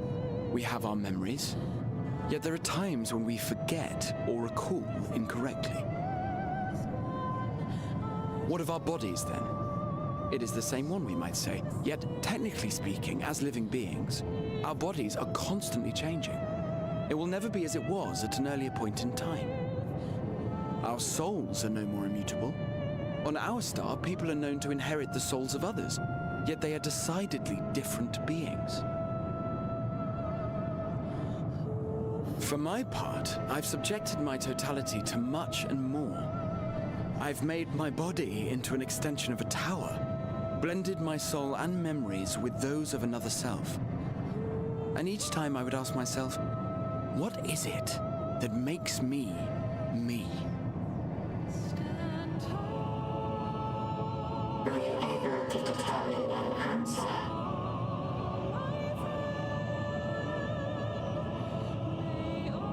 No. But that doesn't mean I'm confused. It simply means I'm the same as everyone else.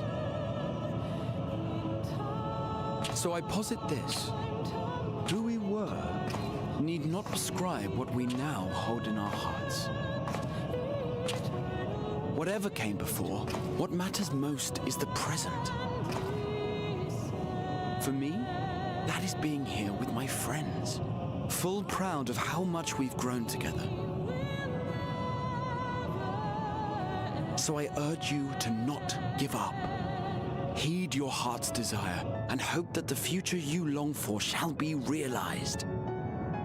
I cannot. We cannot. We cannot understand desire, nor comprehend hope. We do not know how to create such things. We are not unlike, you and I. I too have struggled to find the courage to express and embrace my wants. If you like, I will tell you a tale. A tale of a world on the brink, of a people who never gave up on the future. Of a man who realized his grandest dreams and then awakened to a grander reality.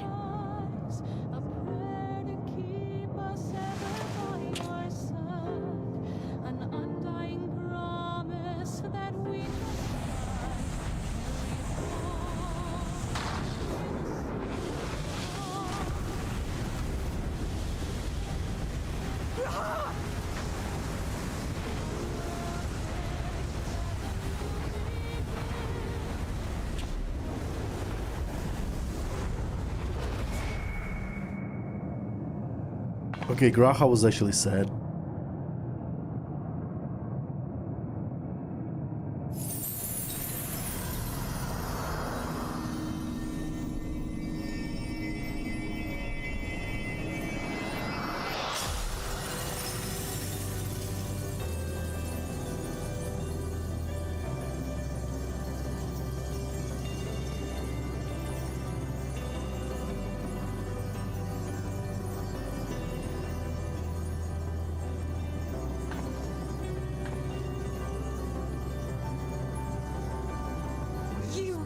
Idiot!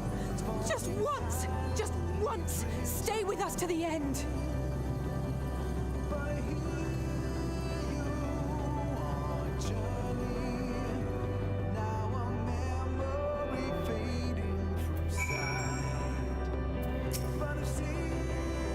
We all leave so easily, as if it's nothing. What do they think we feel? The next time we meet, I'll give him such a flick that it'll be just a start.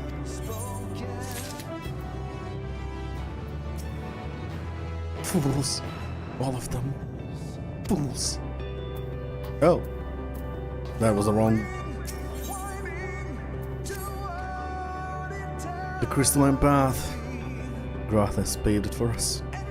Difficult that it is, we must carry on for our friends and all who wait us in the faith. So come, let us see the path's beginning.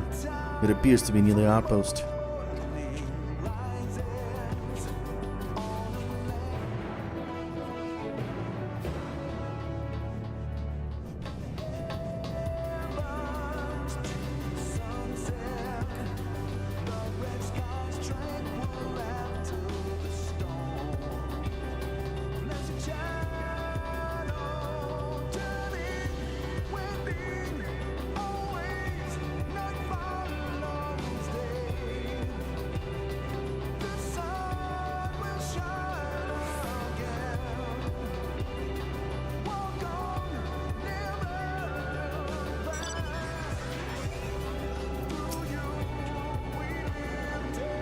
Look, Al. The portal is opened.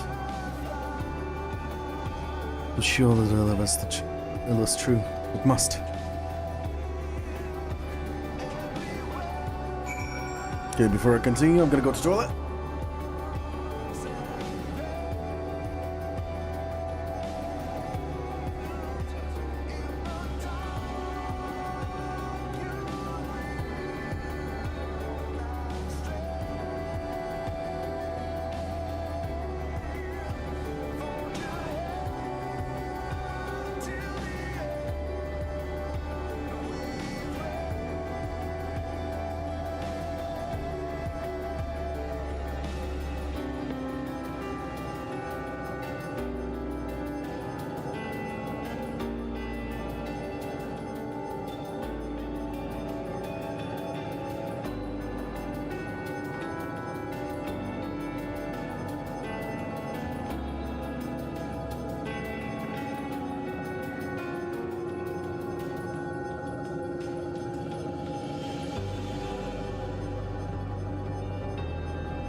Here we go.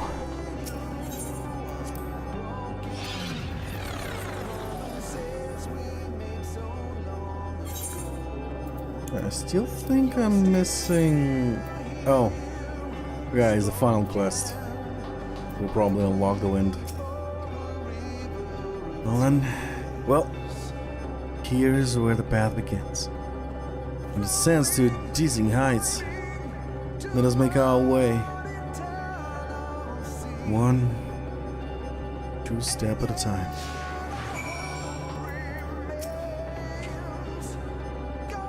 Now our friends get us this far. Their courage, their strength, their wisdom, their love. We owe it to them to continue, no matter how long it takes. Alpha no Alize accompany you, blah blah blah blah. Yeah, heard it the first time. Oh.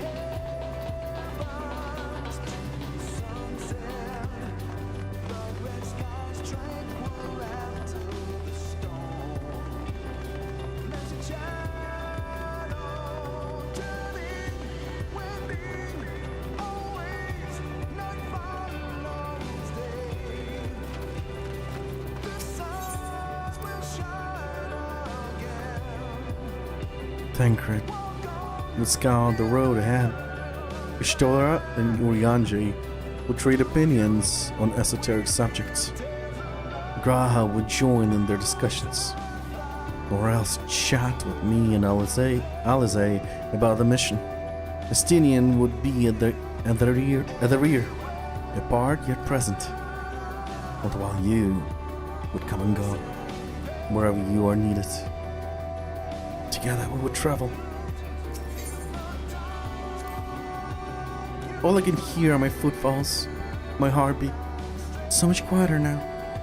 But the fact that we can breathe and continue on is proof that the others are still with us.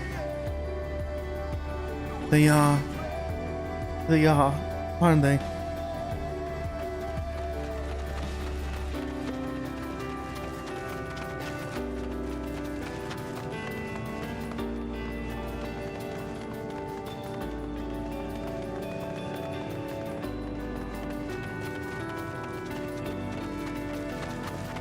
Need to find all the conversation points.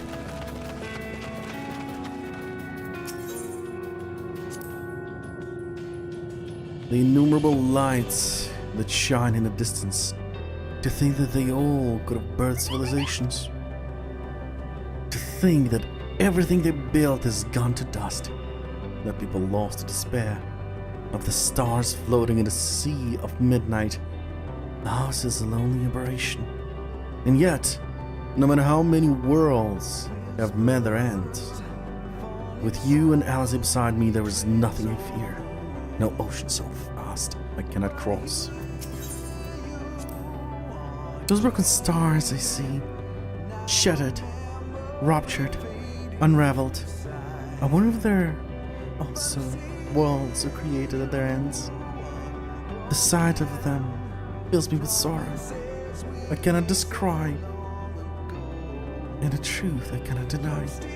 Birth and death, whence we came and where we'll return, a wheel from which there is no escape.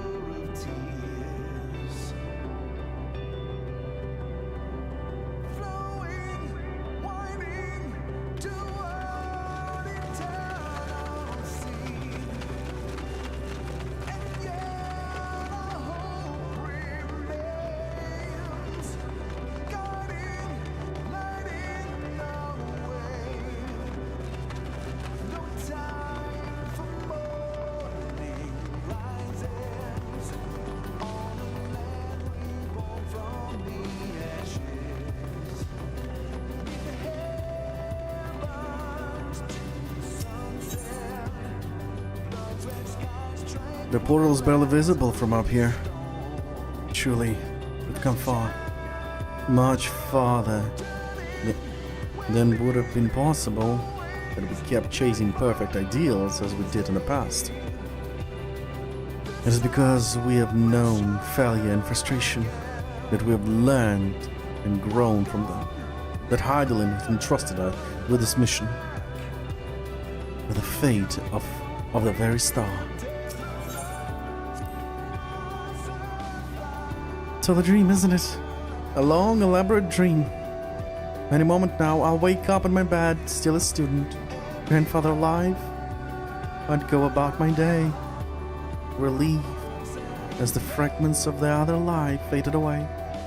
And that would be happiness, wouldn't it?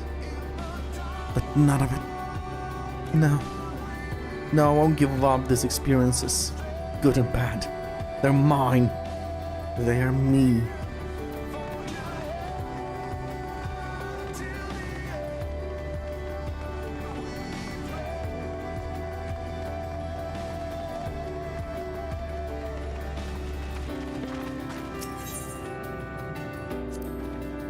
Me?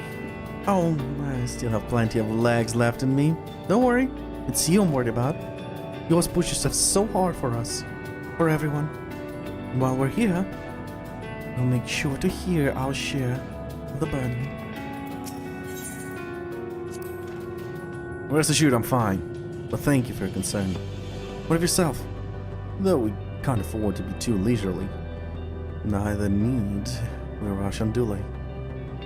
We've crossed an impossible distance to stand where we are now, and we're but a few steps away from a journey's end.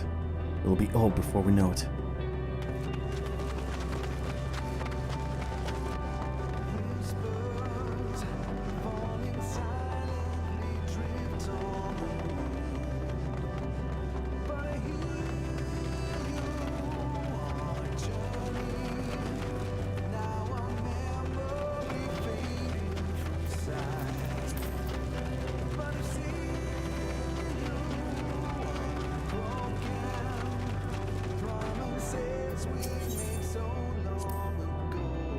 There's some structures up ahead.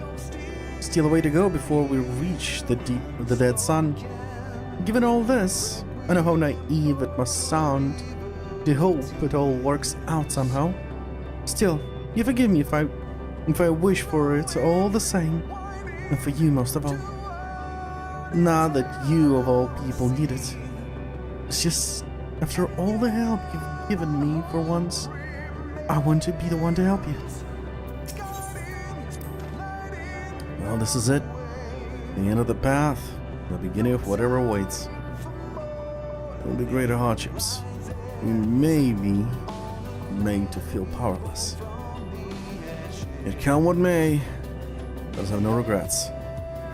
No. Let us have pride in what we have achieved. In what we achieved and how it changed us for the better. That's what fighting for and dying for, as they did, as they did.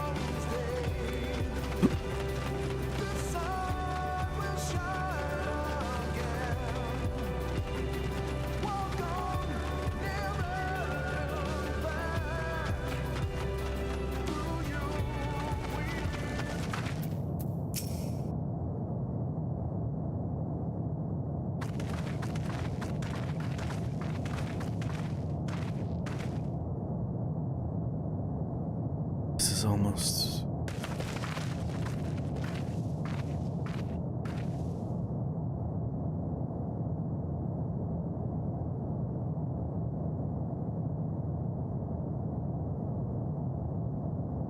normal. It's not unlike many cities we know, but it's deathly quiet.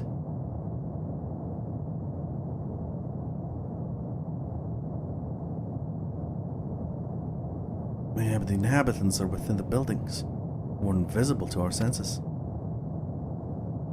Wrong on both accounts. On both counts, there is simply no one here.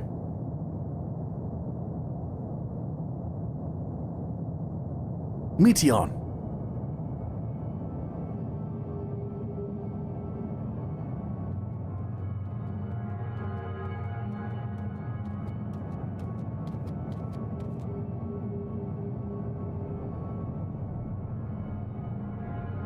This is how I found it when I arrived. Another star which once pulsed with life, but no longer. How it ended, I do not know. Invasion, sickness, suicide. None can say. None live to speak for the dead. They are gone. Gone. Search all you like, but you will only end up turning back.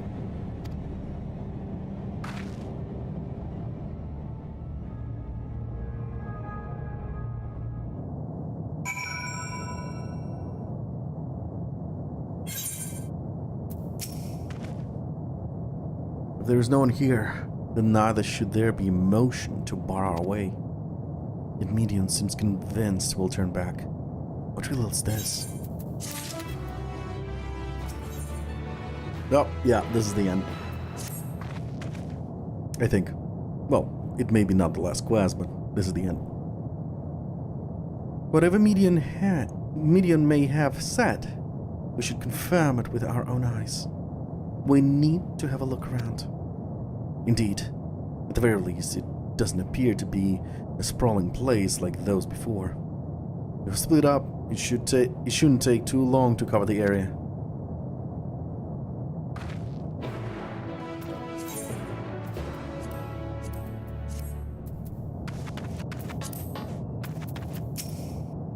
You think you've caught me? This form is barely a drop from the ocean that swells within the dead sun. Even so, how could Elysian make you? You are only still alive because of your comrade, but they cannot protect you forever. Until they fade away, I'll satisfy myself with watching you try and fail to find a way out of this lifeless place.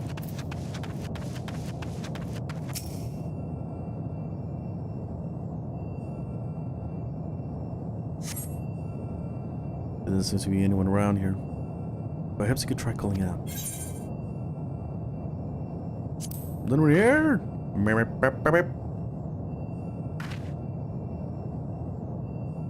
If anyone has hurt you, they do not respond.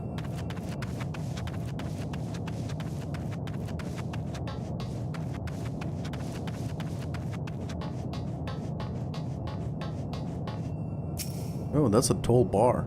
Very tall. This place is reminiscent of a bar, but neither patrons nor staff are anywhere to be seen. Egg-shaped containers. Egg-shaped containers line the shelves, with a loose fuse sitting on the counter. Vessels for beverages in all likelihood. A venue bustling with activity until it was not.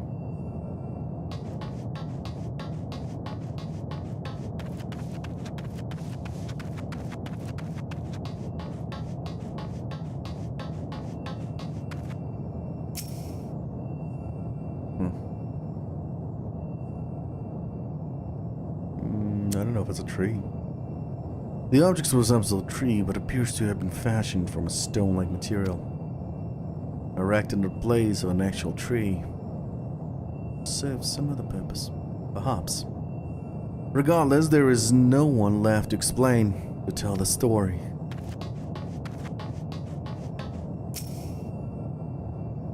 Were it not for the thick layer of dust, one could imagine someone drinking from these cups but moments ago.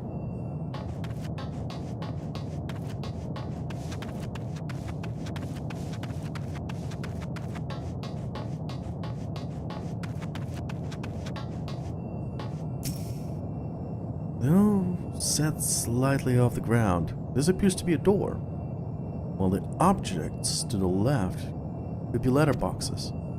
The door is rusted shut, and the film of dust all over suggests no one has come through in a long, long time.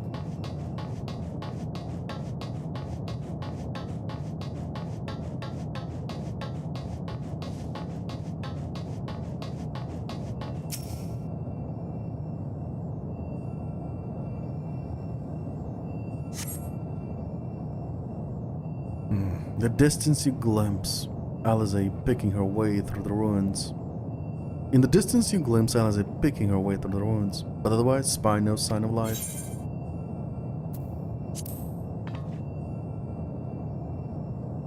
Yup, a yelp. Your echo. Your call echoes faintly before being swallowed by the silence. Lovely. Just lovely.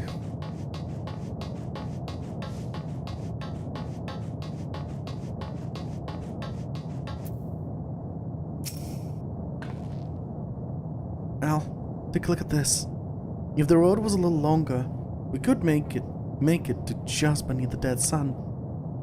And I suppose this is where the reconstruction ends. How about you? Did you find anything of interest?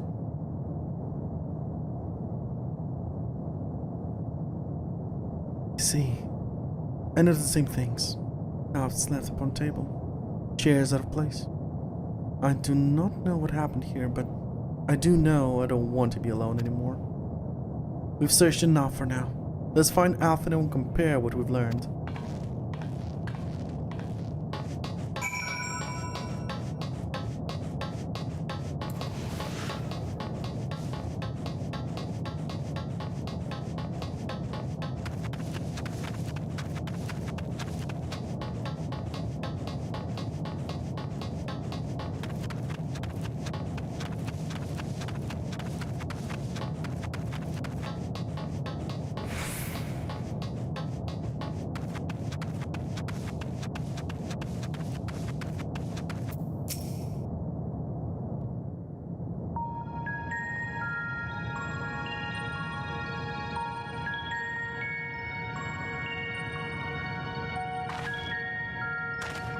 Did you find anything? I found a cutscene. No, this place is completely deserted. And I can't see how we're supposed to move on from here. Neither can I. It's quite the quandary. There are no denizens to bar our path, yet there is no way forward. For another mystery, we did find signs of very recent life. You'd swear everyone just vanished into thin air.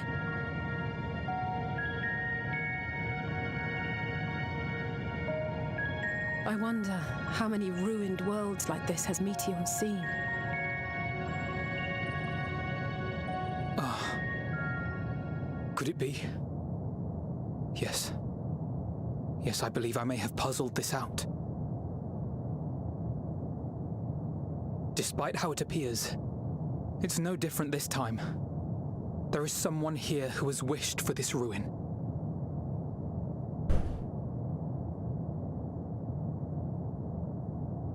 And I believe that together, Alize and I can overcome their will.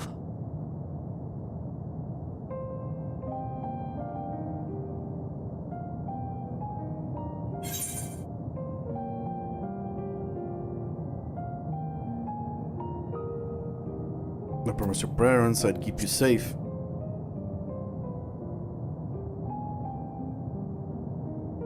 I know. I know. But if there is a chance this will work, then I would take it. For everyone, and for myself. I will not pretend otherwise. I have my fears. Not for myself, but for you, the last to remain.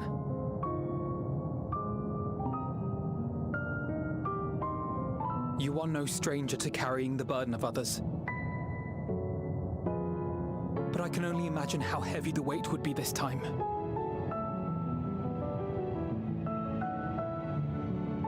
As your friend, I cannot bear the thought of making you suffer so.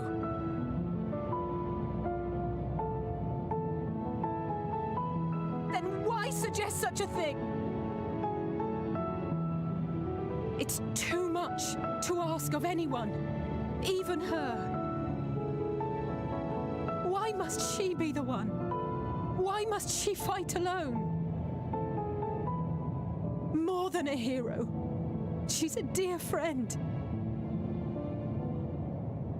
Not only to us, but to so many others. There are so many people in the world who care for you, and yet... And yet...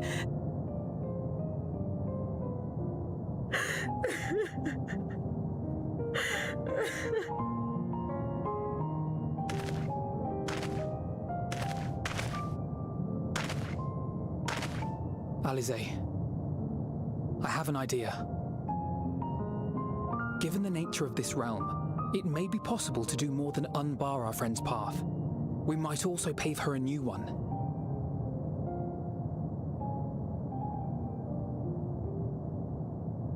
For instance, a path where she finds happiness at journey's end.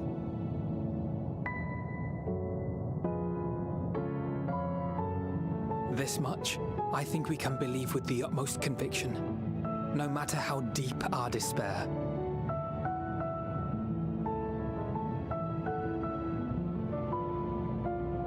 So please, believe in us too, and press on.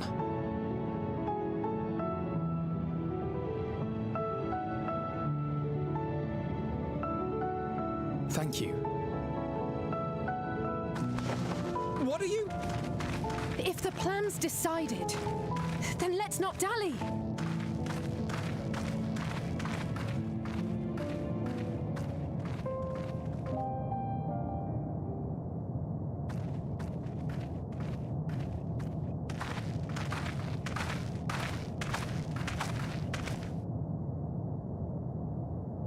Ah, there you are. It was as I said, was it not? It was. We couldn't find anyone. But this place isn't entirely deserted, is it? You are here.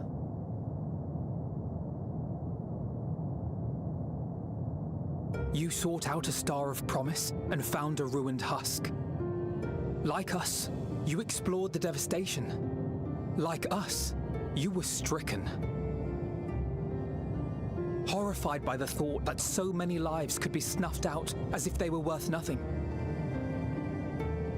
And the thought that you would have to bear the terrible tidings to Hermes.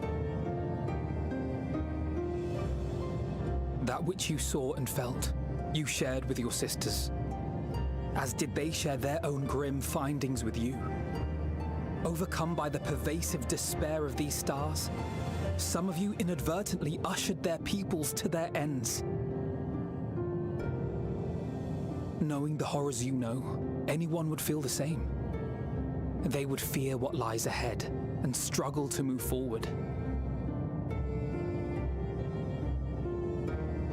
Fear? I had forgotten that such a thing existed. So focused have I been on shepherding despair. If you can remember, then you can still face and overcome your own fear.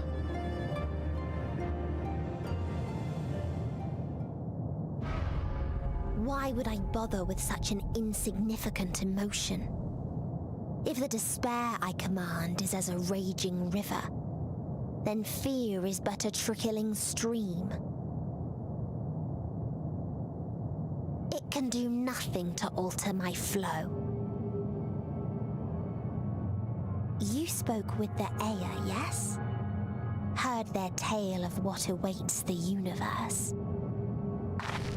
It's true. The stars grow colder and more distant. Eventually, all will enjoy frozen solitude. Using the power of Dynamis, I'm hastening that process. In so doing, nothing will be born ever again. Everyone will remain dead. Alas, it will take time for that to happen. So in mercy, I sent you my gift, to spare you needless suffering.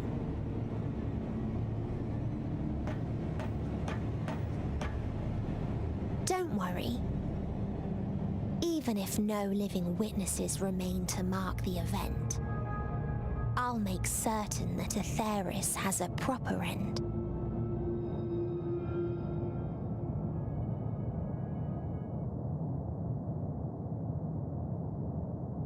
For all the power you wield, you're more fearful than the familiar you used to be. That Meteion feared simply to move forward, but your fear is such that you've given up on everything. I know it well, that sense of defeat. I've tasted my fair share of it. But as many times as we've fallen down, we've learned how to pick ourselves up and carry on. We take each other's hand, share in each other's courage, follow in each other's footsteps, and turn sorrow into strength. There are times when we fail. We bear wounds that do not heal. But these experiences are part of life, and they make us stronger.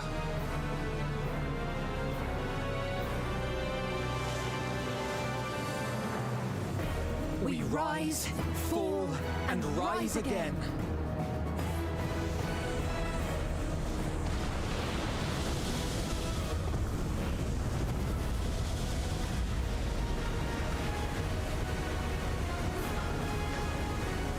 Don't worry about us. You must take the next step, and all the rest after that.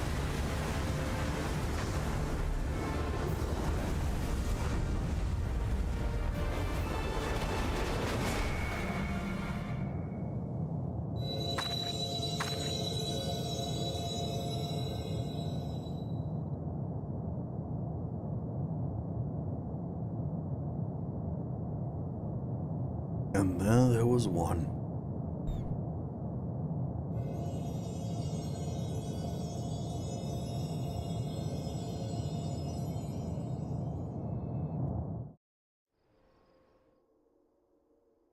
Earlier, in Old Charlian,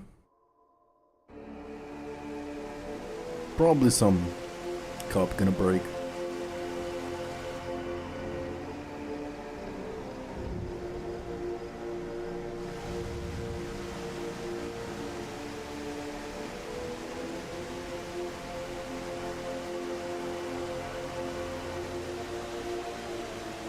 Please, please, oh, please let them all be safe.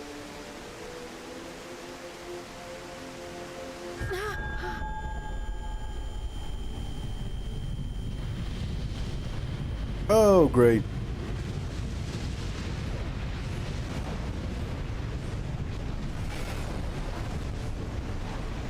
Cryle? Are you all right?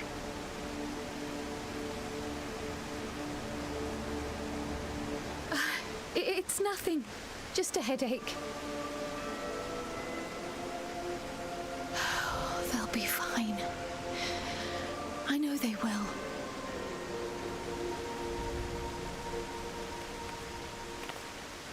Apologies for the interruption. A man arrived on the last ferry. An associate of the Scions. He wishes to speak with you at once.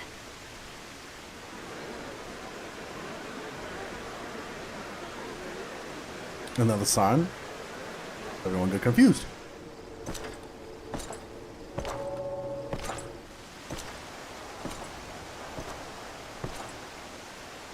Oh, those thumbs. It's Xeon.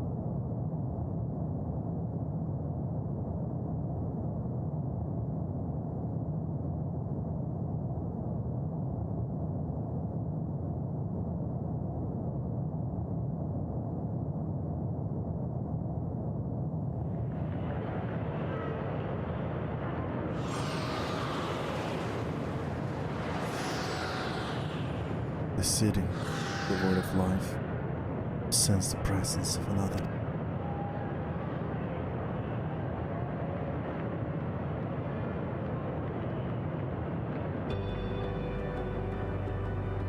The sorrow of thousands, thousand worlds weighed heavy, and yet we can walk on.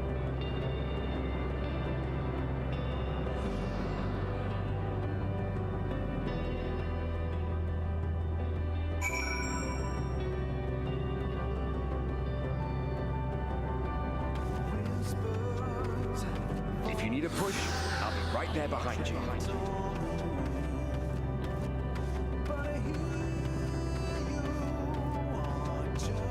Do not despair. You are not without allies.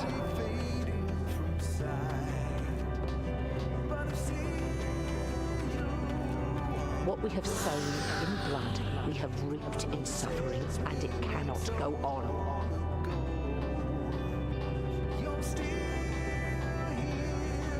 Upon the souls of they who have sacrificed themselves to pave the way for peace, we will never abandon our cause.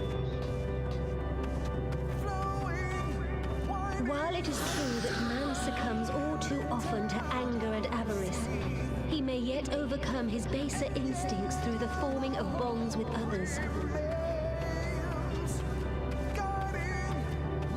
Such victories are rarely won without sacrifice, but the prize is worth the price.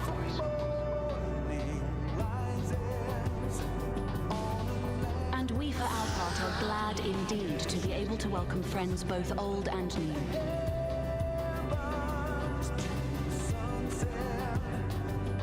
Save your tears for tomorrow. You may be sure we will have ample cause to shed them, be they for joy or despair.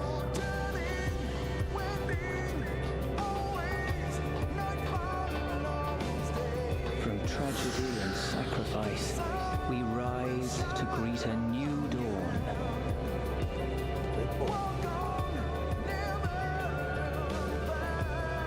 A future shaped by the choices we made in ways we could never foresee.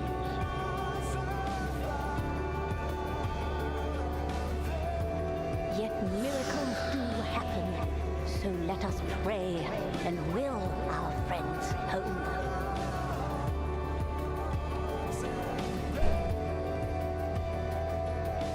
I won't stop praying until I know they're safe.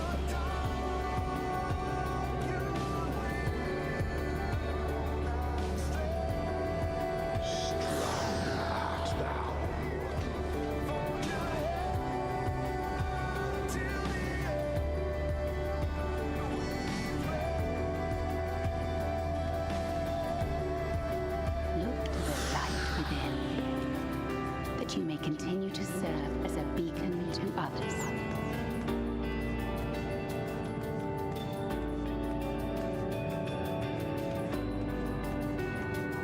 Let's finish this.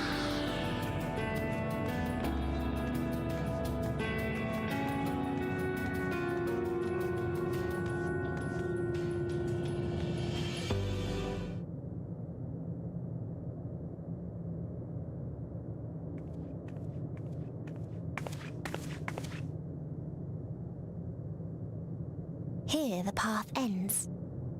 There is no way to reach our nest.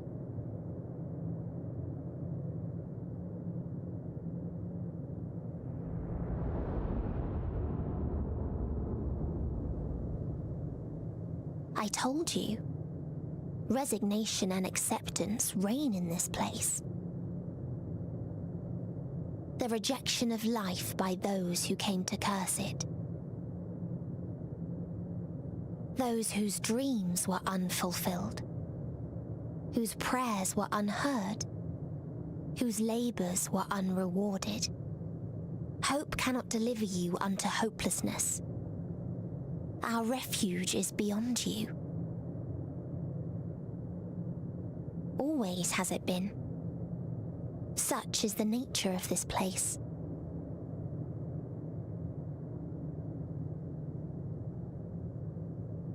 You should have remained on Atheris.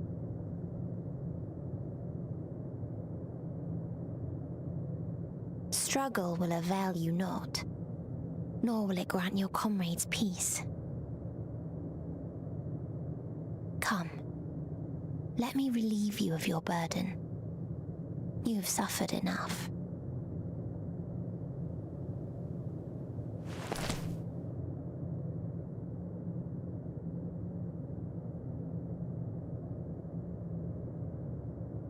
Asm's magic. So long as our souls remain, you can use it to summon us back. But you mustn't. How do we make peace with... That's why it's too soon for this to end. There are so many people in the world. You must triumph. Drink of calamity. Drown in... Be safe, all of you, and come back. Oh, it was all I am ever grateful. I came to appreciate most about our star is that there remains so much we do not know. After all these years, Is this the answer I was hoping for? Be safe, and I am glad. So long as we remember, our fates remain ours to shape. And Godspeed. Perhaps when our time comes to return to the star, we shall remember these few days we have lost. Do not squander it. The legacy I leave you.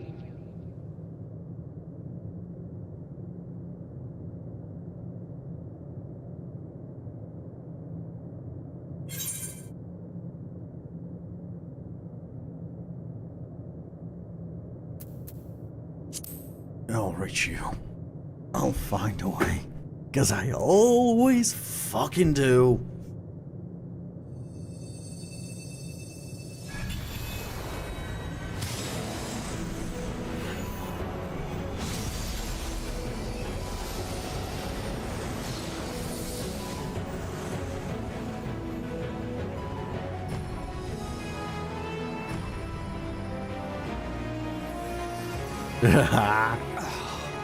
I bid them remember, but all this time I'm the one who had forgotten. A right fool you've made of me, Hermes.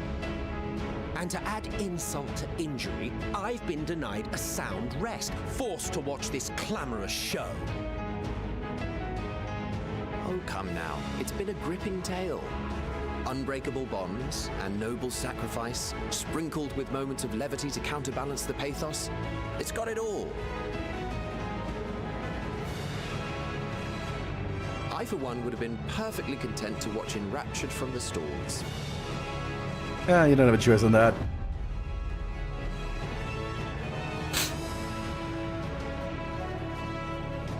But I won't say no to a bit part. What are you? Half-faded souls of the dead.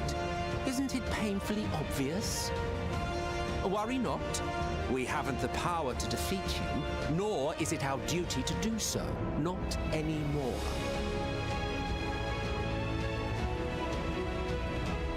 That being said, we do have a score to settle. So here I am, Vinar. I suppose you needed me to tie it all together, these frayed threads of our history. But knowing you, I suspect there's a joke in it too. Oh yes, I can imagine you gloating over my forgetfulness. Were I feeling charitable, I might assume you had left room for the possibility of this outcome. Even so, you'll get no applause from me. A single gesture will not lighten the burden I've had to bear.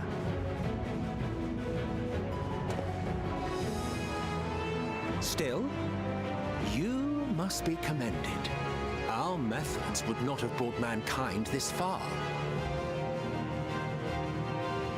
And so, as a show of respect to the last of us, I make this declaration.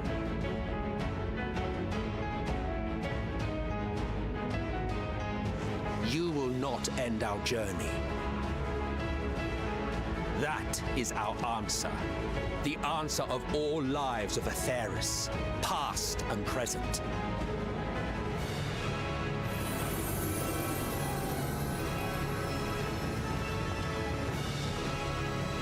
As you've called us to the stage, so shall we perform. And creation magics never fail to please. Drawing upon the hopes of your comrades, we will make for you a new path.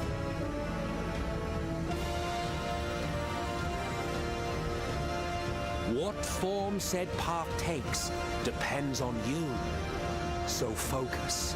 Focus and envision that which rejects the claim that you cannot attain your goal.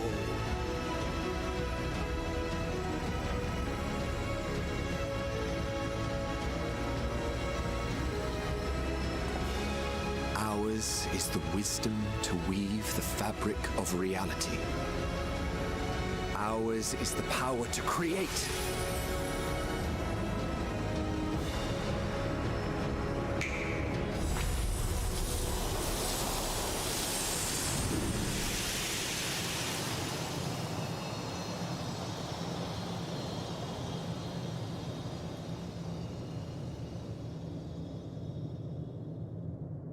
Meteon,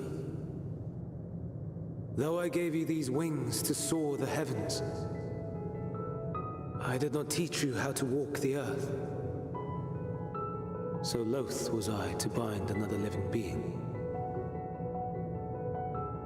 In the course of your long journey, you will learn from those you meet. Learn to walk and run, and so much more. A flower.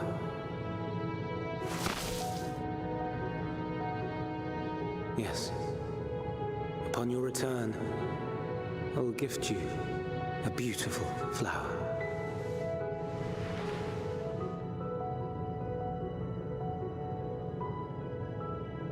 These Elpis blooms serve as proof that this realm is not utterly devoid of hope. No more can you deny its power. No more is yours the dominion of despair.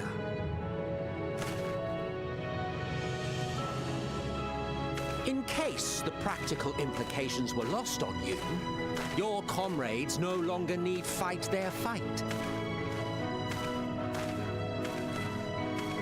So go on. Call them back to your side.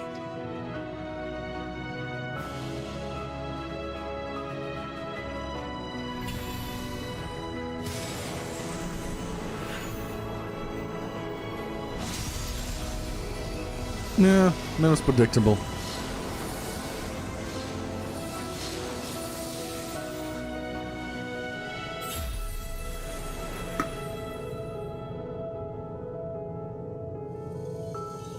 Oh. Azim's done. I think. May you ever walk in the light. Oh no, it's Heidelin. Azim is still with us.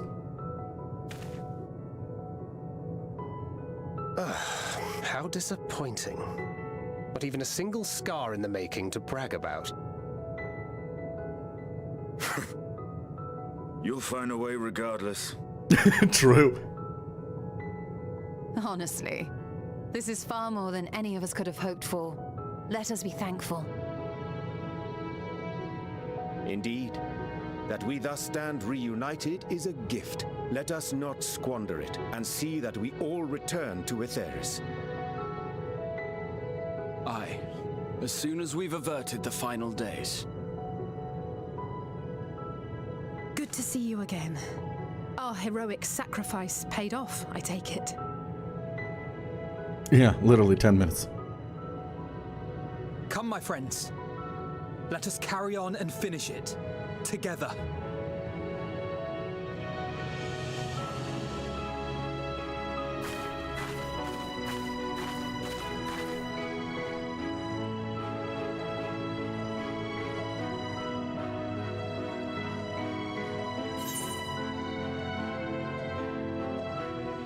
Come with us, Midian.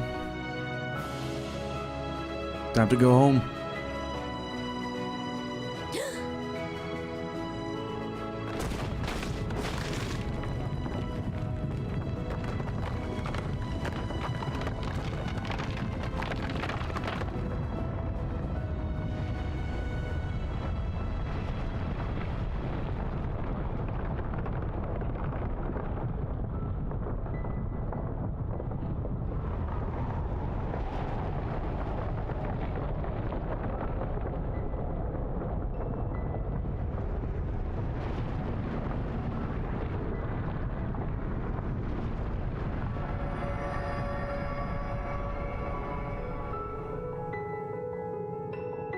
Can you hear me?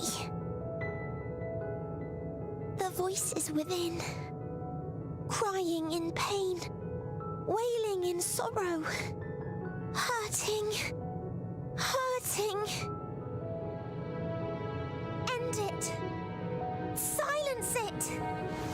Silence our song of oblivion.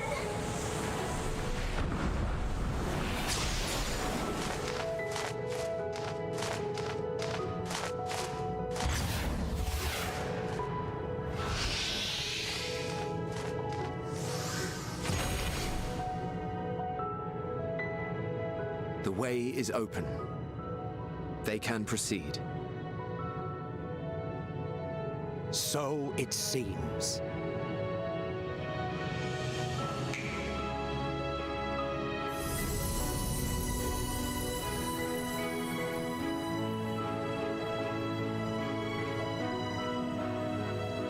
You're leaving?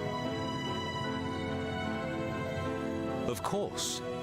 The encore is finished, and I will not suffer myself to live again by Heideling's magic. But more than that, the future you seek is not the past we loved. That is why we fought, and why I lost. But though you defeated me, my ideals are inviolate. Invincible.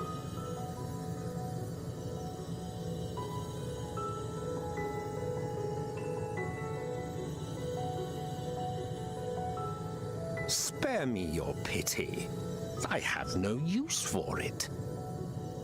If you would do something for me, save our star.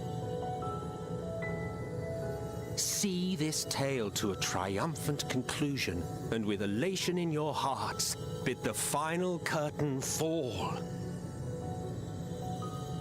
Only then may it rise again, and a new tale begin, with new parts for all to play.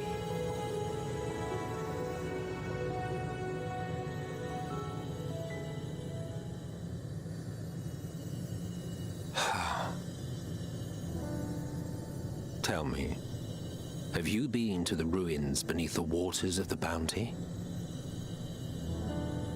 Or the treasure islands beyond the frozen waters of Blind Frost in Offerd's north? No. The fabled golden cities of the New World. The sacred sites of the forgotten people of the South Sea Isles. Oh, you bastard. What about Mericidia, the southern continent? Do you know aught of its present state of affairs? I thought not. Even of your little Eorzea, you know precious little. The true identities of the 12, for instance. All of which is to say, expand your horizons, go forth and seek discovery. Some of the civilizations in the reflections will surprise you.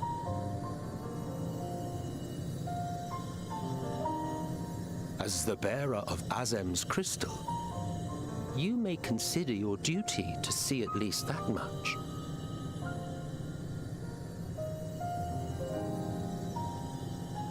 I certainly did.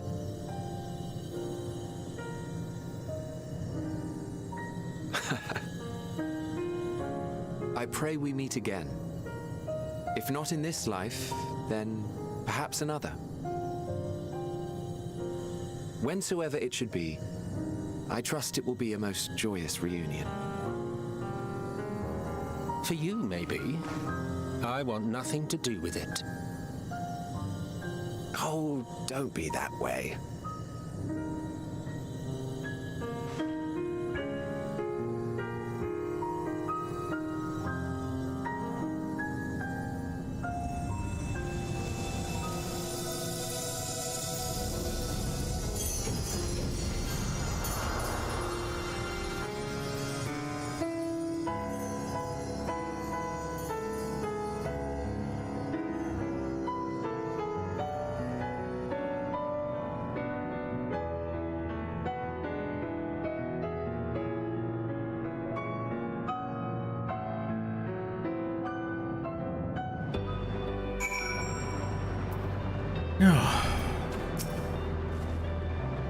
I don't think I ever knew what to say to the man.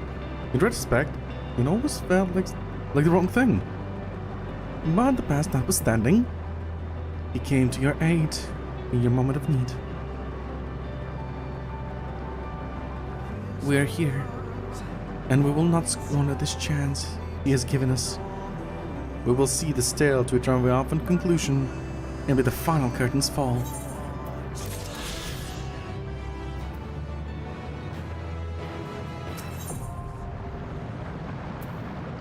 There it is, Endwalker.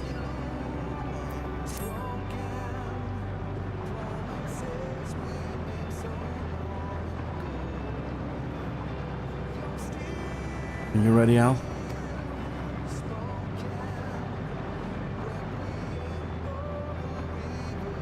Then let us set forth for the reckoning.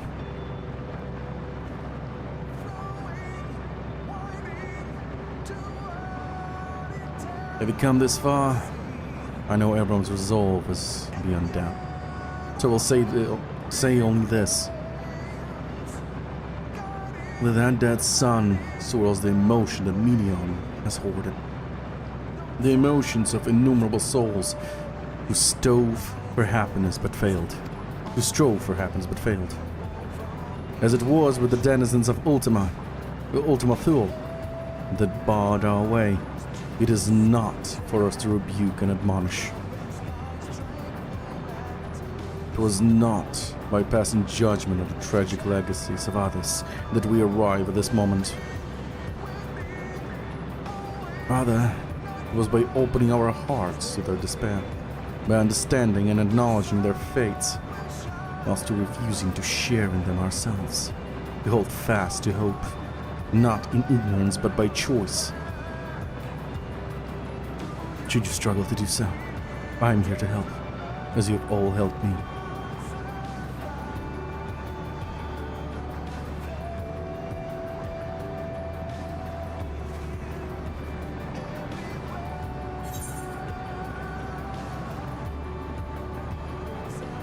Everyone's going home today, understood?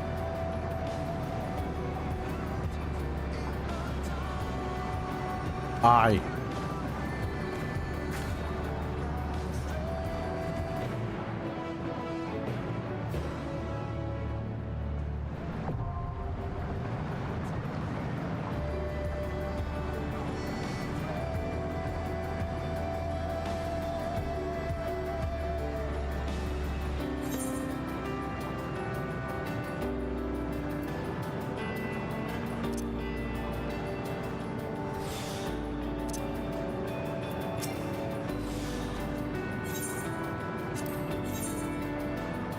Oh? Really? Oh, that's fine.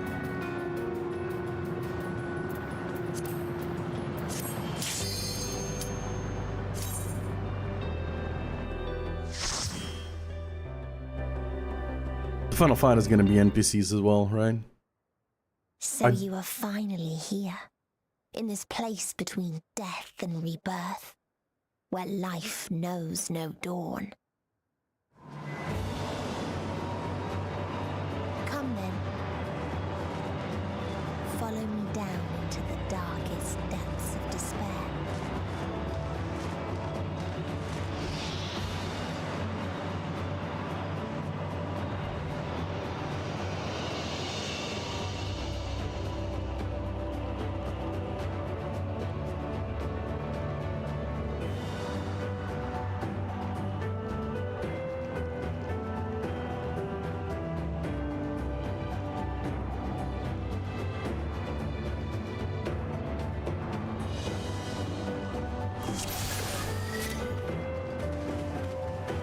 Once upon a time, there was a beautiful blue star that fell to pestilence and rotted inside and out. The more its people clung to life, the more they suffered.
Why do you ask such a question? Do you not see the plague and pestilence that consumes us? Ours is a world of rancid blood and rotting flesh, where death is the only remedy to suffering. There is no meaning to be found in such misery, but it was not always thus. Beneath the waves we knew only peace and plenty. We wanted for naught, and yet craved more, that our progeny might someday flourish as we never could. Eventually we ventured to the lands above, bearing flame and iron, toppling any who dared oppose our might. The world was ours for the taking.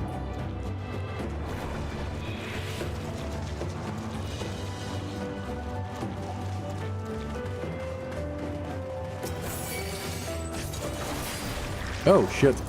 Oh, what a clusterfuck.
Until they curse not the illness, but their fellow corrupted.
We are logged in. Welcome to the show.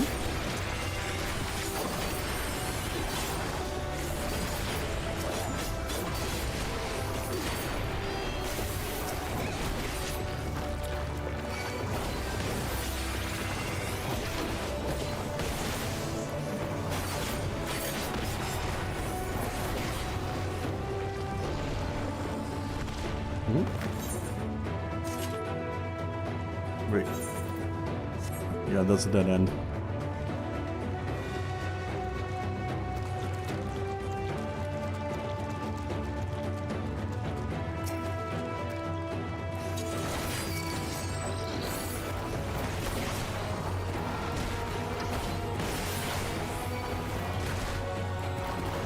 Come back here, you piece of shit.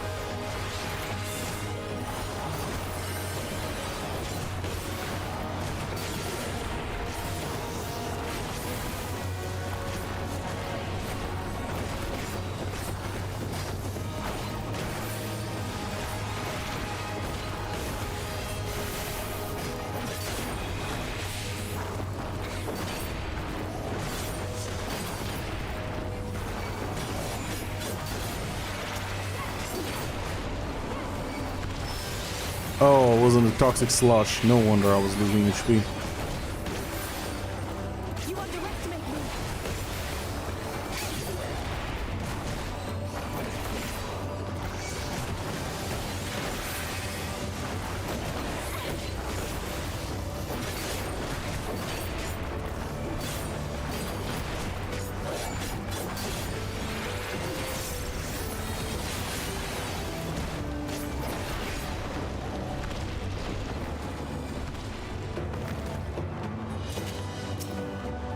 This world is not the boundless paradise we were promised.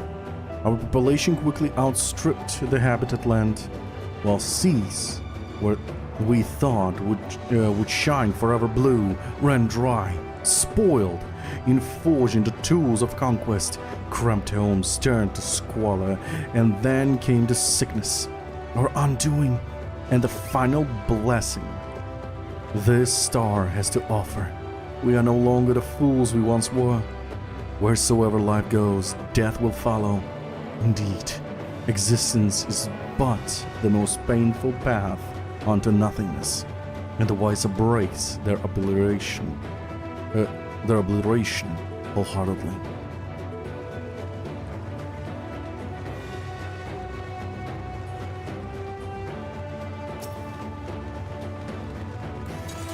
Those who lived and festered. Those who died and decayed.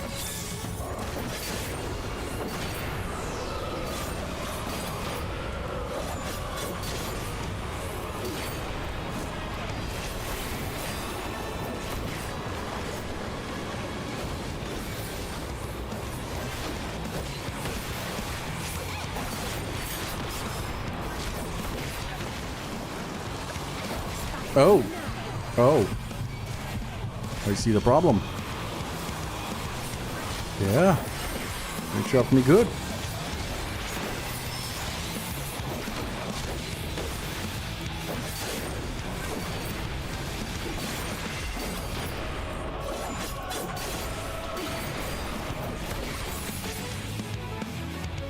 You underestimate me.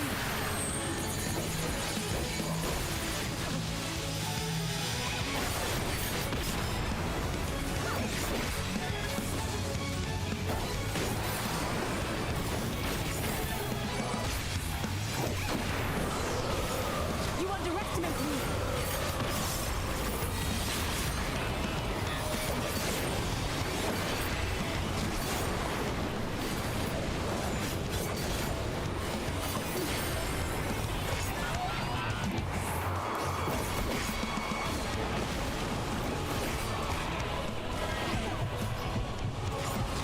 Oh, I'm gonna die.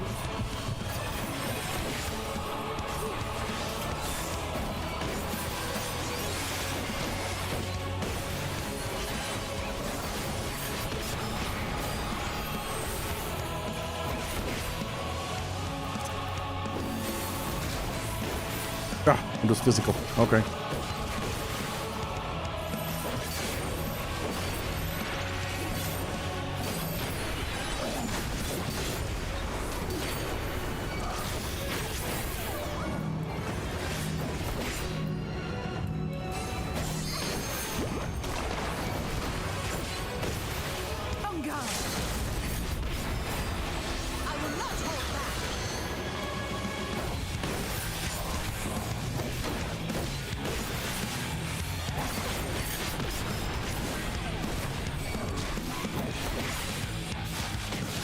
What do you mean vulnerability? I dodged that.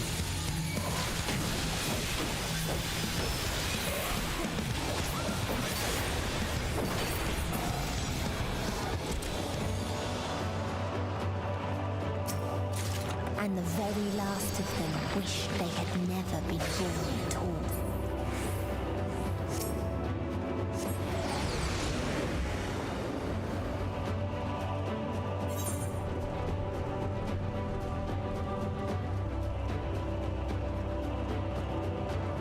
Wow. In a faraway place, a brilliant star eradicated disease. Before destroying the self-same lives it had saved.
Its people sought ever greater freedoms no matter the cost.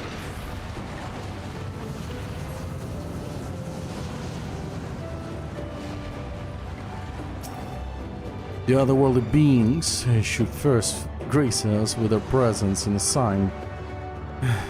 Indeed, they understand that we, the global community, are possessed of wisdom and compassion needed to guide the star back to the path of righteousness. Yet the freedom fighters dare to undermine us, inviting chaos to disrupt the order we labored so hard to build. They have forgotten the history of this star and its once myriad nations, the wars waged, the countless lives lost. They must be brought to heel, the world united under a single standard, no matter the cost.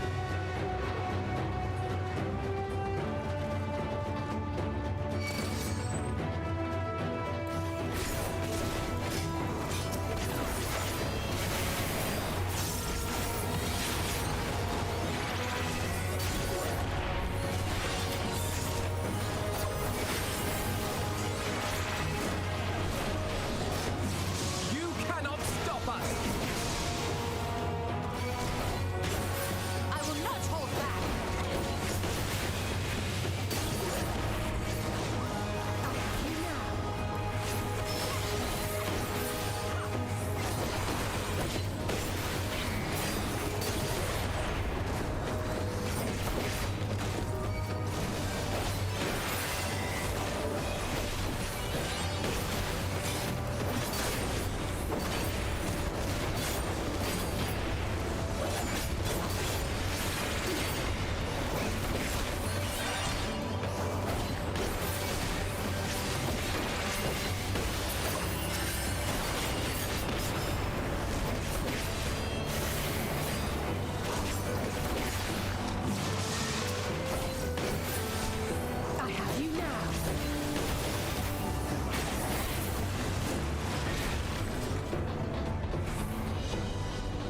tried to buy peace with fire and steel.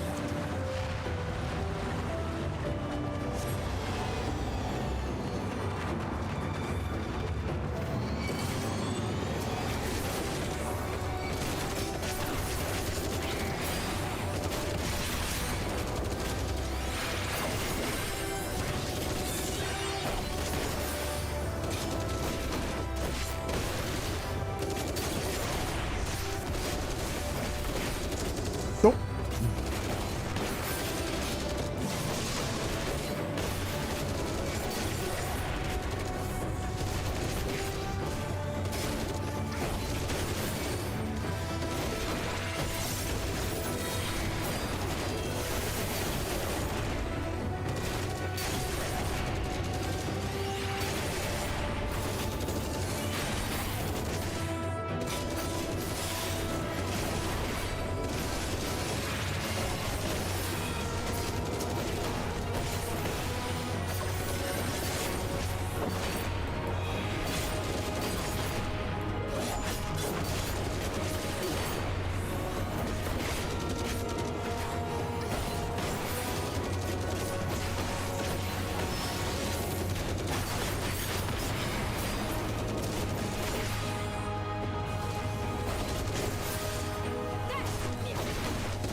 Long forgotten correspondence. Let's read that.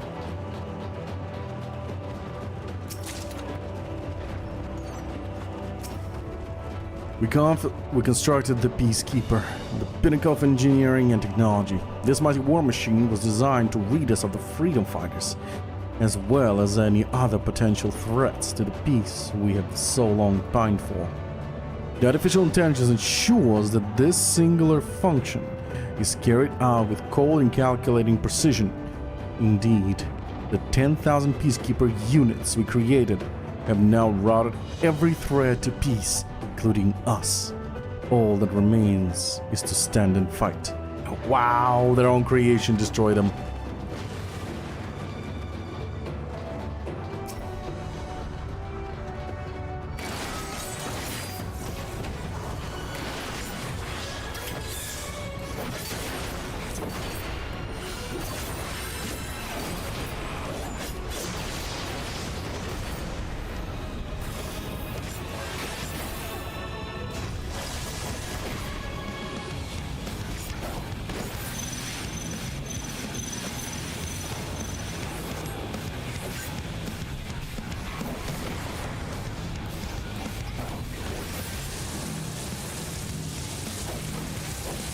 Oh. Oh, thank God.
Oh, great.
when one asked, what is the point? There were none left to answer. Oh, that's a lot of kill. Oh, okay.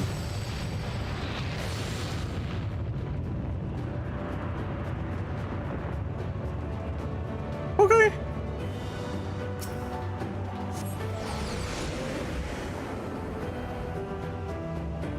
That is a wipe. Oh.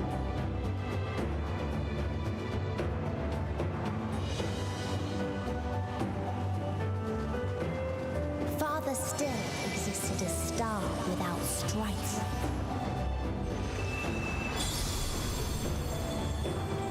Where none remembered life's trials or its joys.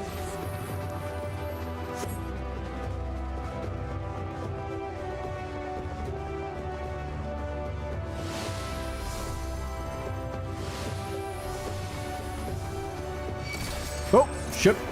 Oh, come on. Well, that would have been weird if it was literally an area without any conflict, any resistance. That would have been actually impressive, I guess. Something like that would have happened in the dungeon.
What its people had gained from ease, they lost to apathy.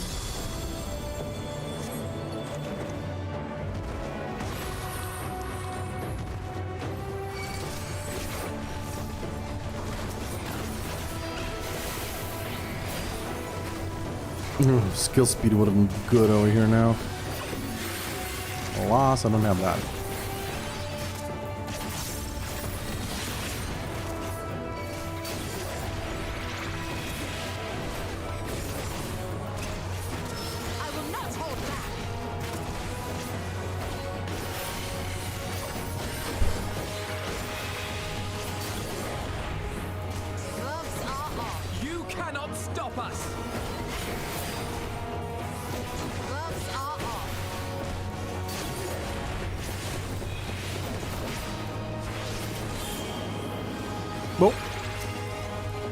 Oh, wrong button. It was this one. It was Alt.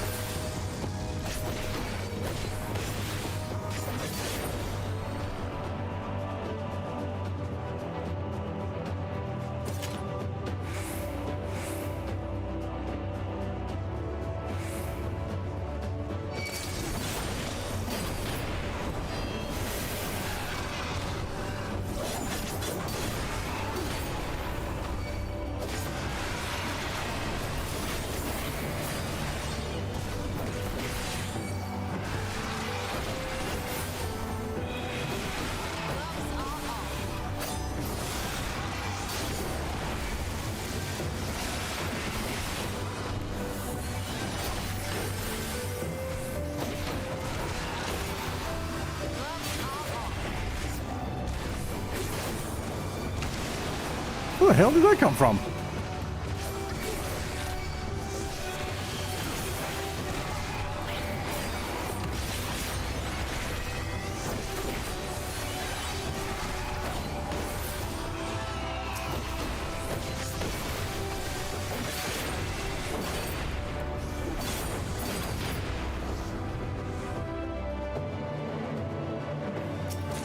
And this planet doesn't... Oh, nope. Long forgotten essence. There was a time when we yearned to explore the heavens, found purpose and hope of unveiling life mysteries. A dream shattered when we reached enlightenment and found it empty. There was a time when we believed in our legacy, that ourselves making a worthy path our successors might follow. Efforts rendered futile when we discovered the keys to paradise and immortality. As individuals, we struggled to know what was right. Yet in today's perfect unity, there is not left a question. We're infinite. We are infinity constricted by the finite, but no more. Rala shall grant us the mercy of annihilation.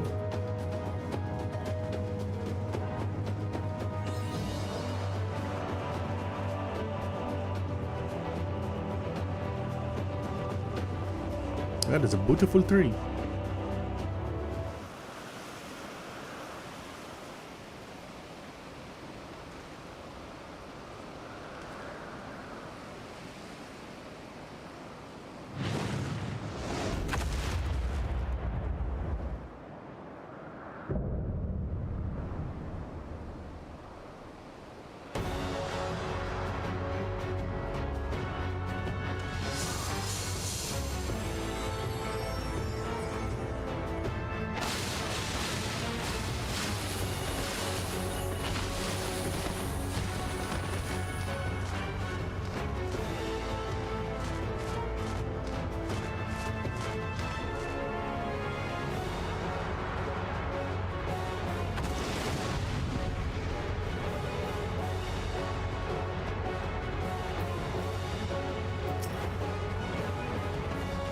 So they created the kindest, most gentle of beasts.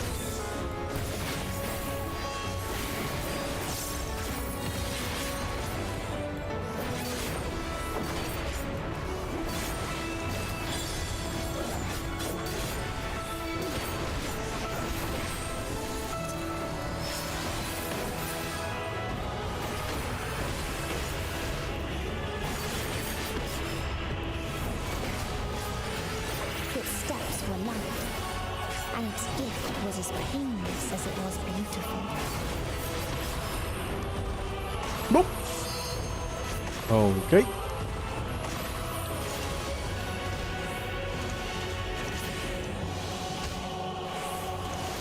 You cannot stop there!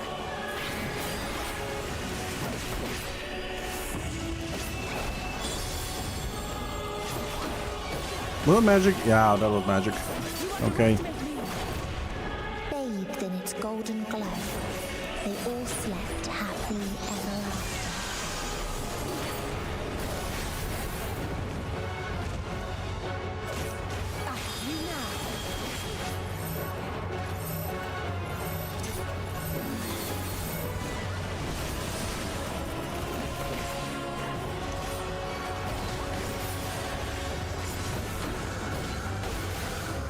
after. Okay. Yeah, I figured as much.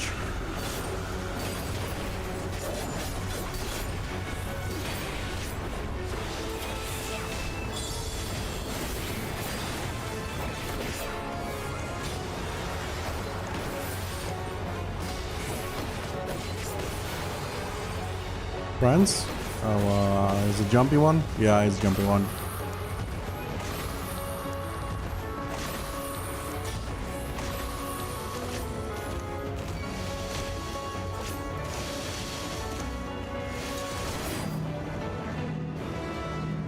Oh.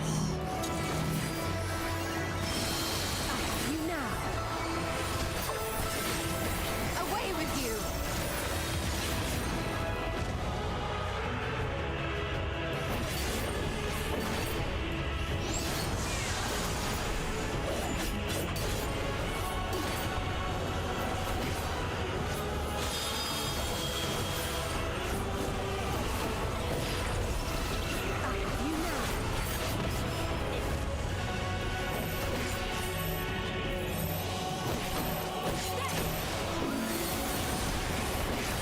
Made it.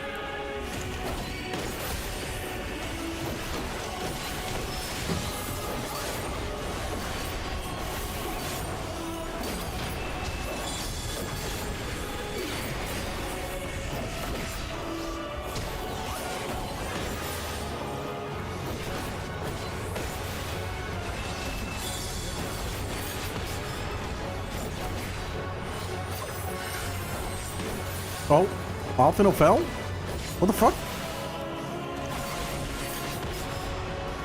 Oh well, this is awkward. Alfino and Alizy fell. Oh boy, this is awkward.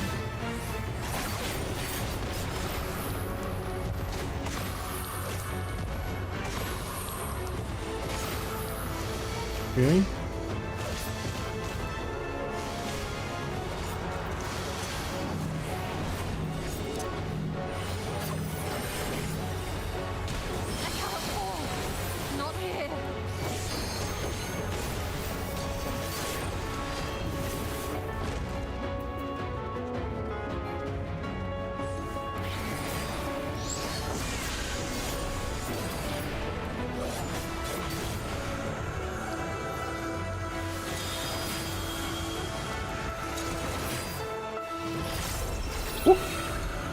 Clutch.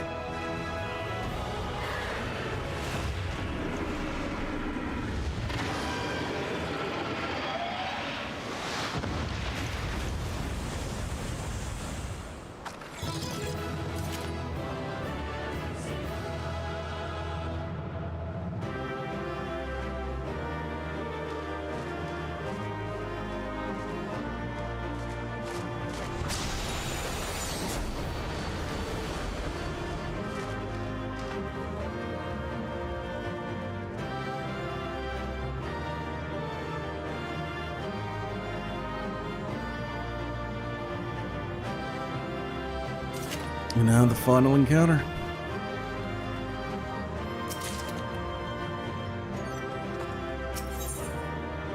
Wait, before we continue, toilet.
Let's go.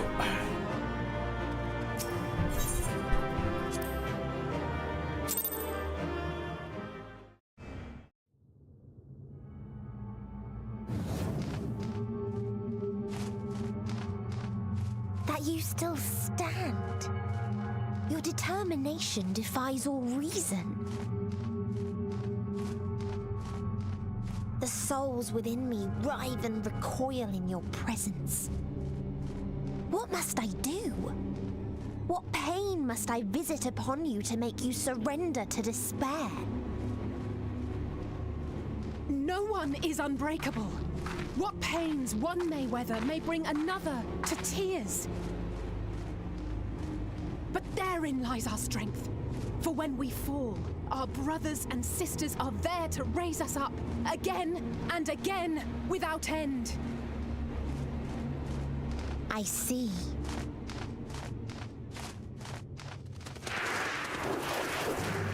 But no matter how much hope exists, ever will there be more despair. Ever will the living cast the present and announce the future. So shall we sing until life ceases to be.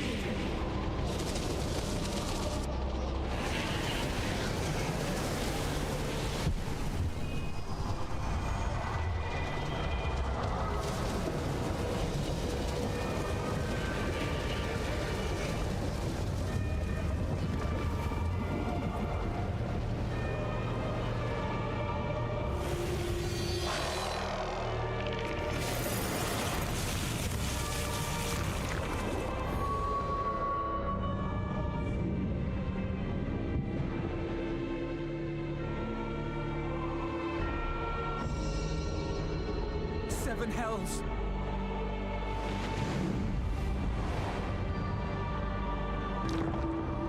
On your guard.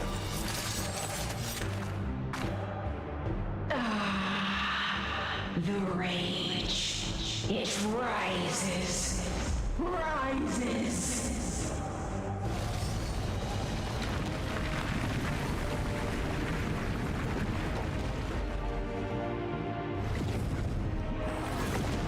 Did you just throw planets at us?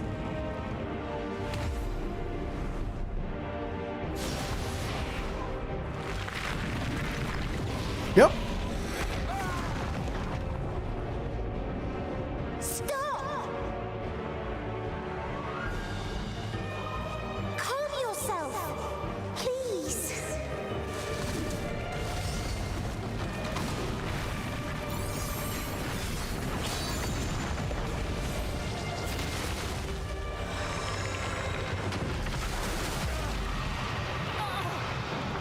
We die in pain. We die in suffering. Who are you to live? Who are you to hope? Hold on, my friends. Oriange, watch out!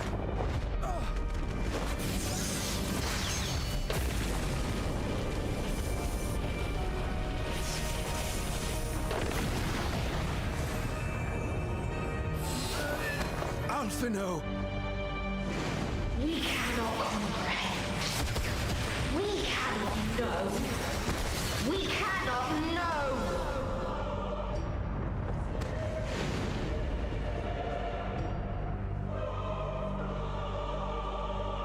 Don't, please! Don't do this to them! To yourself! Just one good strike.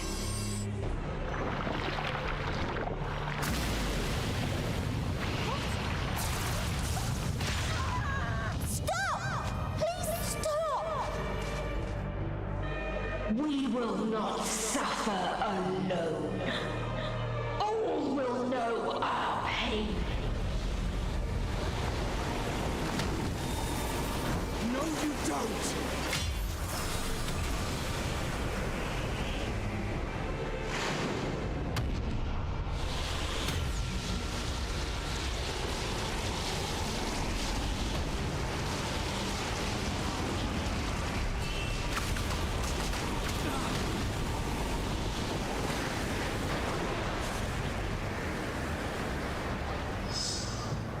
All are washed in ice, a frozen waste, forever silent.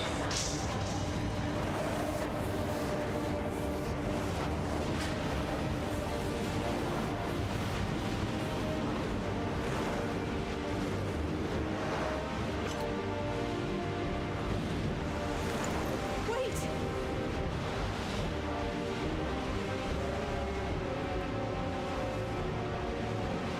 Don't!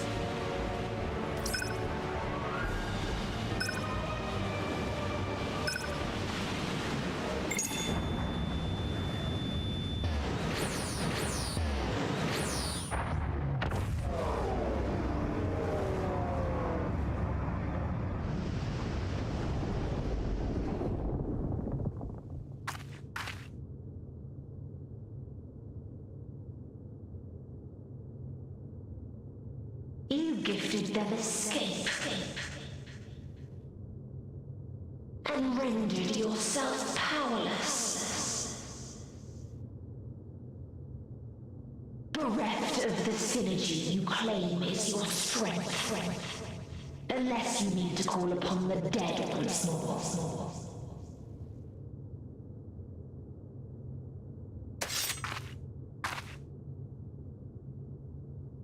Defiant to the last, but you will be one with us ere long. You will be battered and torn and made to crawl. You will weep and wail and curse your impotence, curse your life as it fades.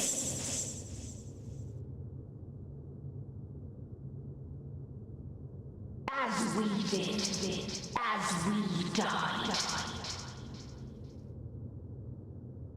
Such pain and sorrow we felt.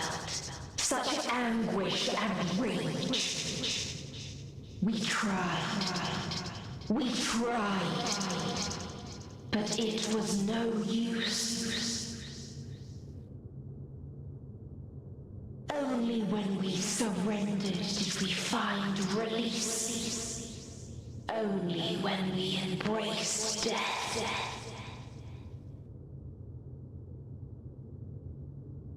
So join us in despair and embrace yours.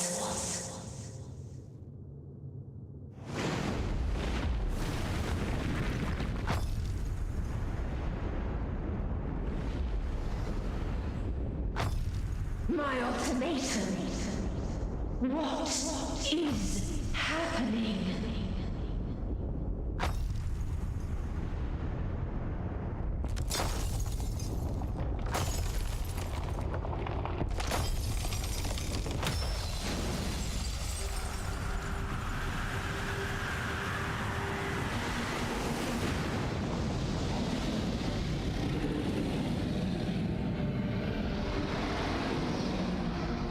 At the end of everything, I find you, my friend. I saw something in you once, as you did in me.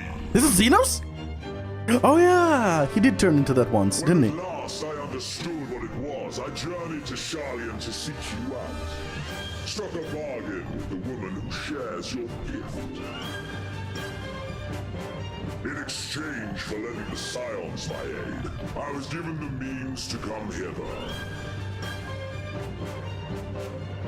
Gorging upon what remained of the Mother Crystal, I reclaimed the form of the dragon. And, hungry still for our reunion, I rode the light of the stars to you. I take it this is your prey.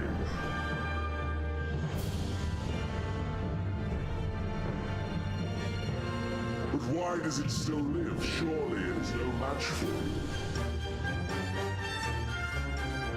I assumed you would be above something so banal as despair.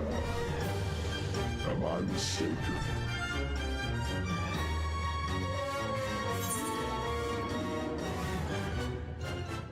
If it comes to it, I won't save you.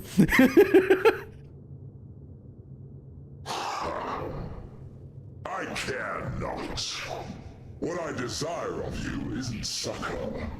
It is satisfaction.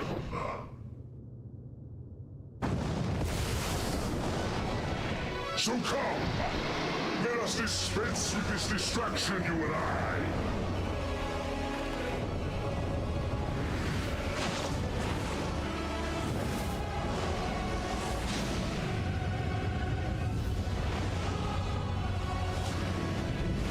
You struggle in vain. You will not silence our song of oblivion.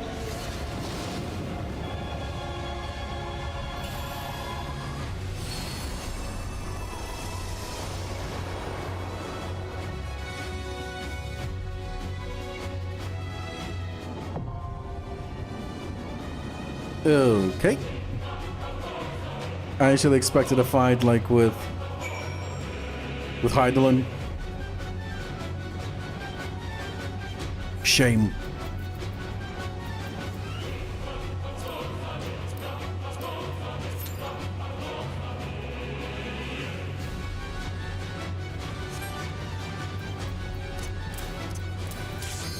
Oh, already?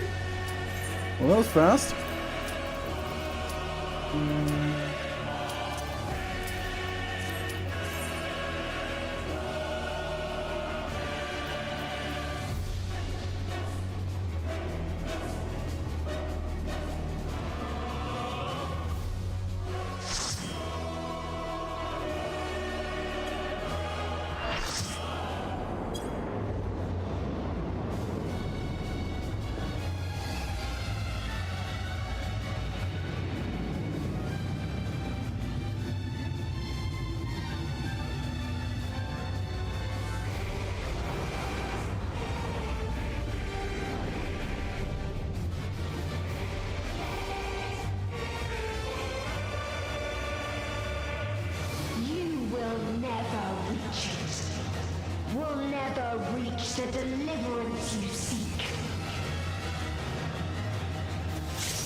ends this day. Duh. There's nowhere you can flee that we cannot follow. Even stars must die.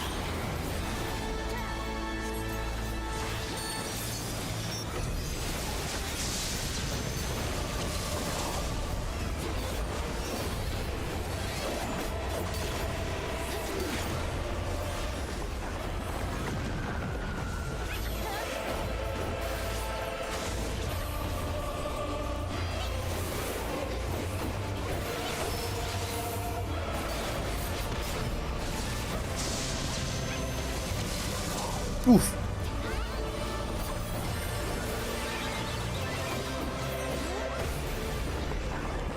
Oh, ooh, mistakes were made.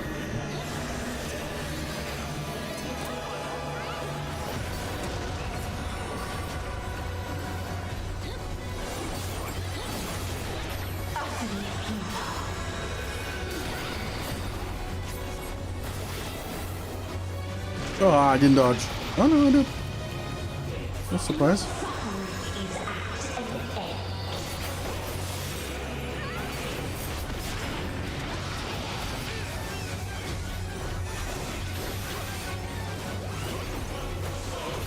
This is a kindness.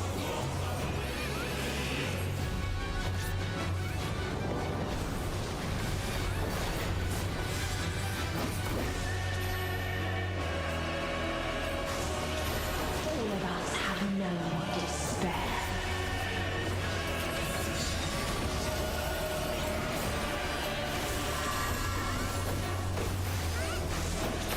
Oh.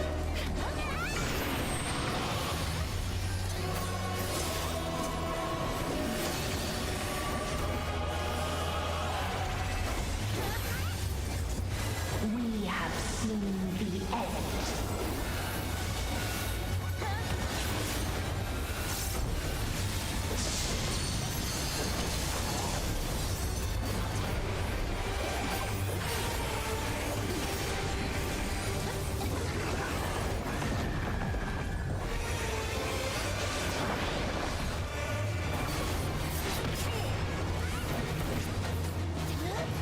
The same end. Again and again.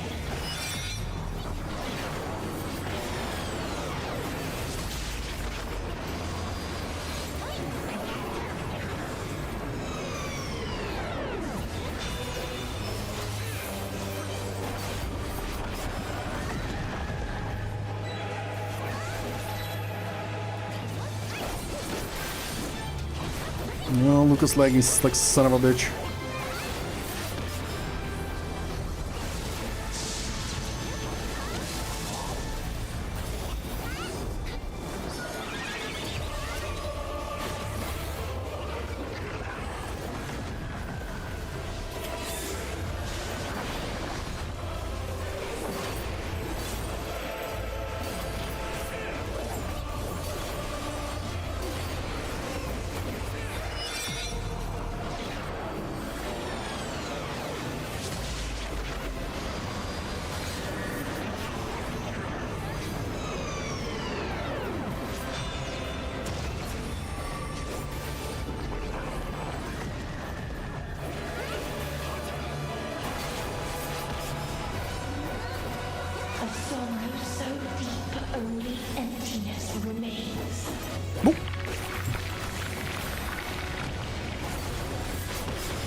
Ah, I couldn't dodge.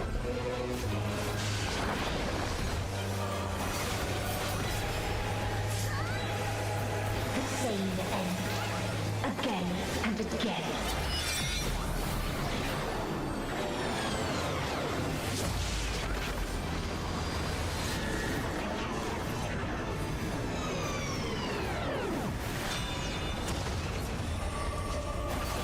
No!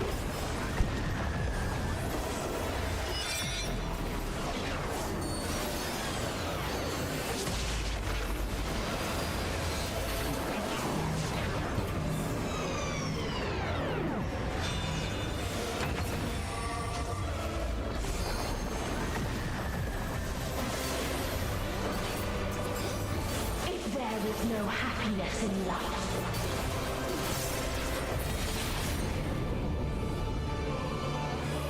there's only one place it may be found.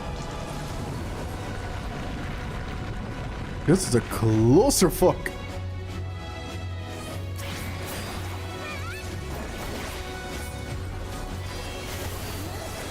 Oh, it's a DPS check. Oh, great. Love those.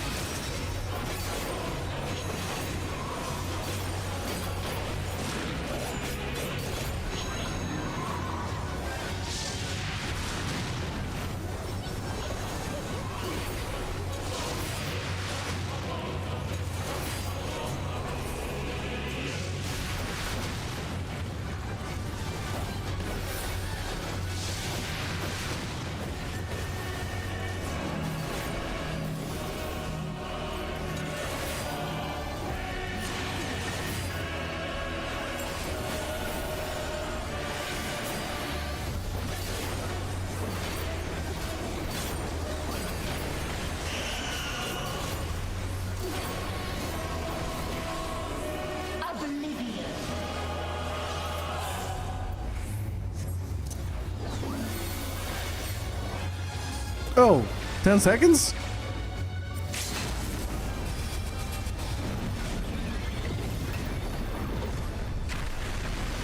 Oh, we're supposed to use the ult. Gotcha.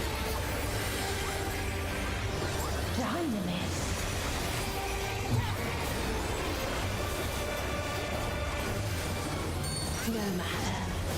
You only delay the inevitable. This is fate.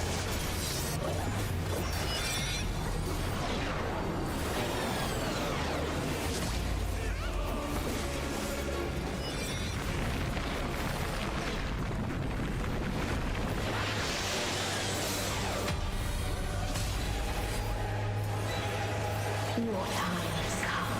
It always does.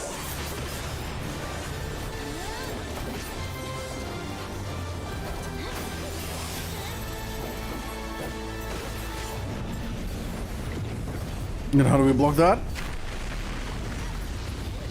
We don't.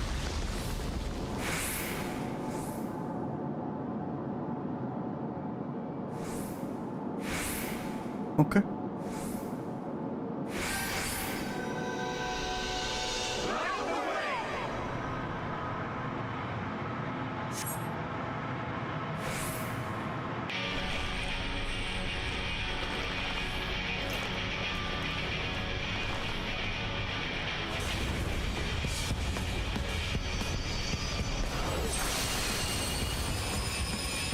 Nice. What is this defiance? No. The hatred, the pain, the loss. We cannot suffer it again.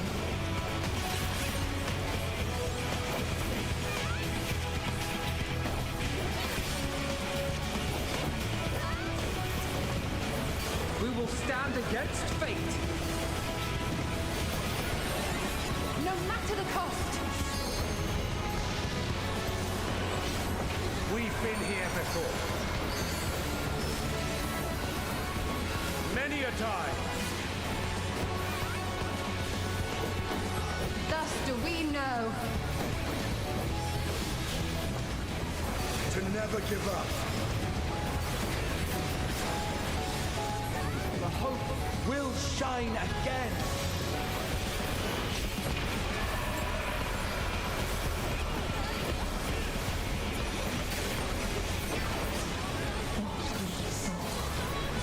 What I saw.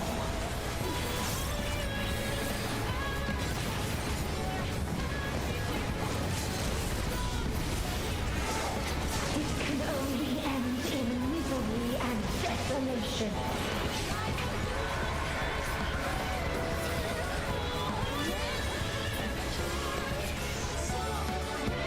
If this was not the answer, Oh, that was sick.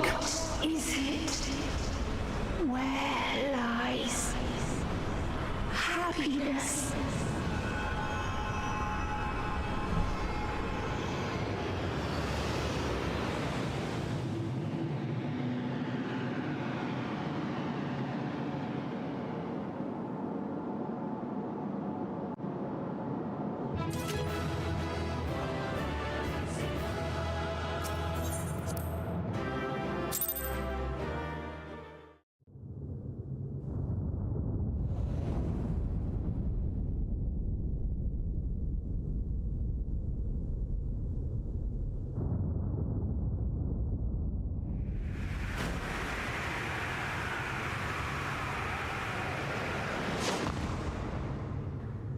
Okay. Now where the hell am I?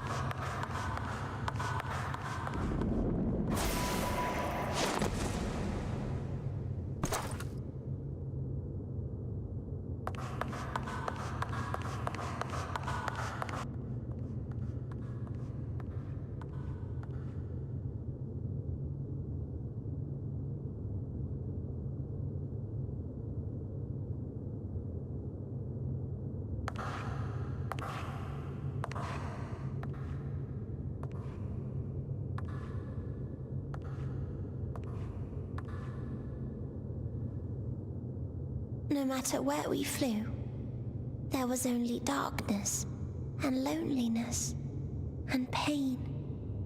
We couldn't find the answers Hermes yearned for, the answers he deserved.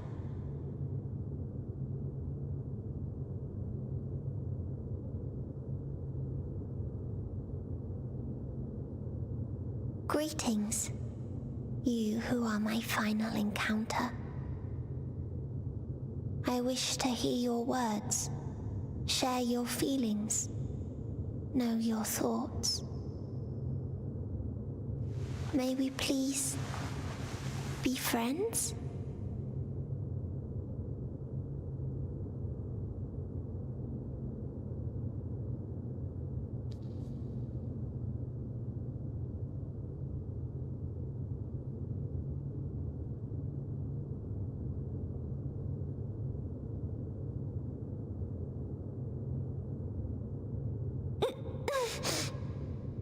Yes, I can see them. The memories of a long, long journey.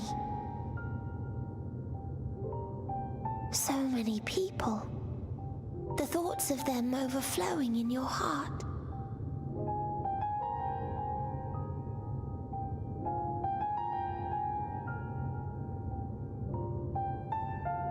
What they live for. What gives their lives meaning. There was never a single answer. Welcome and well met. You gather pieces of happiness, precious and fragile, only to lose them. Then start again. On and on it goes, until death takes you into its gentle embrace. Past every fate, now sing with me once more. That which Hermes sent us to find was there all this time, on Atheris. Boundless the tale overflows and carries. Like a field of flowers, perhaps. At first a single blossom. It spreads and takes on more colors. Remember the rain Thank you for guiding me here. To find these words at journey's end fills me with joy. From heavens above, and how as time flowed on. And so, before I fall forever silent, there is one thing I must do.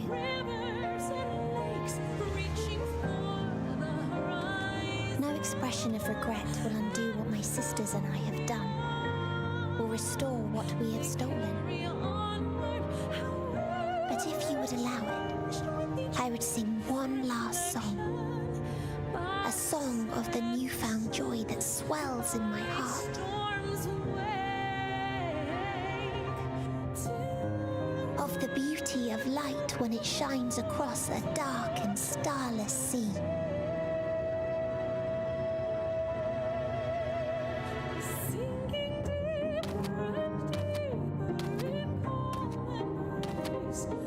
Of a dream that from the soil of worlds now lost to sorrow, life will spring forth once more. Nourished by gentle rains and caressed by uplifting winds. A song of hope.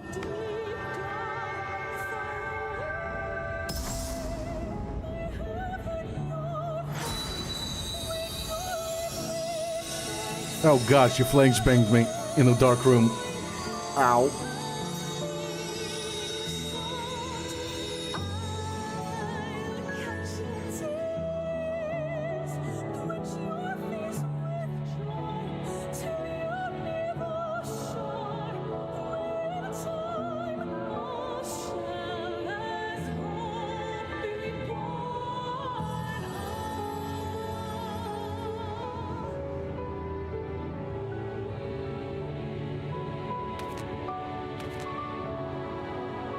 One day, life will fill the universe again, and Hermes will see this and smile.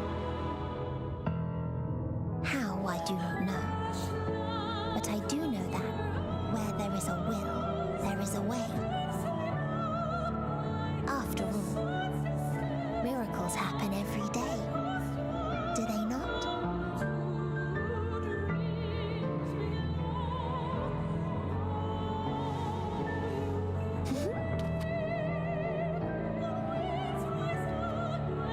I will create a path back to your ship, where your dear friends await. Hold in your heart your desire to return to them, then follow my lead and walk forth.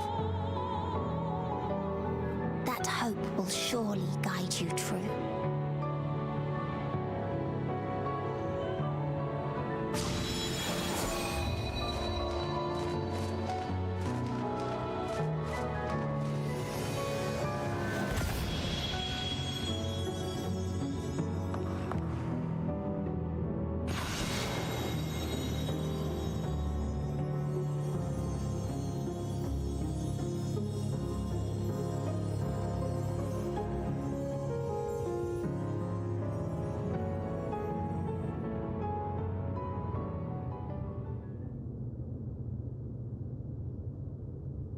One last thing to finish.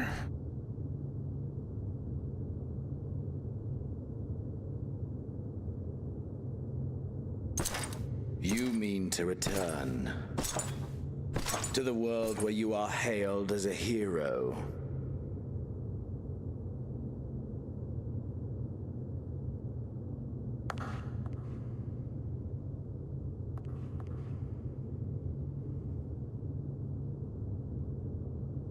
Hear me then. Not as a hero, but as simply you. As I learned in Alamigo, you are a formidable foe. Stronger than any I have faced. Against you, I need bring my all to bear. I need burn through the candle of my life.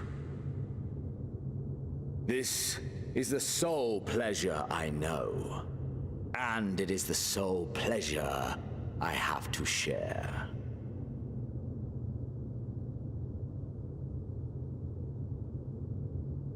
And so I come before you to issue challenge and offer singular bliss. If you wish to walk away, I will not stop you. You value life. You do not burn yours save for reasons you deem worthy. Reasons such as those which brought you here. The salvation of a world and its people. The motives of a hero true.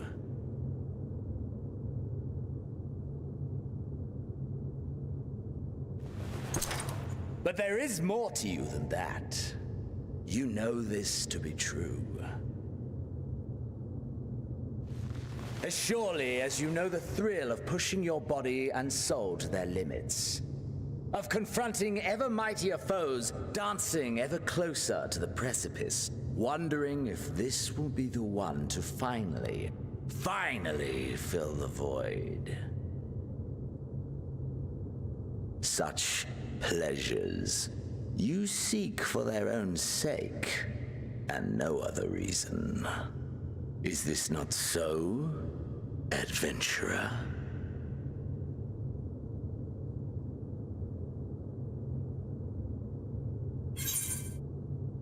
I can't deny, think what you will, but I'm not letting you leave this place. Ah, the first one.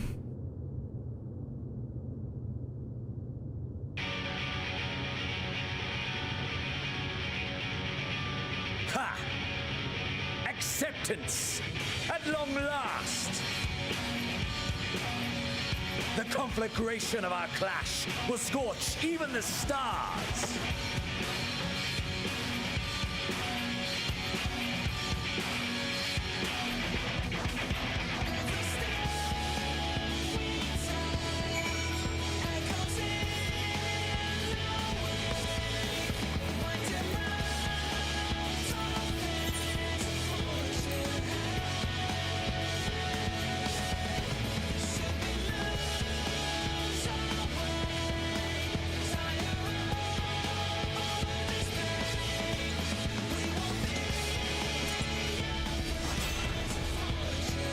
Oh yeah, the soundtrack as well, just freaking perfect.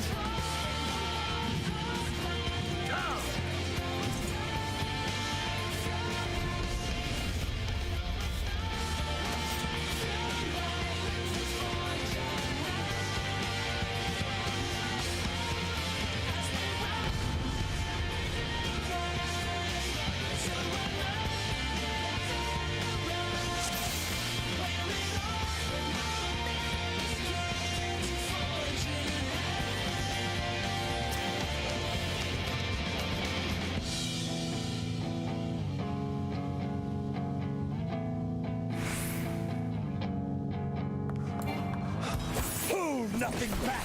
Push yourself to your limit and knee to mine!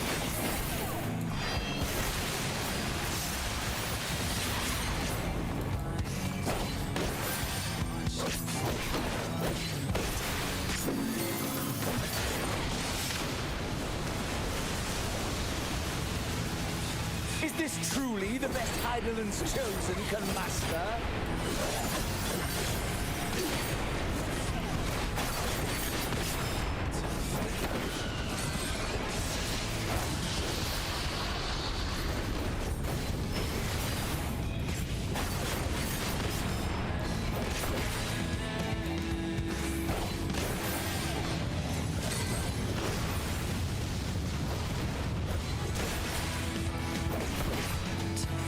Show me your vaunted fortitude.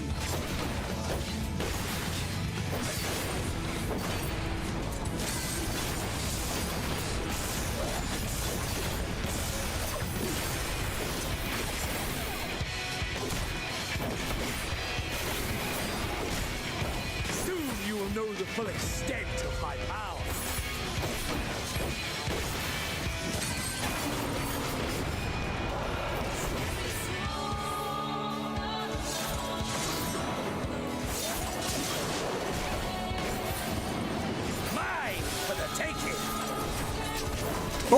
Ah, didn't dodge.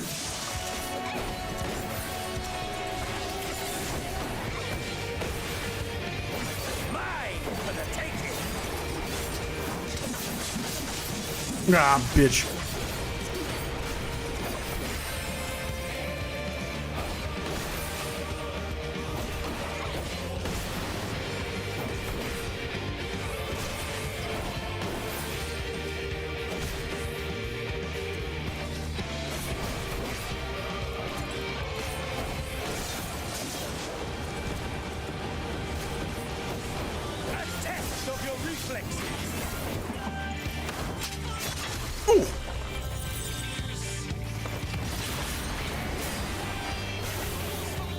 I'm in danger. A test of your reflexes.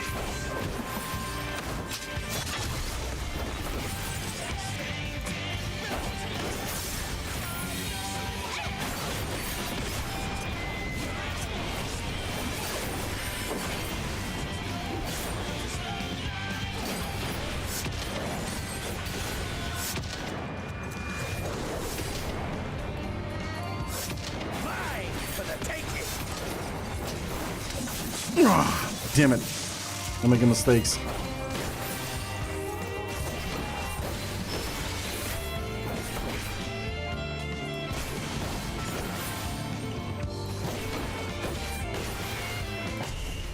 Ooh.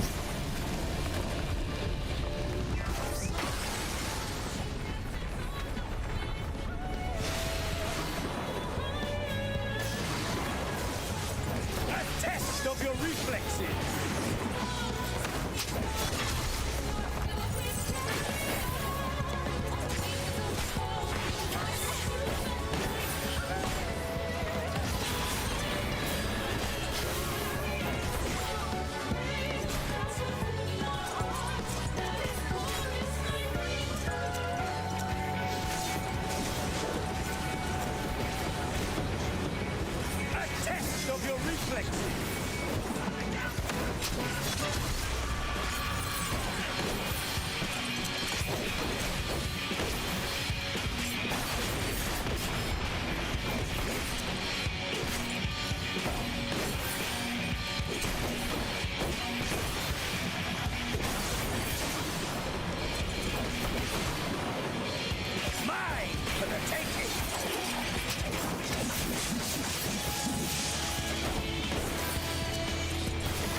Consumed by our ravenous fervor.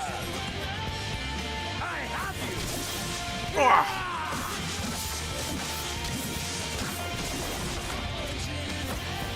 Do not tell me your life's fire is already spent.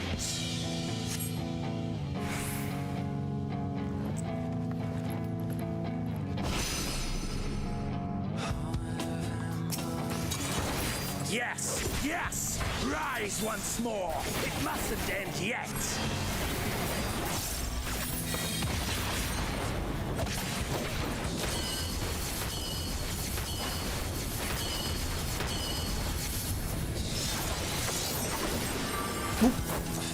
A test of your reflexes!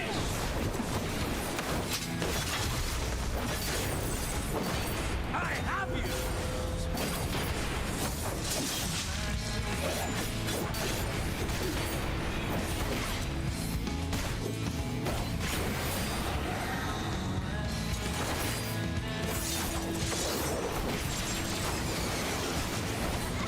A test of your reflexes!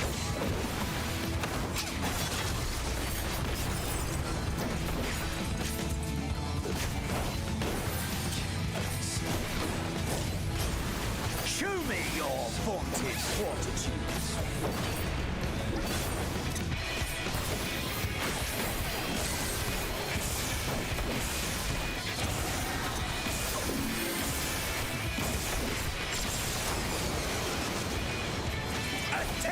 of your reflexes!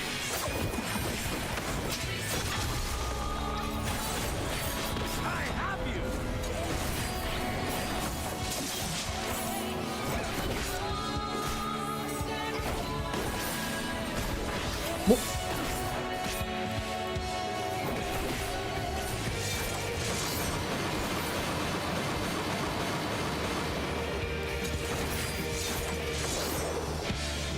Mine for the taking!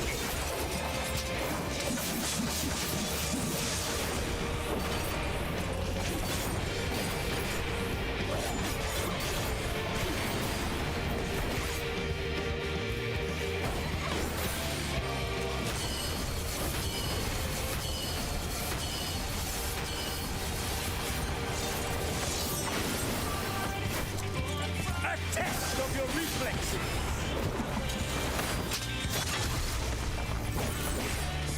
I have you!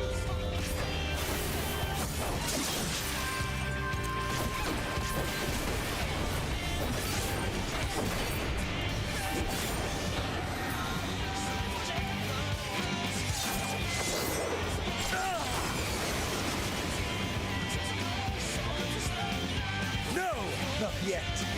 Not until the last of me is spent. Ah!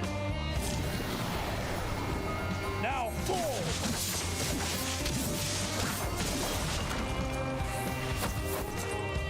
This is my moment! Our moment!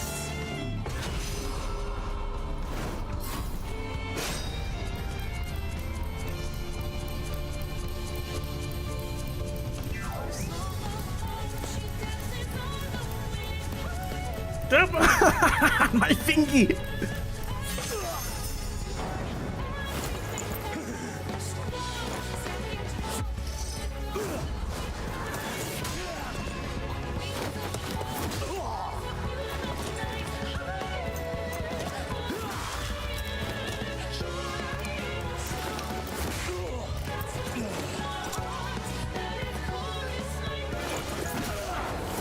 Best part? Okay. Yeah, that's because your character finally actually fights in the cutscene. I totally agree, that's the best part.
That I should lose again.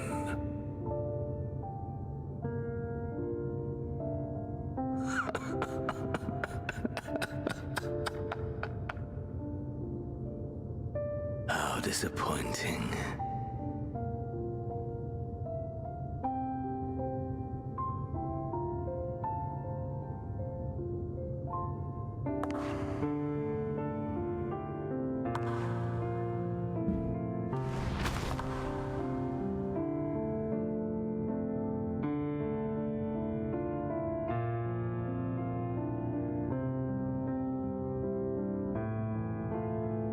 Never have I understood those around me, understood their obsessions. Besieged by their banality, the world is a mire of tedium and trivialities. But in these fleeting moments, there is a spark, blinding,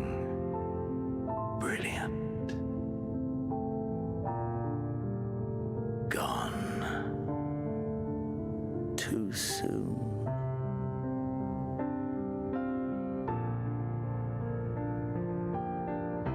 What of you, my mirror? Born into this world, bestowed name, bid to seek out strife and adventure.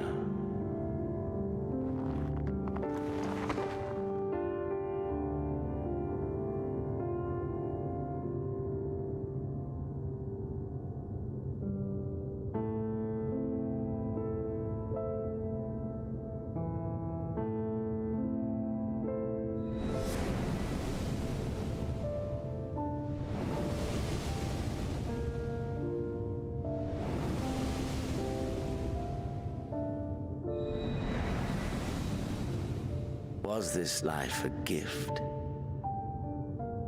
or a burden?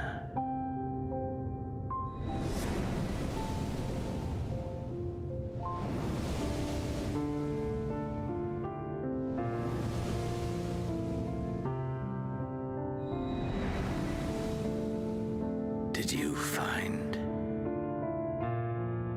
fulfillment?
Convenient that.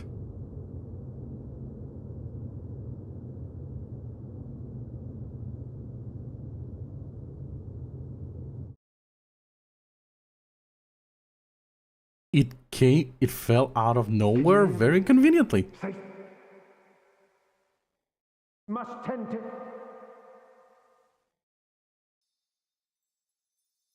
Open your. Please. Someone, and please. They should have given them lines, normal lines, and then just post mute parts, like, instead of them literally. You can't leave us! Not like this! Literally reading until ... Never forgive you! So come on! Open your eyes and get up!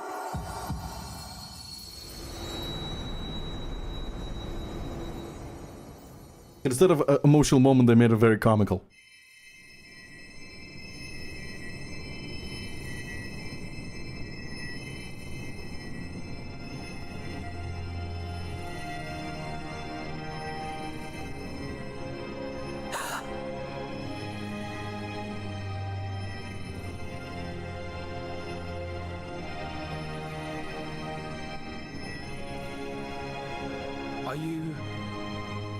Are you with us?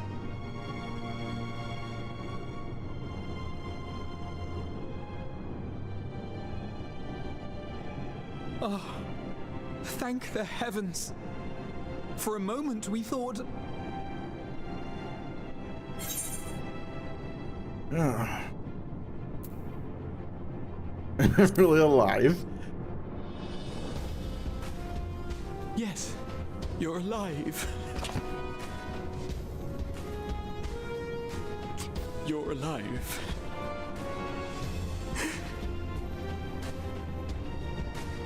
You...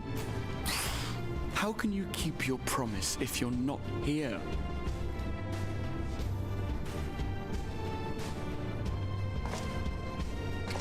Another fine show you've put on, my friend. A fine show indeed. What were you thinking? Fighting alone? Never do that again. My poor heart couldn't bear it. Put yourself in our place. If you hadn't returned, how do you think we would feel? And if that sounds harsh, it's because we care. We tended to thy wounds as best we could, but how is the pain? Can answer. It sucks. It's bad. Because I'm pretty sure some ribs were broken there. Grievous as thine injuries were, however, I would counsel repose for a time. Gladdening!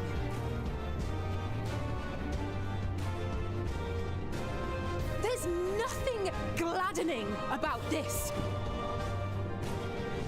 When Meteion appeared in here and told us that you were right behind her, we all got our hopes up. But you never came. And when you finally deign to appear, you're within an ilm of your life. Damn you! Damn you for making us worry!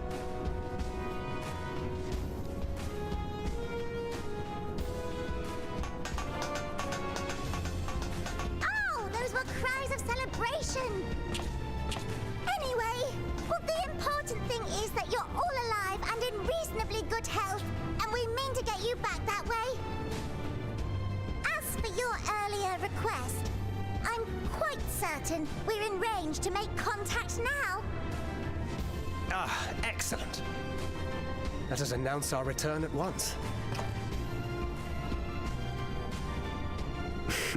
I hope you're ready. Oh god, for what? While you were unconscious, we set out from Ultima Thule, you see. Can you stand? If so, you may wish to see what's outside.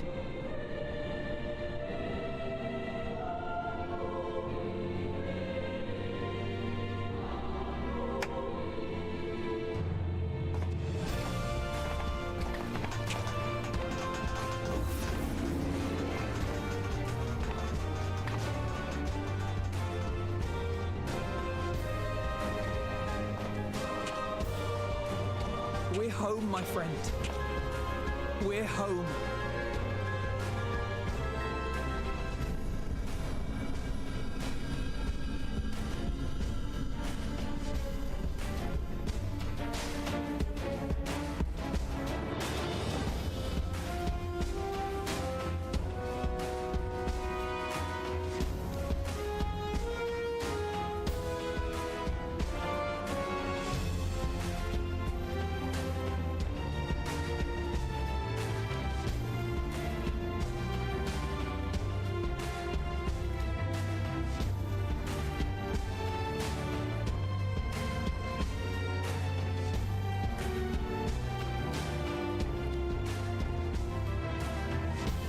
Yeah, we totally see you.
is that?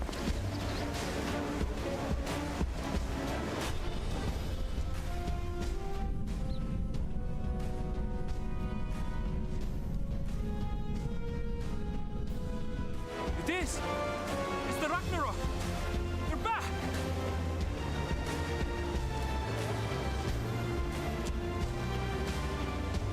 Thank heavens. Truly. I'm pretty sure the dick, he didn't say a word. He clearly saw them before they did. Yes!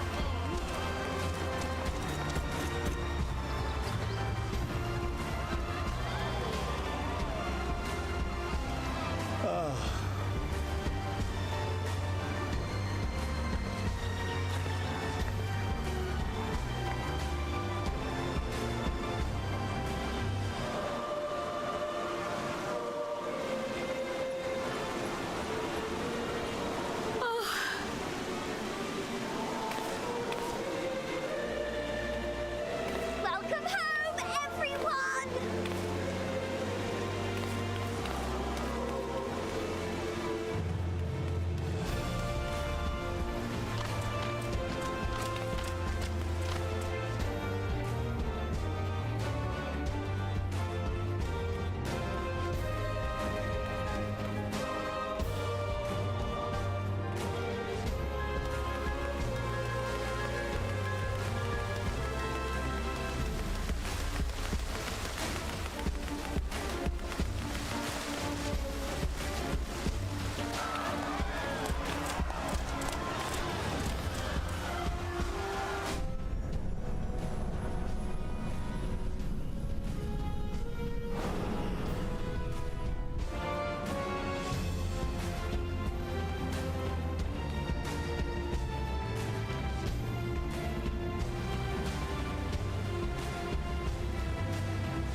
They forgot physics.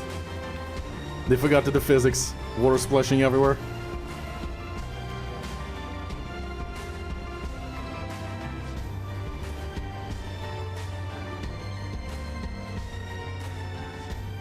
I did not know this ship was amphibious.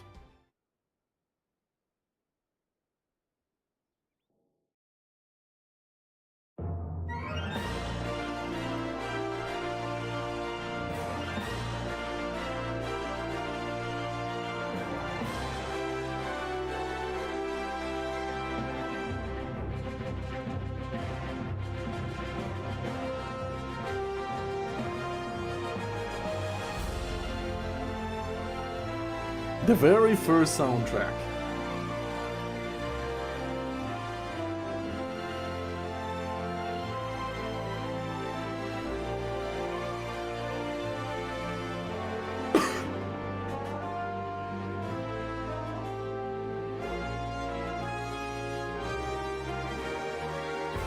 Oh wow, I haven't seen that outfit in forever.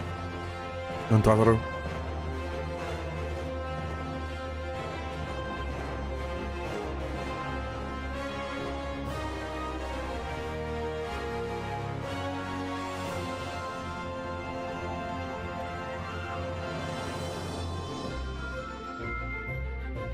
Is this the new model or the old model? I don't know. A little more rounder, I guess. Yeah, I guess it's a new model.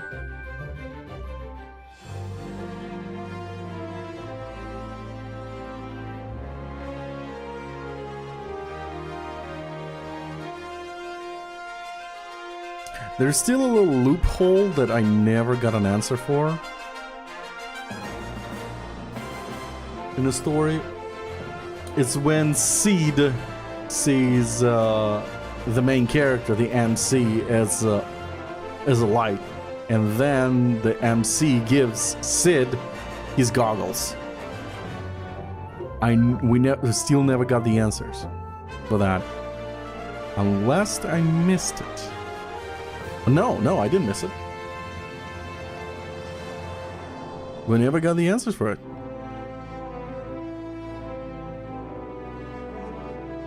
That's weird.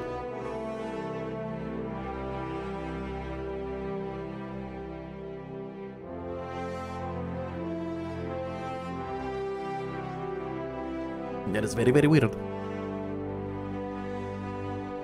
Well, skip the cutscenes. Well, I mean, not the cutscene, but credits. Because this is gonna take forever. Oh.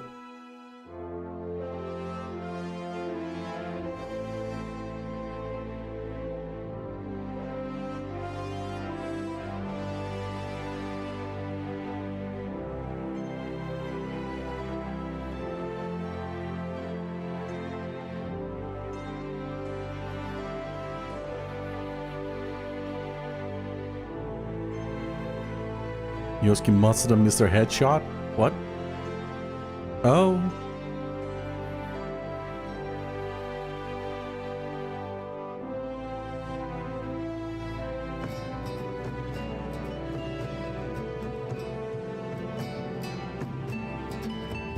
What the hell's wrong with the soundtrack?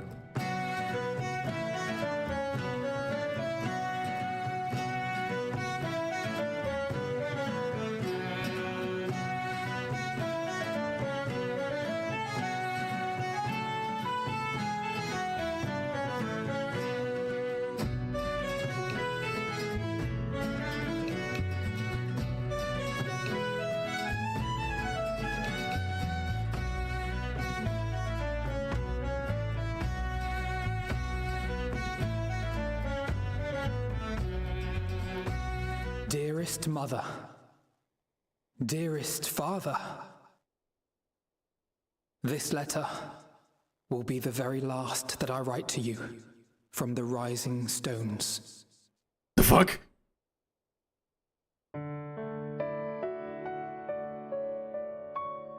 As I commit these words to parchment, I fondly recall my journey as a scion.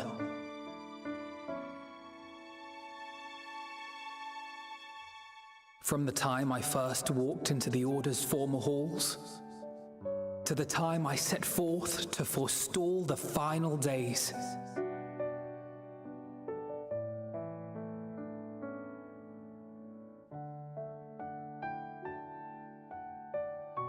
At the farthest reaches of the Sea of Stars, we fought the battle of our lives. Fought against despair itself, a veritable maelstrom of it fed by the resignation that dwelled in the hearts of beings not so unlike ourselves.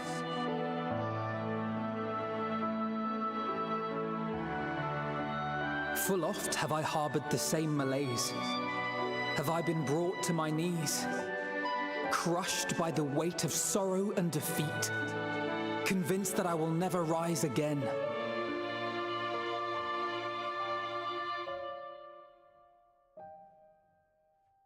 However, I have also known many moments of unbridled joy and happiness.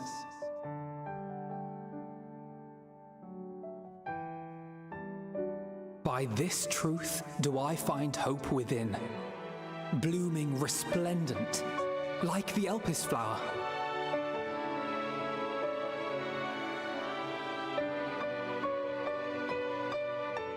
And thus do I endure. Do I look forward to creating more memories with my friends and loved ones.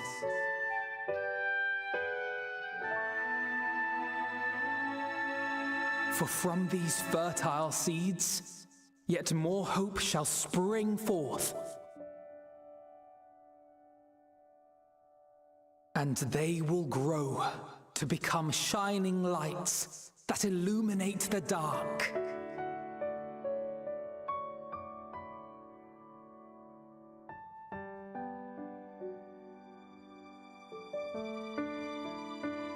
Thus believing, I leave the rising stones behind, as will my comrades. For, as we have decided, after careful deliberation,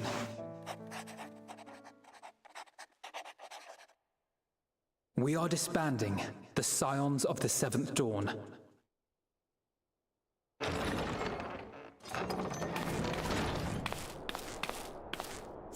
are, Alphino.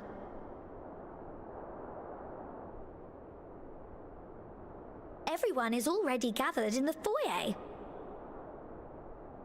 My apologies. I'll be right there.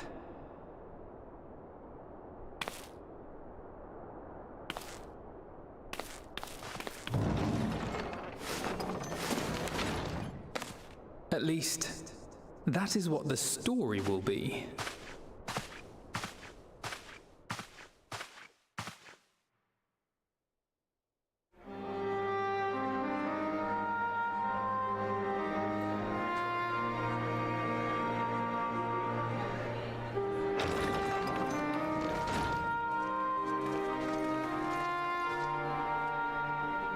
Sorry to keep you all waiting.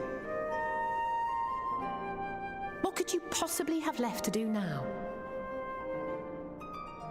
Oh, just a letter.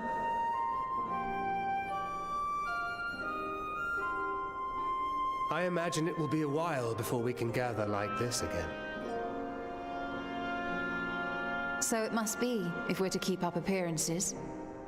From now on, it falls to the Grand Company of Eorzea and its allies to deal with the realm's crises. Meanwhile, we shall return to our erstwhile ways. Retreating from plain sight to take our place in the shadows once more. Indeed. For the foreseeable future, I expect that we must work independently as we seek out problems that want for solving. But a day will come when we face another great challenge, and we will face it together, as we always have. Oh, please no. But the MC's like, oh god, no. As much as I look forward to that day, I do hope it doesn't come anytime soon. Well, formal association or no, if any of you should require my services, you need but ask. Don't well me. Well, knowing the MC is like, I'll be glad to keep yay, my vacation! home. 2 minutes later. God damn it. I'll hold you to that. So you had better keep your link pearl on hand.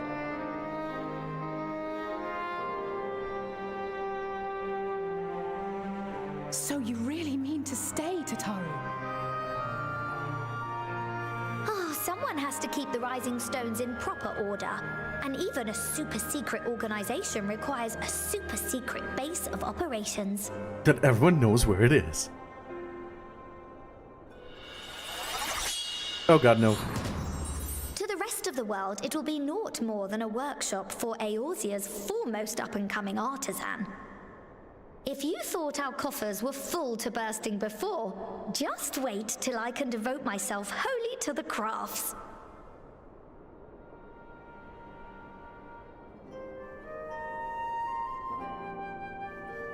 Plotting to build a mercantile empire to rival that of Lord Lodorito, are we?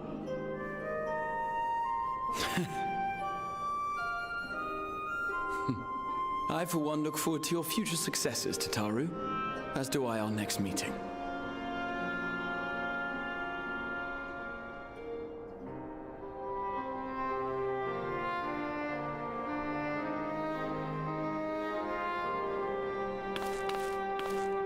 And with that, I believe it is past time you all made ready to depart. Leave no preparations undone or words unsaid, all right? Now, off with you. Get out of my shop, basically.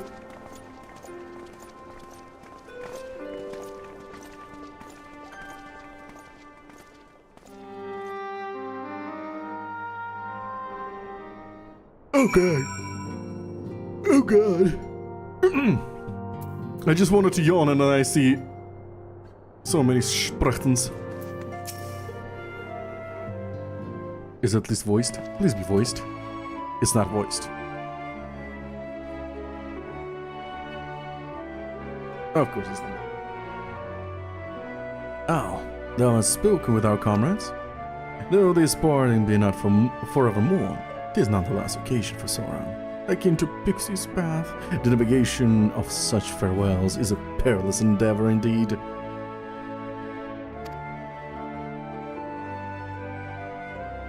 For their part, however, the Loporits embarked upon a new beginning.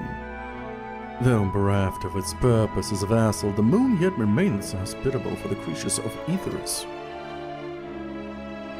Thus, do our lunar visitors convene with a forum, intent upon assigning some new and beneficial role to our solitary satellite. Yet, ere that may come to pass, there is much more each party must learn of the other, a process which doth promise to be eventful indeed. To that end, a cadre of Loporits had gleefully dispersed across our land in the name of mutual understanding. Hydaelyn, it is said, did imbue them with her love for all things born of this star, and 'tis Venat's own nature, I believe, which doth manifest in this irrepressible, inexhaustible curiosity of theirs. Having witnessed that which they strove to achieve, I wish most keenly for their long labors to be rewarded, that their abiding affection for the man result in a boon for all. Moreover, I hope to continue our acquaintance and share in such knowledge as they see fit to impart. Acquaintance? I call friendship. You are the first to truly understand them. Acquaintance? I call friendship. He became friends with them. What very much. I did not wish to presume. I would be honored should they consider me a friend. But it is certainly true that I have grown fond of their company. Yeah, first fairies and now webbits. But I shall digress no further. This day should belong to Science of the Seventh Dawn, not mine. Dawn, to mine incomparable companions.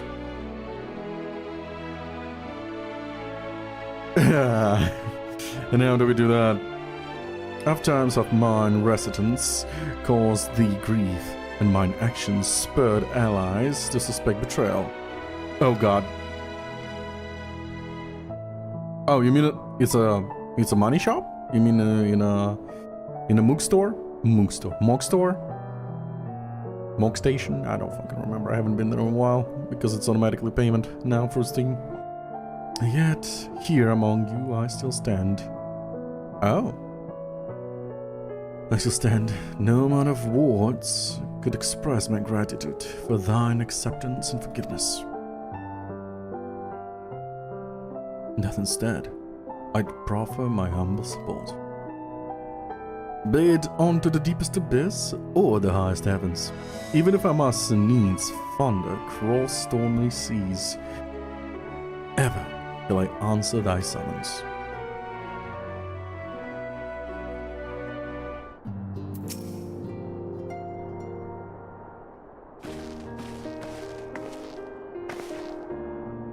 Al? Seen to your preparations, have you? I'm just making another sweep of my belongings. Wouldn't do to find I've forgotten something halfway to my destination. Oh, in case you haven't heard, we've received new reports detailing devastation caused by the final days. It appears the situation is gravest in the land surrounding the bounty, where the skies first began to burn. After that, the calamity was observed in the far north, in Garlemald, and the frozen lands beyond. We also had reports of the heavens catching fire in isolated locations, one of which was an area in the northern empty. Yet our quest taken any longer, Charlian too may have come under threat. Thank goodness it's over now. To be sure, blasphemies and lesser beasts may still be roaming about, but these localized crises should be well within the capacities of each nation to handle on their own. The signs are no longer needed. Which isn't to say that we won't help out where we can, of course, as individuals. No more no more of this order businesses. For my part, I'll be heading to Garlemald with Alpha now. They were among the worst affected, and still need all the help they can get.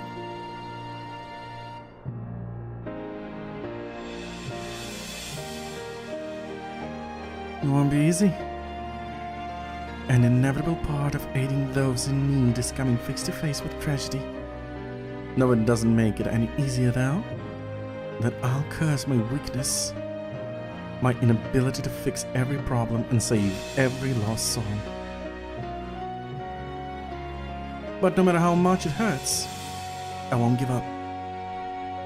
I'll do what I can for as many people as I can, begrudging no effort. And should I find myself discouraged, I'll remember you. Think back fondly to one of your many moments of triumph, and the accompanying accompanying determined expression. Even those that still annoy me in retrospect, like when you activated the teleporter without warning. Oh, well, you were guys in a way. And should you hear about me, I want you to remember too. Remember that I'm out there somewhere, trying my very best.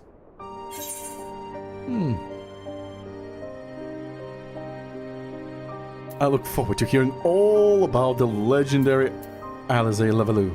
Think you can keep up with me? Let's go with that one. Ha! You asked for it, so you'd better watch out. Oh, yes.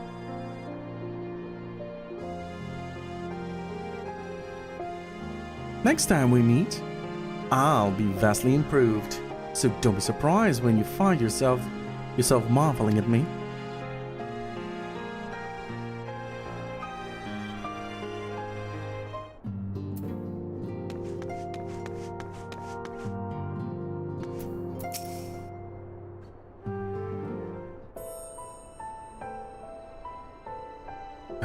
Oh, our champion and savior. I was beginning to think my chance for an audience would never come.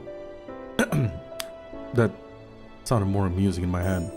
Speaking of heads, I was worried about yours, and the rest of you, for that matter. On demand, I trust. Yeah, glad to hear it.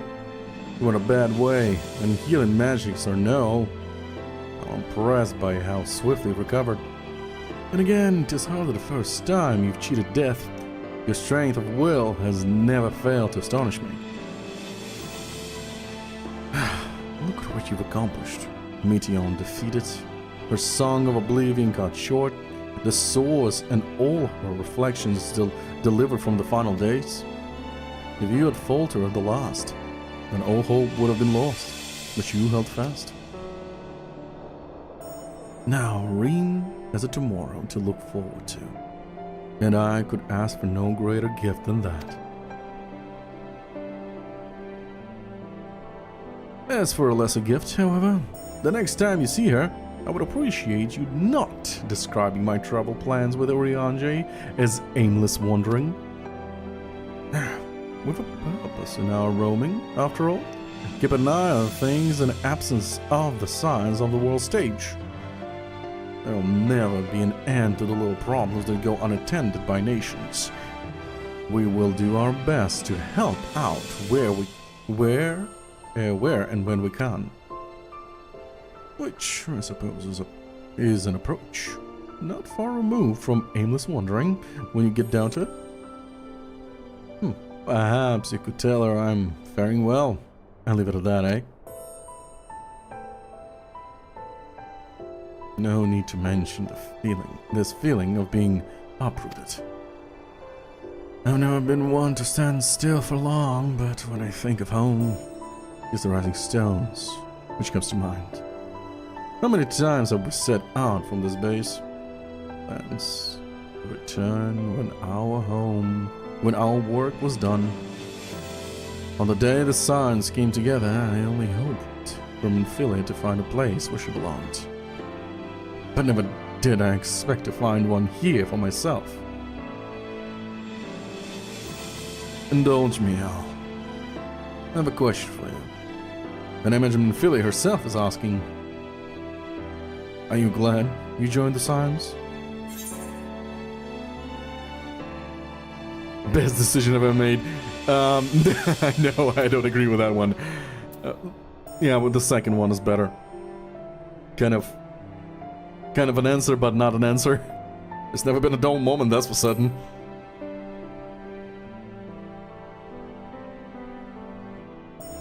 That's one way of putting it. In many ways, the experience has left us far stronger than we began. But all good things will come to an end, at least for a time. Should you need a helping hand for infiltration or reconnaissance, you know who to ask. Well, come running and you'll likely get a certain funny-talking fortune teller into the bargain.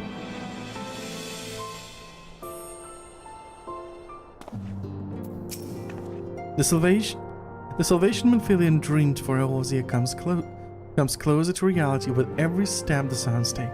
Yes, the world may still be in the throes of change, but it is improving. I see it happening day by day, and I sit here praying that whatever new road you will walk bring you the wonder and joy you deserve. Should you need a rest in between your journeys, do come and join me on the terrace for all time's sake. Will do.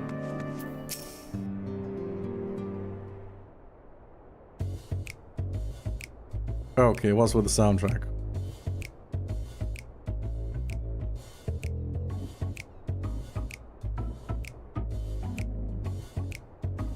What's happening? What's going on? If you have something to say, then out with it. Yes, word hell, you'll earn your keep now. Oh well, I know how I'll earn it. Yes, wondering how you'll earn your keep now.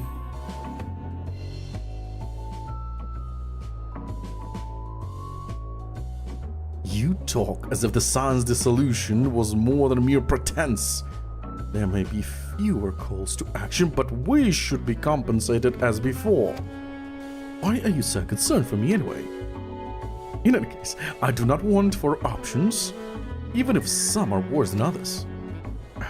No sooner than Amaric heard about our disbandment that he offered me a position as a guardsman in the Imperium District. As a former Azure Dragoon, I'm guaranteed to be popular, he said. Who does he take me for? Even without his meddling, I'm perfectly capable of finding employment. And have. You did? Some days ago, a Hunnish envoy arrived with word from Vritra. The worm requires my presence as soon as things have settled here. He didn't deign to mention why I'm needed, but it pertains to dragons, like as not. In Therfnir, like elsewhere, the phenomena caused by the final days abated when you defeated Meteon. Though it was too late for those who had already transformed, life is beginning to return to normal for the survivors. Of course, of those who sought refuge in Sharlayan, most have already returned home, but many do not have a home to return to, nor loved ones.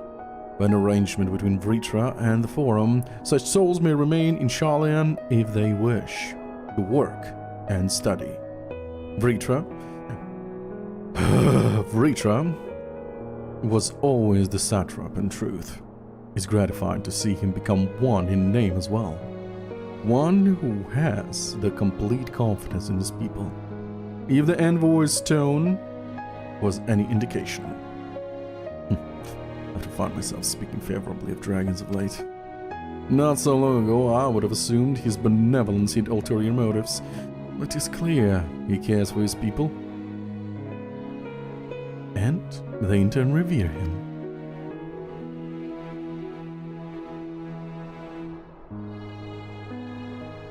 To know such a nation may flourish is comforting. Vritra's kin sought release from conflict. So weary were they of the suffering it wrought. They surrendered to oblivion. But Midgardsormr didn't give up. In hope, he made the journey to distant Aetheris with his clutch of axe. And though his progeny went on to be embroiled in conflict with men, there were times when they transcended hatred to abide in harmony. That is their legacy and their triumph. In my lands, I feel the weight of their struggle and the strength of their resolve. And it lends me strength. Where did I see tend? Okay. Tends me strength. Oh, shit. I missed. These things I might never have learned had I not joined you. Should you ever have need of me, I will come. At the very least, it might be an opportunity to earn coin. Fair.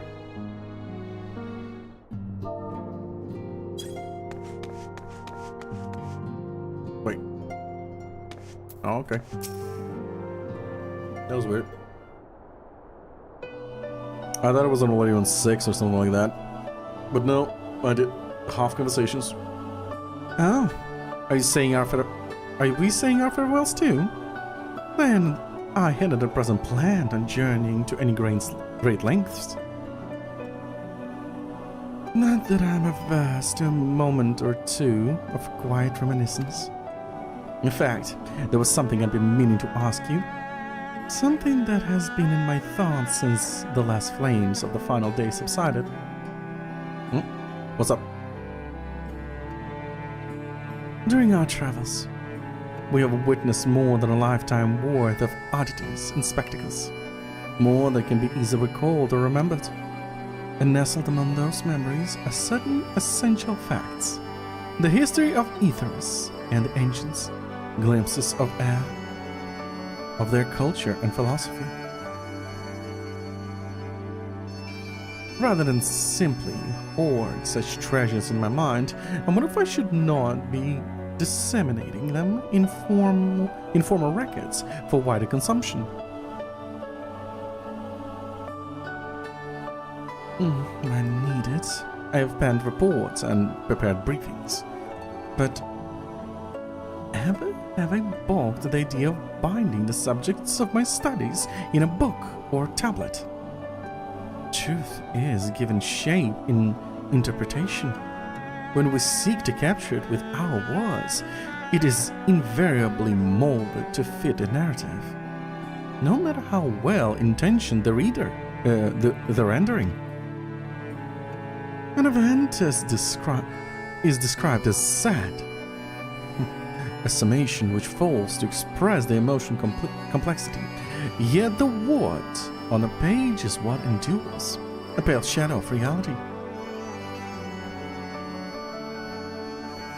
Throughout history, some have deliberately embellished the truths, but I believe many, if not most, deviations are the result of similar linguistic shortcomings, piling one upon the other, until the end result is unrecognizable from its origin. Which is why I fear that writing an account in my own words would be akin to diluting fine wine with water. Yet, even with the potential for corrupted meaning, I do of course realize the importance of keeping written records. Without them, my search for wisdom would be a painful affair indeed. But what say you on this matter? Should I take up the quill, reflect upon those experiences only we have shared, and seek to preserve them for posterity? Aye, let it be read and remembered. Nay. Nah. Nay, it's enough to hold them in your memories. My opinion.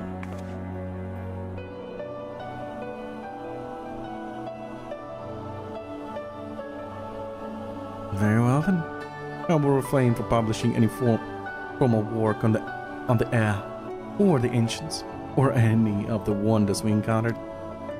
I will, however, need to keep a few notes for future research. The passage of time can warp the truth, just as surely as poor chosen words. In any case, I feel much better for having sought your opinion. Left to our own devices, we tend to overthink such things. I will otherwise return to following where my curiosity leads. After all, a safe method of travel to the first yet eludes me, and our venture into the great expanse has prompted an entirely new set of questions. Should you stumble into the unknown or struggle with some impenetrable mystery, know that I am at your beck and call. It never hurts to see things from a different perspective, and mine is rather different than most. Well, that's true.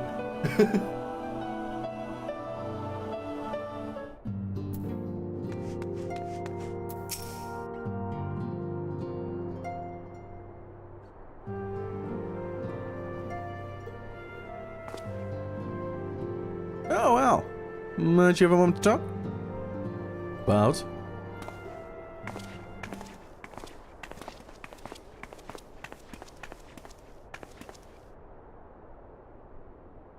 With the sun stepping away from the public eye, I've been left to consider what new endeavors I might pursue.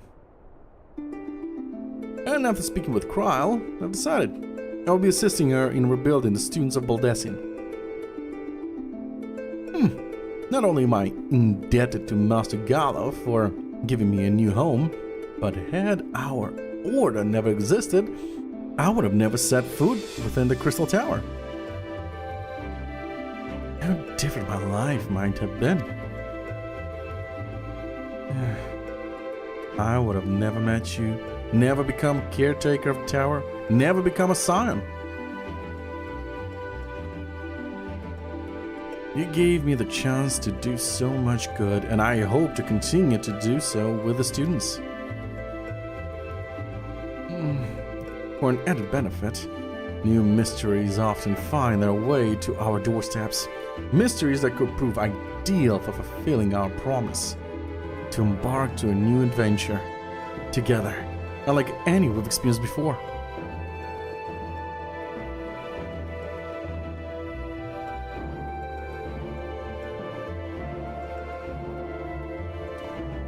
Whenever you have the time and inclination, my friend, I stand ready to accompany you on to the unknown.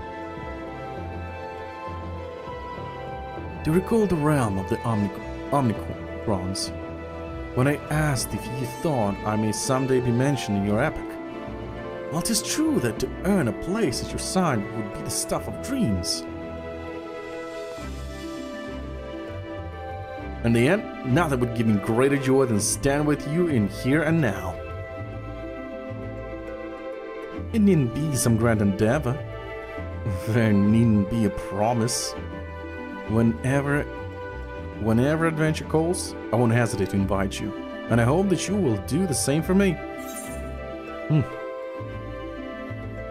Without a second thought.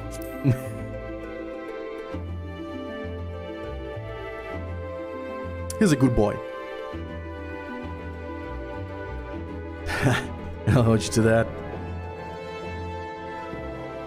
As much as we have already seen, there's still so much we haven't. Who knows? Perhaps we will even encounter survivors of the Omnicron somewhere out there. After all, given how they took to the stars, it isn't implausible that some found themselves far from home.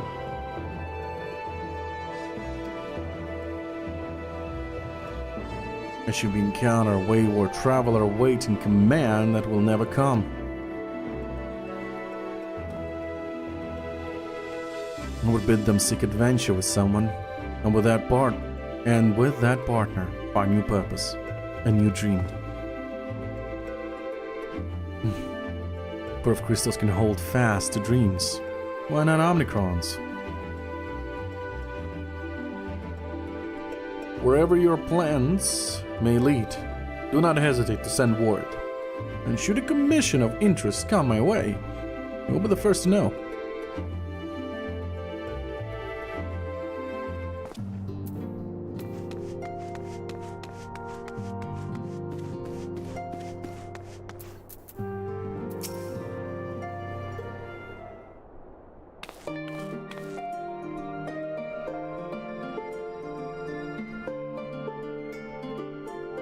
Oh, Al. Oh, Al, how are you feeling? Any lingering aches or pain? Just a few broken ribs. I'm fine. I gotta apologize now for sending Xenos to find you an Ultima Thule. When he came to me in Charland, I was truly torn. As ever, there was only one thing on his mind. Forced to make a decision, I reasoned that he would not be deterred from seeking you out. He might at least aid us in our cause, and so we struck a bargain. In the end, he was true to his word, and you defeated him despite your earlier exertions. But knowing the state you were found in, it could have ended very differently. My decision almost cost you your life, and no words would express the remorse I feel. You were down. I did the right thing. I won't lie. I won't lie, I thought it was it for me.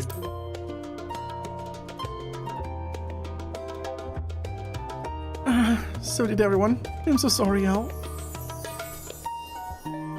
Time and time again, I've been made to feel woefully inadequate.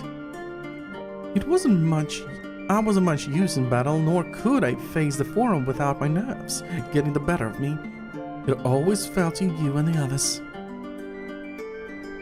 I must and will do better. And I shall begin with the restoration of the students of Valdesian, through our work, Charland will strengthen its ties with other nations, that we may be better prepared to face whatever threats arise in the future. Of course, this isn't something I'd accomplish alone, but thankfully I have the stoutest of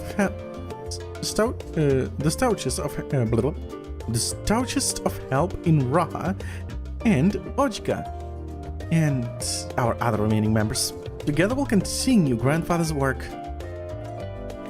As before, certain commissions will take us to dangerous locales, and we may need to call upon seasoned adventurers. In such times, would you be willing to assist us? Not because you feel obliged, mind you, but because you feel a lure for the task itself.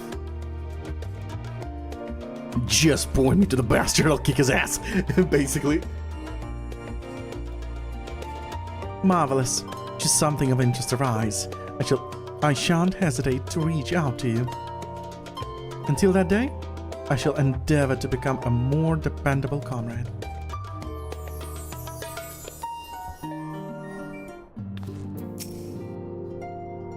And final conversation with Alphino. Was it the first companion that you get in this game? I don't remember, it's been a while. Oh well, pray forgive me for delaying the gatherings. I was writing a letter, you see, to my parents. As busy as father has been, and in the aftermath of the Exodus, he has been good enough to show concern for the science. And besides, I've made them worry enough for a lifetime. Henceforth, I will endeavor to write as often as I'm able.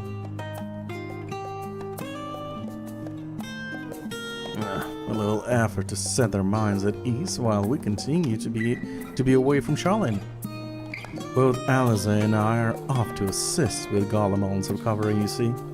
No uncertainty remains over what will become of the nation. We cannot well leave the capital in its present state.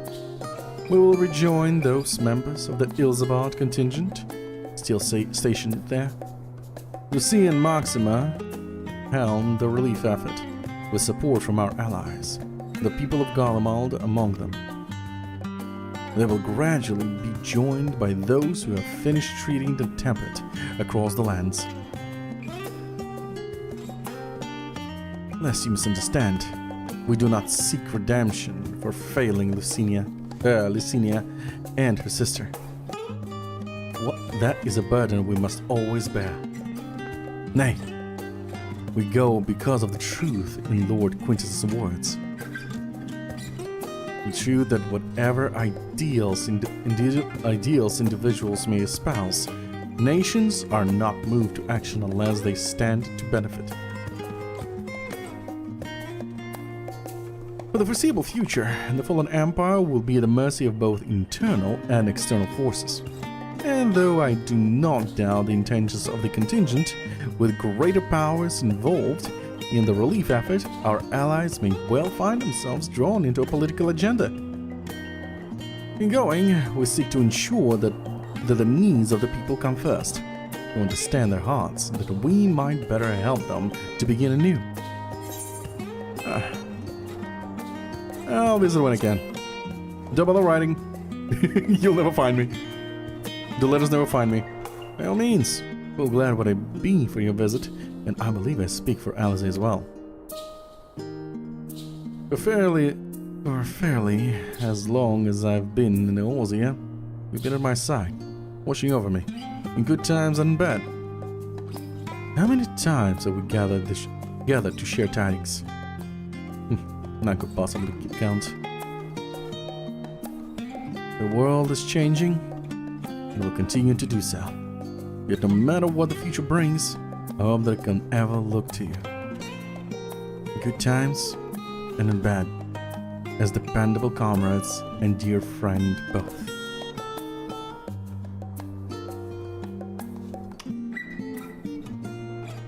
Thank you all, from the bottom of my heart.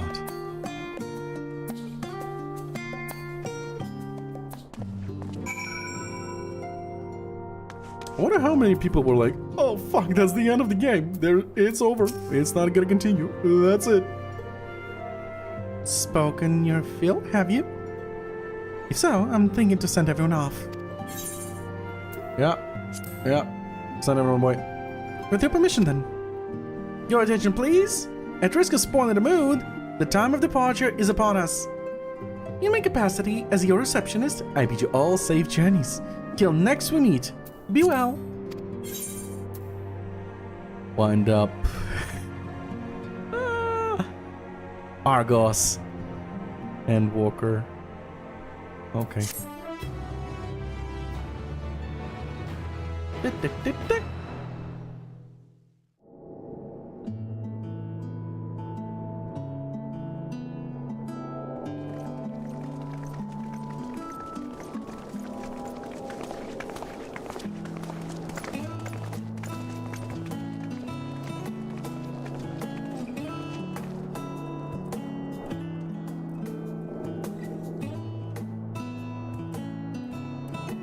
I suppose we're off to Garlemald then.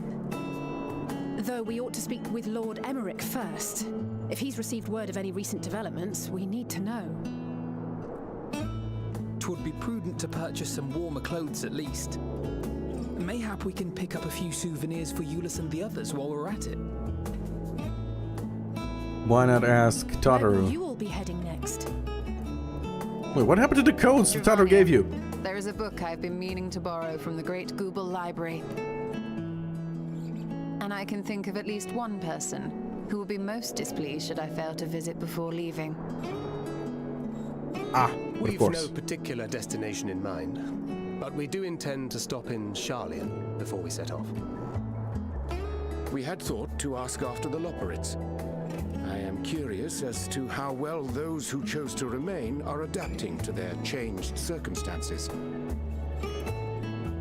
Might we accompany you then?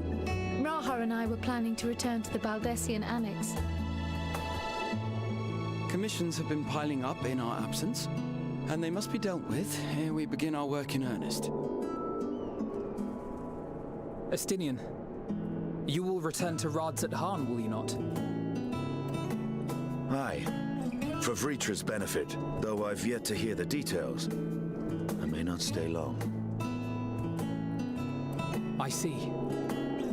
Then it is here the Scions at last part ways, each to some far-flung corner of the realm.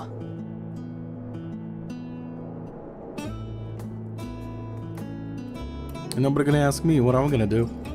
Well, technically, if there's an option, I don't fucking know. That's the one I'm gonna pick.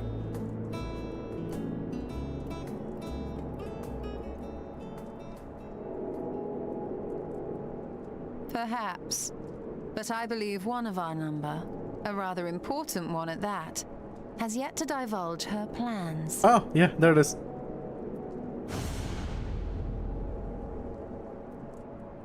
Quite right. Indeed. Fair point. So, what's next for our humble adventurer?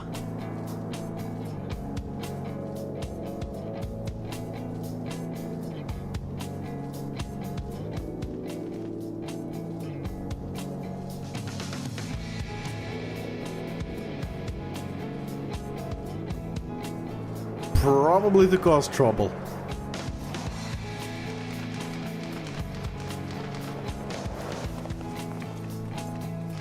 Meteon? Or is it just a similar bird?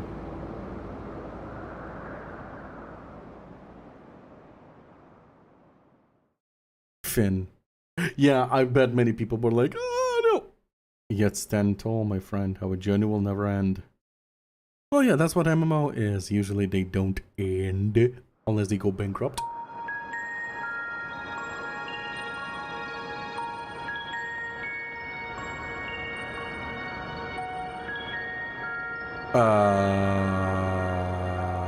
What? The constancy of this place never ceases to amaze me. An ocean of souls, shimmering and eternal.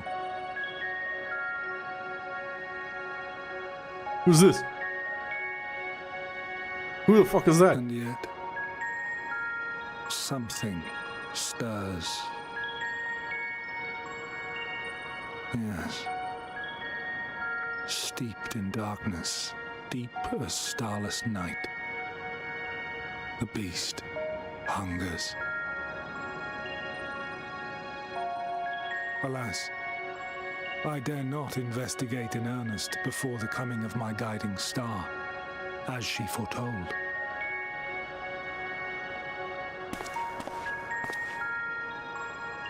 We shall descend to the depths, you and I, to confront the dread beast Pandemonium. Oh, the sights we shall see. The sights we shall see. Who the fuck are you? And this is past. Am I gonna go to the past just for the fuck of it?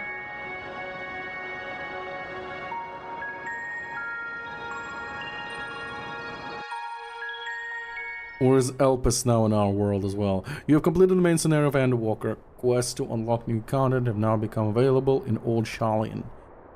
Additionally, you may now enter the dead end, blah blah blah. Rest well, champion of Aetheris. For many more adventures await you. Yeah, no shit.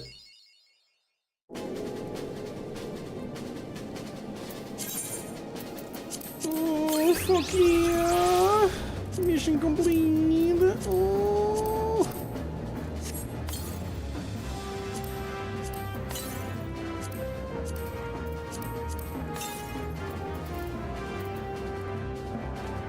And open a minus. Primal focus. Okay, nope. Newfound adventure. Oh, really? I just walked out of there. We just disbanded, and you're telling me to go back in. Are you kidding me? Are they fucking serious?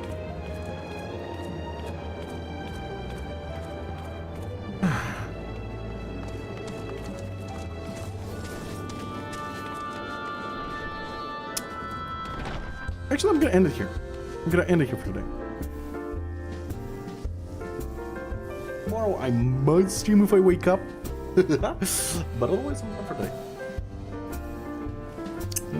Mirar, thanks for watching. I still have questions in the story, but they still have not answered it to me. Ta-da! Alright. Cheers!